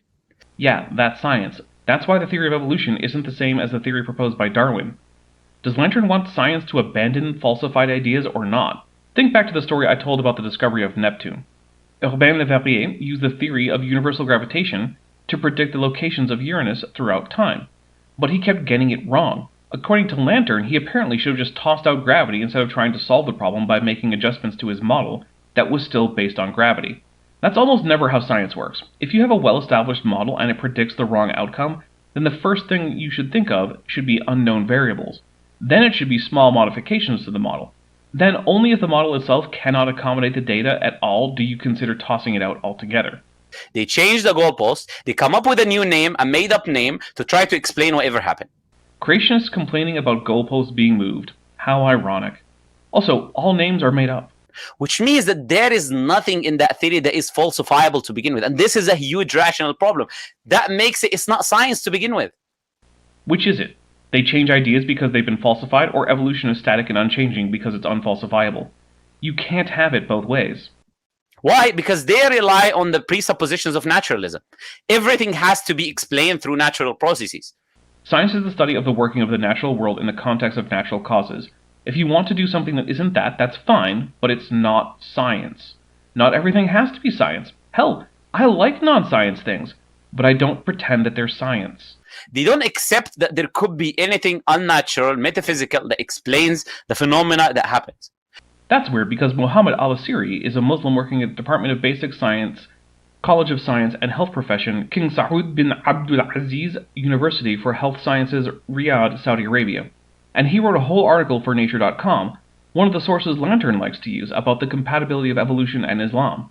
I am damn sure Muhammad al-Asiri believes in the supernatural. Based on that false assumption that they already started with, the theory it cannot be falsified. I already showed you that with the circuit fish. He means the cichlid fish, and what he showed was an amazing example of convergent evolution, and that he doesn't understand it. I've already showed you that with the fossil record. How when the Cambrian explosion happened, they changed it.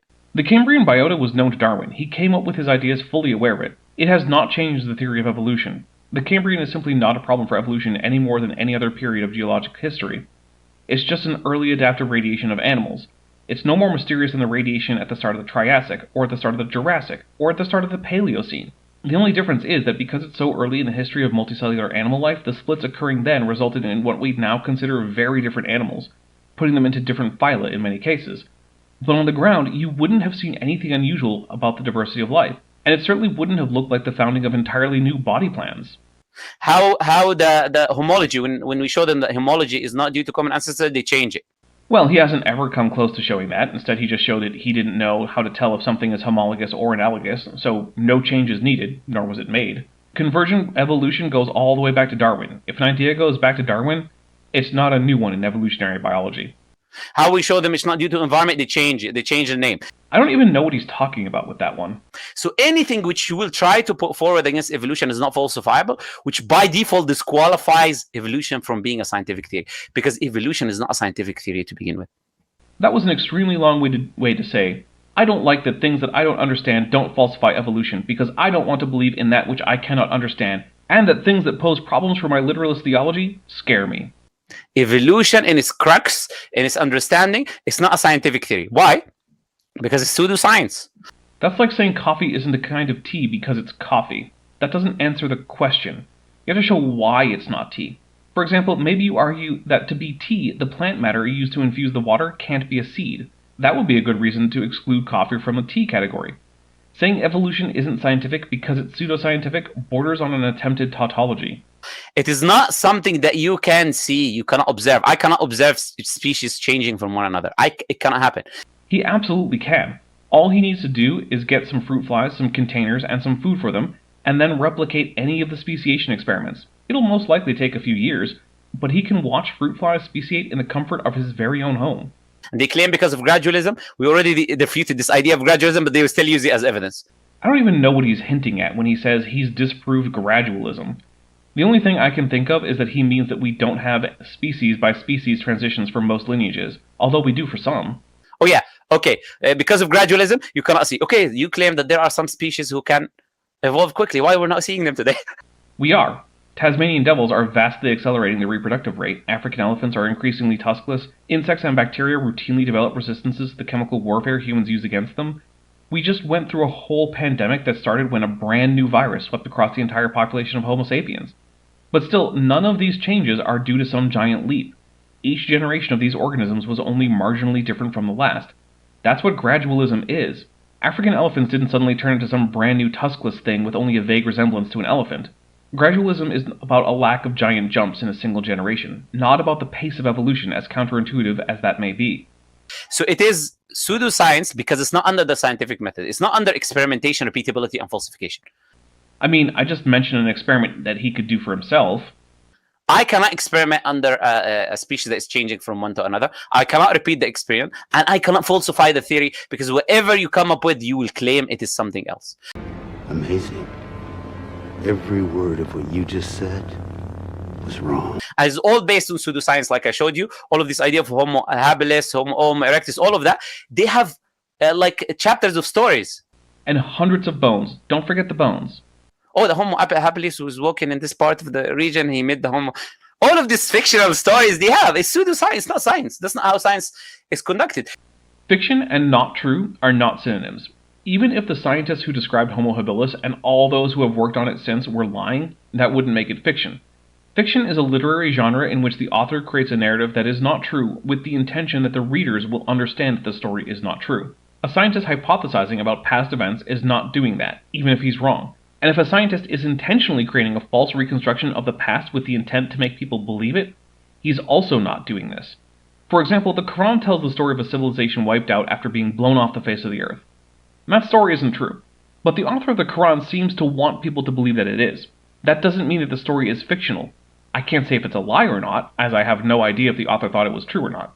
But it's not a fiction. You don't find a tooth and then say that this creature existed and he was walking, he was mating, and he was in this region based on finding a tooth.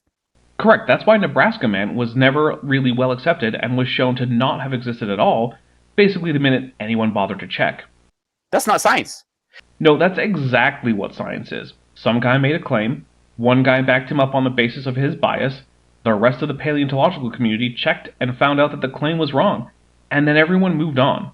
That's called falsification. It's exactly the thing Lantern complains scientists don't do.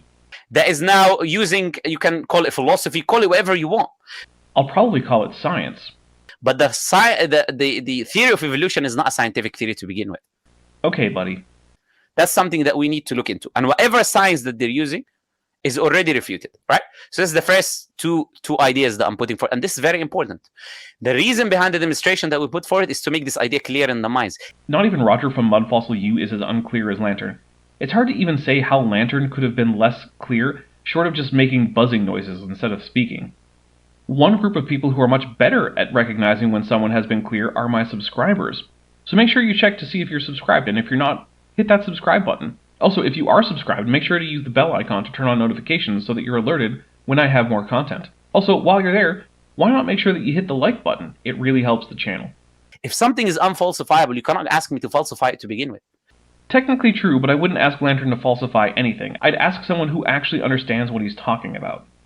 That's why you have to ask them for the evidences for them claiming it is true to begin with. Because all of the evidences are refuted and they're all manipulated.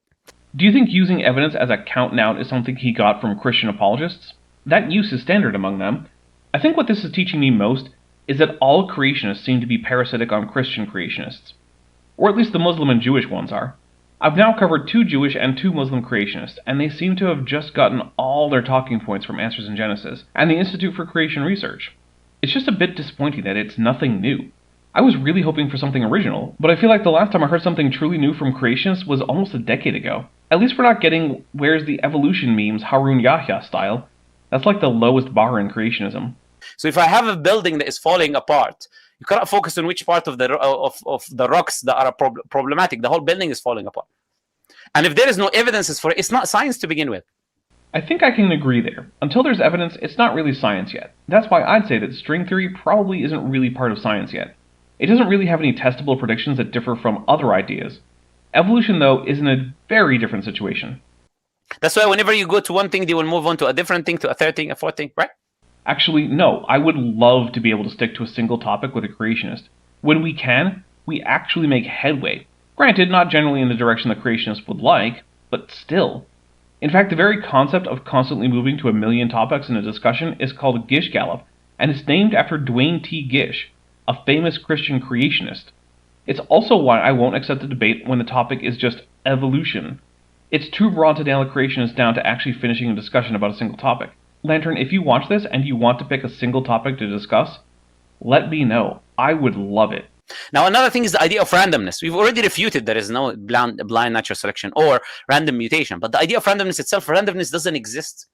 That's a possibility, and it's technically true that many of the things that are treated as random are actually deterministic, but in ways that are so complex that humans can't really predict them. That's how dice are. But then there are things at the quantum level that really do seem to be non-deterministic, although who can say for sure. But the thing is that for the purposes of modeling, which is what theories are about, it doesn't really matter if something is truly random in some philosophical sense, or if it's simply unpredictable except in aggregate. It's reasonable to treat such things as random. Mutations are the result of chemistry, and technically they're deterministic, but the complexity of the tiny variations that lead to one or another mutation are not something humans can reasonably keep track of in a population, and so they are not predictable at the scale of population genetics, which means that the models we use to predict and explain population genetics treats them as random. So are mutations random? In some ways, no, they're not. But in every way that matters, yes, they are. Are they all equiprobable? No, but that's not the only way to be random. Again, just like with throwing multiple dice, some results are more likely than others, but we still reasonably treat them as random. Randomness doesn't exist in reality. You cannot prove to me that randomness exists. Randomness is basically the lack of our explanation. Yeah, maybe, but so what? Some things are unpredictable in the particulars, and so we treat them as random. I find it extremely unlikely, but maybe one day humans will find a way to actually predict with reliability each and every mutation that will occur in a population, and models of evolution will get far more precise for it. Until then, which is a then that will probably never come, the correct thing to do is to treat mutations as stochastic. It doesn't matter if they are actually random in some ultimate sense. Scientific models are just that. They're meant to model reality in a way that simplifies reality but is still useful to predicting reality. Once again, Lantern fundamentally fails to understand science. If I flip a coin, it's not 50-50%. I just do not know how much pressure I'm putting in. I do not know the gravity. I do not know which side I'm pushing the coin. If I were to know all of these factors, then there is no such thing as randomness. That's true. Coin flips are not actually random, if you know all the variables that affect them. But that's the thing. We don't. That's why even though we know that, it's still how we do things like figure out who takes possession first in American football, and other instances where we need to choose randomly between two options. If you can't predict or control the outcome of an event, then it's reasonable to treat it as random even though it's not. Therefore, the whole theory is based on randomness. Nope, just the mutation part. And we've refuted already the pillars of randomness, random mutation and all of that. And if idea of randomness itself is wrong, you cannot base your theory on something which doesn't make any sense because nothing is random. Yes, you can though, and it's easy to see. Look, here's a chart of the probability of all the results of rolling two 20-sided dice and taking the higher roll. Something you might recognize as rolling with advantage from the D20 tabletop role-playing games. These dice rolls aren't actually random in some ultimate sense, but once you roll the dice enough times, you'll find that empirically the model that assumes that the dice rolls are random will predict your results. Nearly 10% of your rolls will be 20s, and about 1 in 200 will be 1s. It doesn't matter that the model is treating something that's not technically random as if it were. You can't effectively control the outcome of the roll, nor can you predict it reliably, so we treat it as random. And when we do, the model is successful. That's what science is after. All scientific models contain aspects that are not technically true. Electrical theory is full of fictional particles like holes that don't physically exist as objects. But by considering them, we can do things like build transistors and diodes without the math becoming the kind of thing you need a supercomputer for in the first place. We still don't have a reliable idea of exactly how turbulent flow works, but we can still build vent and piping systems that are not 100% turbulence-free, and they still move fluids where they need to be. Everything is happening in a causal chain according to your beliefs if you're a naturalist. Nope, philosophical naturalism is the rejection of the supernatural and does not require a belief in determinism. Things may well be deterministic or not in a naturalistic framework. Further, evolution is not something tied necessarily to philosophical naturalism. Famously, Fred Hoyle hated the idea and variously tried things to debunk it, even coming up with a stupid tornado in a junkyard comparison. So you cannot pick and choose and claim I'm a naturalist when it comes to this part. But when it comes to this part, I'm not going to accept naturalism. I'm going to claim that there is this hidden force that is called chance and randomness, right? Well, first, as I said, you don't actually need things to be random in some true level that goes to the bedrock of reality. You just need them to be uncontrollable and unpredictable to treat them as random. But second, unless randomness is supernatural, it's not incompatible with naturalism. Do you need jinn and angels for things to be random? I don't see why. In fact, I don't see why, say, a jinn should be able to do random stuff if randomness is fundamentally impossible, as Lantern seems to think it is.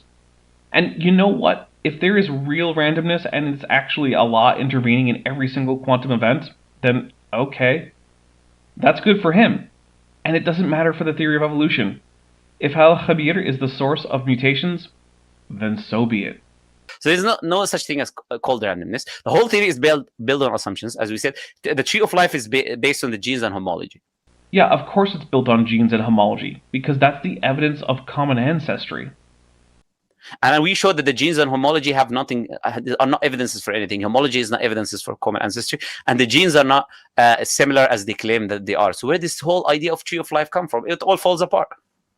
Well, it might if Lantern had actually done any of those things, but let's remember, Linnaeus noticed it first, and he believed in special creation.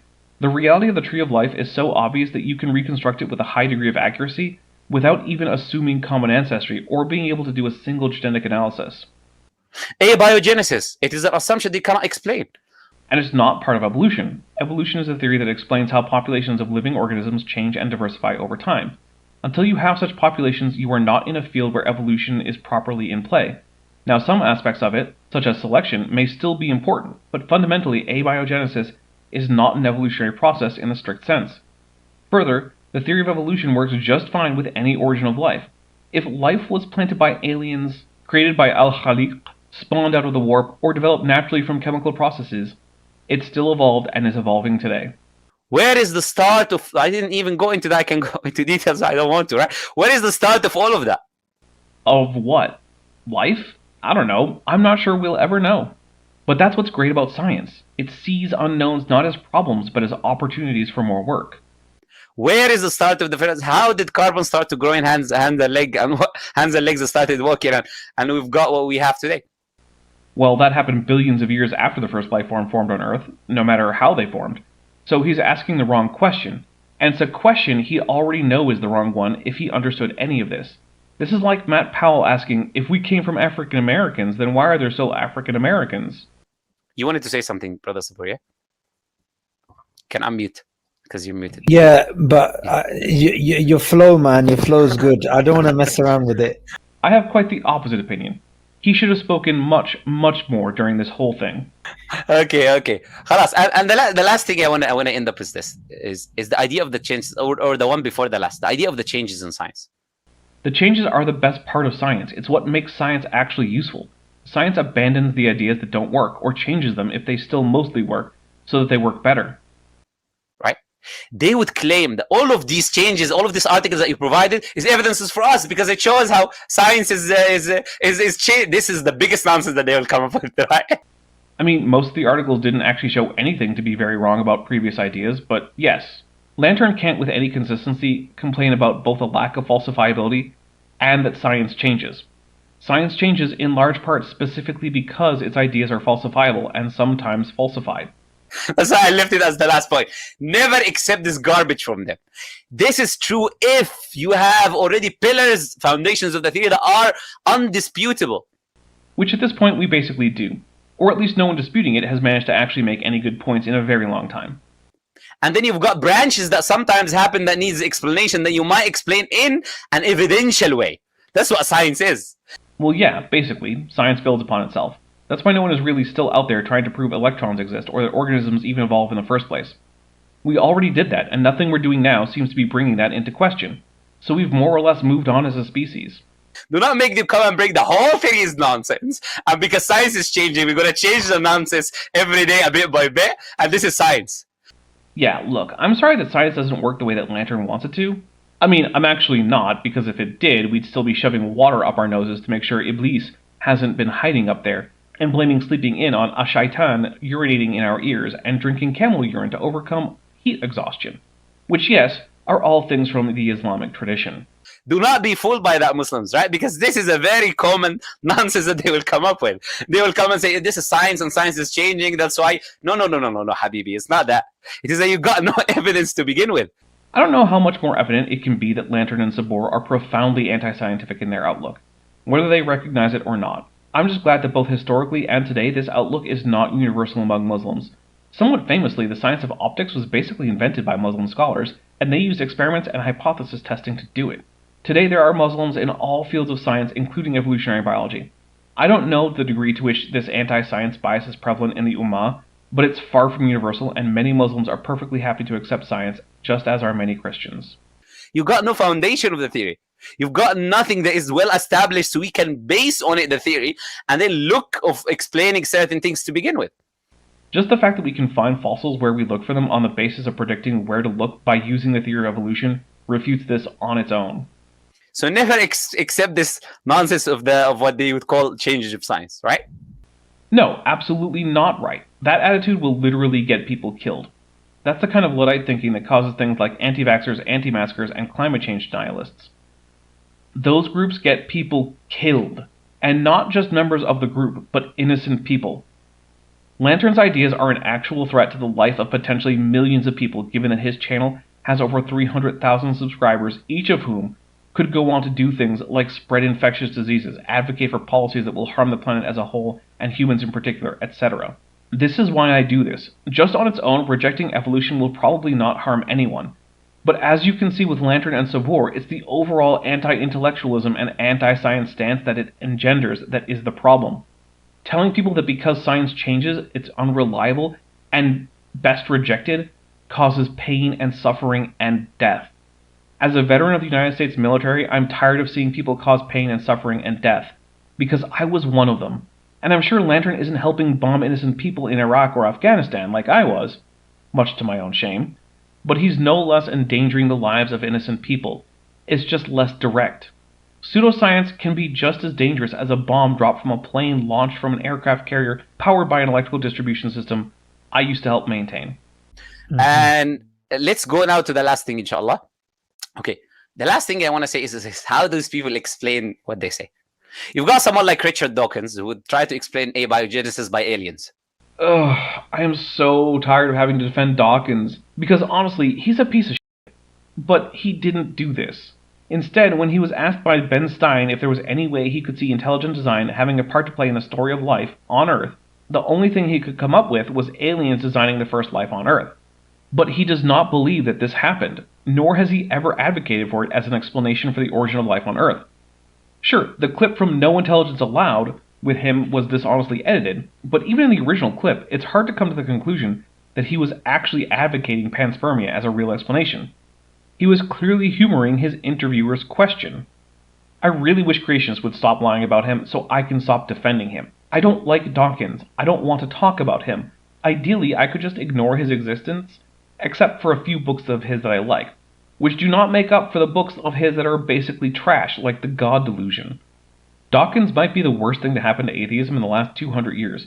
Kind of like how Muhammad ibn Abd al-Wahhab was the worst thing to happen to Islam in like the last 300 years, in my humble opinion.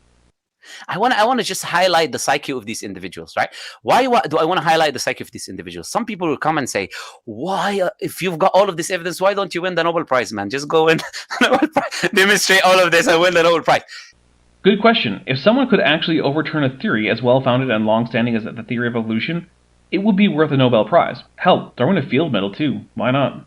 The reason is those people already believe it and they don't want to believe in anything else. I'm sorry, what? I don't believe evolution is true because I want to. I was dragged to that conclusion kicking and screaming, at least metaphorically. Evolution to them equals no creation. No, it doesn't. Nothing about evolution means that al-Bari isn't exactly what the name implies, the originator, the source for all things. Now, that's not me saying that he is, just that it's in no way incompatible. And because evolution to them equals no creation, they will fight with everything to try to prove their nonsense. What about all the theist evolutionary biologists who very much believe that there is a divine hand in creating the world? Will they also fight tooth and nail to protect themselves from believing what they already believe? I doubt it. Because they don't want to believe in God, and many of them believe science is against religion. Many of them are from Christian backgrounds. They've had bad experiences in their religion. And many of them are from Christian backgrounds who have good experiences with their religion and are still members of it. The same is true for Muslims in those fields. Generally, they don't want religion. They want to move away from religion. They already have this assumption. So they would accept aliens. Someone like Richard Dawkins would accept aliens over accepting that there is a creator, an intelligent maker of the universe. Dawkins might, but say Dr. Mary Schweitzer wouldn't. She's a committed Christian and a former creationist who now works in vertebrate paleontology. I already mentioned a Muslim scientist who accepts evolution in this very video, and while just noting that someone is Jewish is not a reliable way to indicate that that person is a theist, I'm sure that of the many Jewish scientists out there, plenty of them are indeed theists. And that's true for many of the scientists of other religions too. I'm sure there are Sikhs, Baha'i, Hindus, etc. who are theists and also not science deniers, like Lantern. They would not accept that. They would accept things like intelligent matter. This article that I put by Science, they try to attribute intelligence, choice to matter. I don't even care to look it up. I've never heard anyone ascribe intelligence to things like mutation or selection except to strawman them like Randy Galuza does. They would attribute intelligence and choice to matter, but they would not attribute it to the creator of matter. Why?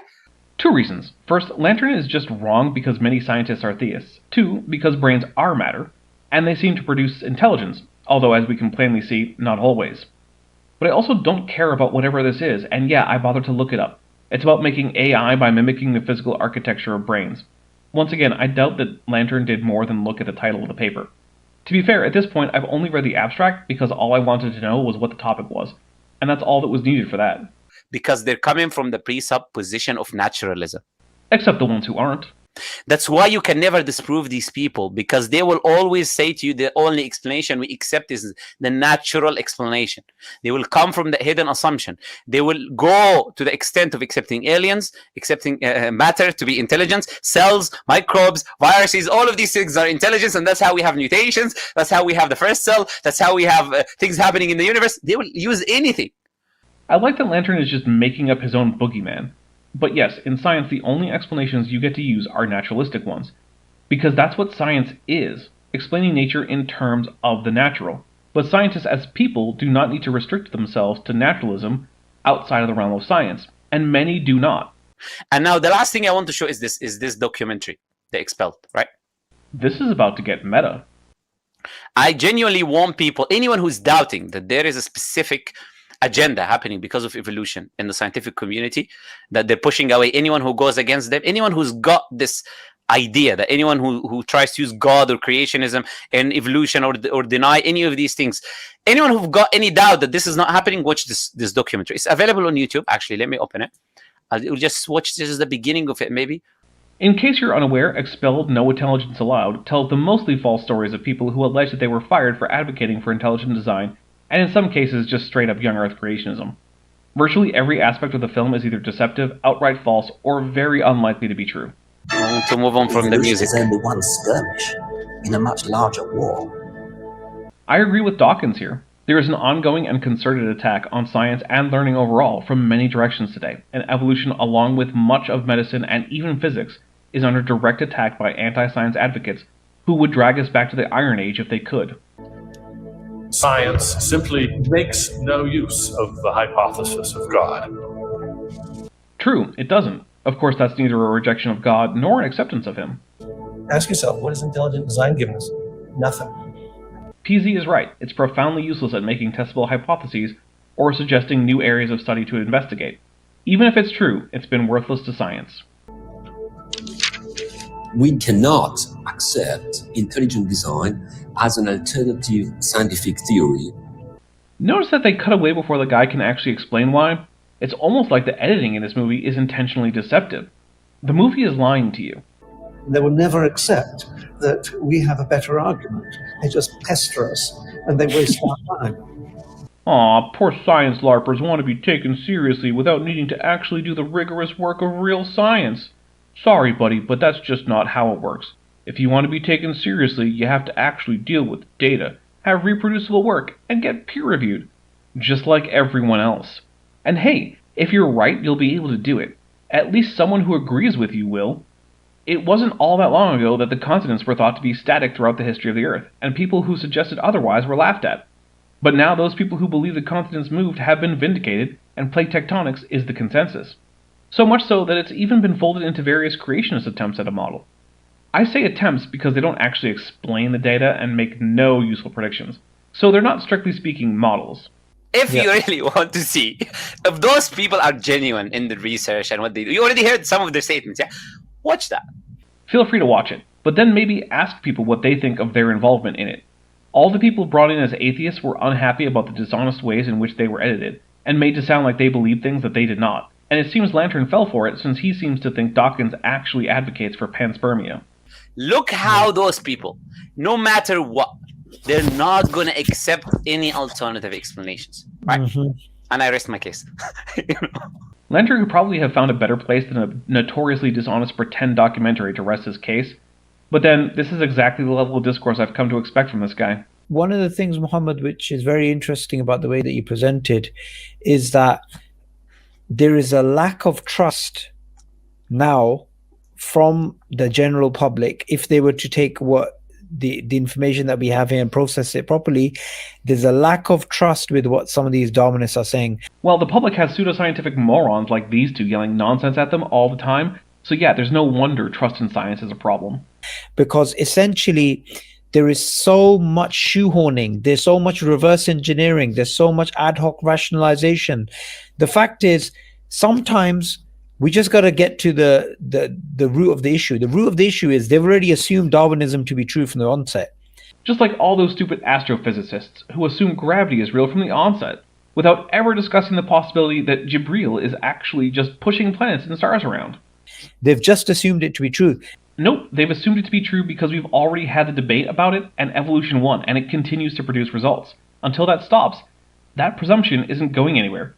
Because it's a presumption that long-standing and so far unchallenged science is close enough to the truth to be useful, which it is. That's why, when it comes to similarities between the two genomes, rather than being honest and saying one genome is bigger than the other, I want everyone watching to know that the only reason that Sabor knows that is because the scientists he's saying are hiding it are actually openly saying that it was the case in their papers. If they hadn't, he wouldn't know because he sure as shit didn't sequence the genomes himself. We can't really do a right sort of comparison. Yes, we can, and Sabor is welcome to try himself. All the tools he needs are free and publicly available, the only exception being that it won't be free to get his own personal genome sequences from a human or chimp. He'd need to use the, again, free and public reference genomes done by others. They just make all these assumptions and deletions and substitutions and say, hey, look at the similarity. I hate that Sabor has also bought into Lantern's crazy idea that substitutions are something that researchers do to their samples, rather than a conclusion about the history of a species in question that they reach as a result of the comparison. It's dumb at a level that anyone who did well in high school biology should be able to figure out. Without telling us what that similarity means, because similarity in and of itself doesn't mean anything. It means that humans and chimps nest together more closely than either does with other apes. And it is a prediction of evolution that was made long before we could do genome comparisons like this, that humans would nest with the great apes genetically, including in neutral variation, which is itself a contradiction to separate ancestry. And that's what was found. So it means that evolution successfully predicted this outcome, and it also means that separate ancestry has been falsified in this instance. There is good reason to reject the separate ancestry of humans, chimps, and bonobos. And likewise, randomness. The evidence, you gave the good example of Dennis Noble, but we have... Noble is not a good example. His ideas have found no purchase for the very good reason that they're just wrong. They don't make sense of the data, and they are in many cases falsified by the data. Sorry, but that's just how it is as of now. James Shapiro with natural genetic engineering, who's speaking about how most of the mutations are not actually random, they're actually directed by the organism itself. Which, I'll point out, isn't God. And just like with Noble, the data seem not to support this, and many experiments dating as far back as the 1950s say exactly the opposite. And so this idea has found no ground in science as of yet. Of course, even if it did, it would do nothing to cast universal common ancestry into doubt. So I don't see how it would help these two in their quest to keep humans the special boys of the world. So then you have people like Lynn Margulis, you have people like Masato Shinai. Lynn Margulis is in no way an anti-evolutionist. Her thing is that she thinks that endosymbiosis, the idea of incorporating another organism into oneself as part of a new joint organism, is a dominant force in evolution, probably because she's the one who came up with it, so it's kind of her baby. She's probably wrong about that, because while we do see examples of it, and it is almost certainly the origin of various eukaryotic organelles like chloroplasts and mitochondria, there's no evidence it's anywhere near as ubiquitous as she would like to believe. I don't recognize the other name he mentioned, but given the track record he has so far, I'll just assume it's another fringe biologist whose ideas are, so far, entirely lacking support. So many atheist scientists who are coming out and saying, this is garbage, it doesn't make sense. I have no idea if these people are atheists. It would neither surprise me to learn that they are, or that they are not. Science is not the purview of atheists, and all pretending it does is exclude religious people who would otherwise be great scientists. I really wish people would stop discouraging young Christians and Muslims from pursuing careers in science just because some fields of science produce results at odds with literalistic theologies in both religions. Then you have atheist academics like Jerry Fodor, who, in his book, What Darwin Got Wrong, he spoke about the pressure in academia to conform, the pressure not to challenge Darwinism, and he's an atheist. Darwin is not the prophet of science, hence the title of the first video in this series, The Messenger of Science. Many of the things he said are no longer accepted, and this is uncontroversial to say. If you go around telling biologists that reproduction does not proceed from gemmules carrying blueprints for body parts being shed and collected in reproductive organs, they'll look at you like you're crazy for even suggesting that's something to be considered. That Darwin got many things wrong is not controversial, news, or in any way considered subversive. But if you want to say that things that, as far as science can tell, he got right were actually wrong, well then you have an uphill battle. One that, as far as I can tell, these two aren't willing to fight. Because rather than actually doing the work of science, they're just sitting around on their computers complaining about how silly the actual experts are, while understanding science in no way whatsoever. Likewise, you have Thomas Nagel, another atheist philosopher, who speaks about how Darwinism Darwinism within academia has created a situation where you can't really question it. I wonder if Einsteinism is also in the same place in physics. What about Kelvinism in thermodynamics? I mean, look at all those physicists just assuming Einstein's field equations and the laws of thermodynamics work. I mean, they should have to demonstrate that in every paper before moving on to actually learning new things. Sure, that would make learning new things virtually impossible, but it might satisfy the complaints of two anti-science grifters on the internet no one who doesn't watch Muslim apologetics has ever heard of.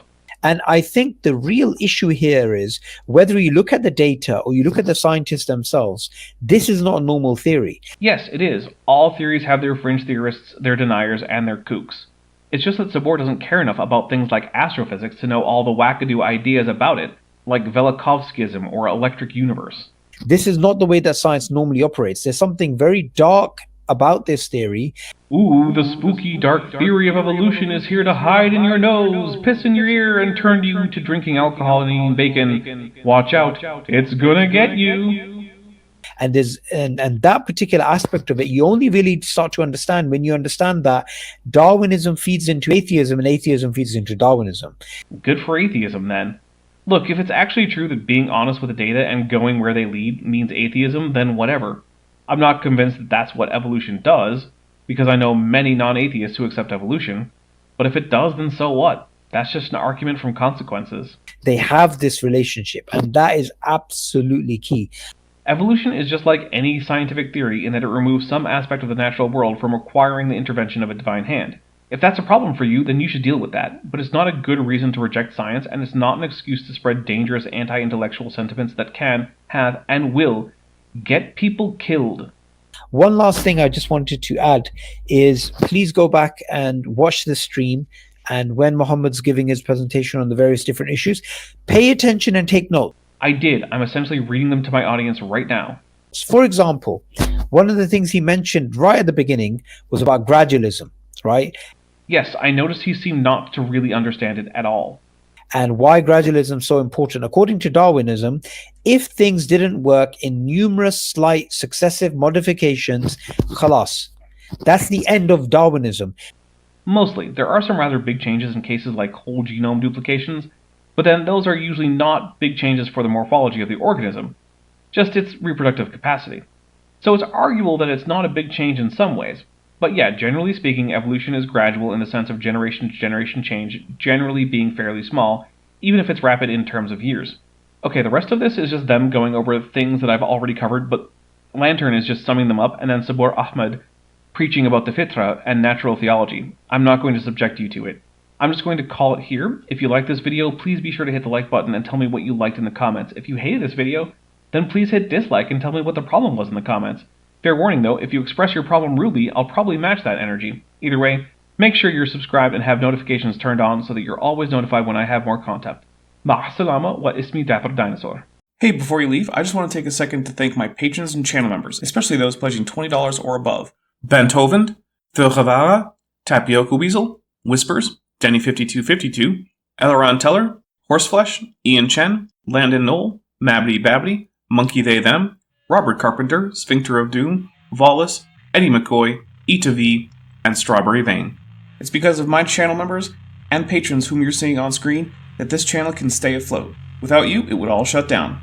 If you want to join the team, there's a link to join the channel below this video, and there's a link to join the Patreon in the description. On the Patreon, you can get a 10% discount for pledging annually, and either way, you get early access to virtually all of my scripted videos, often 3 to 5 months before they come out for the general public. Thanks for watching.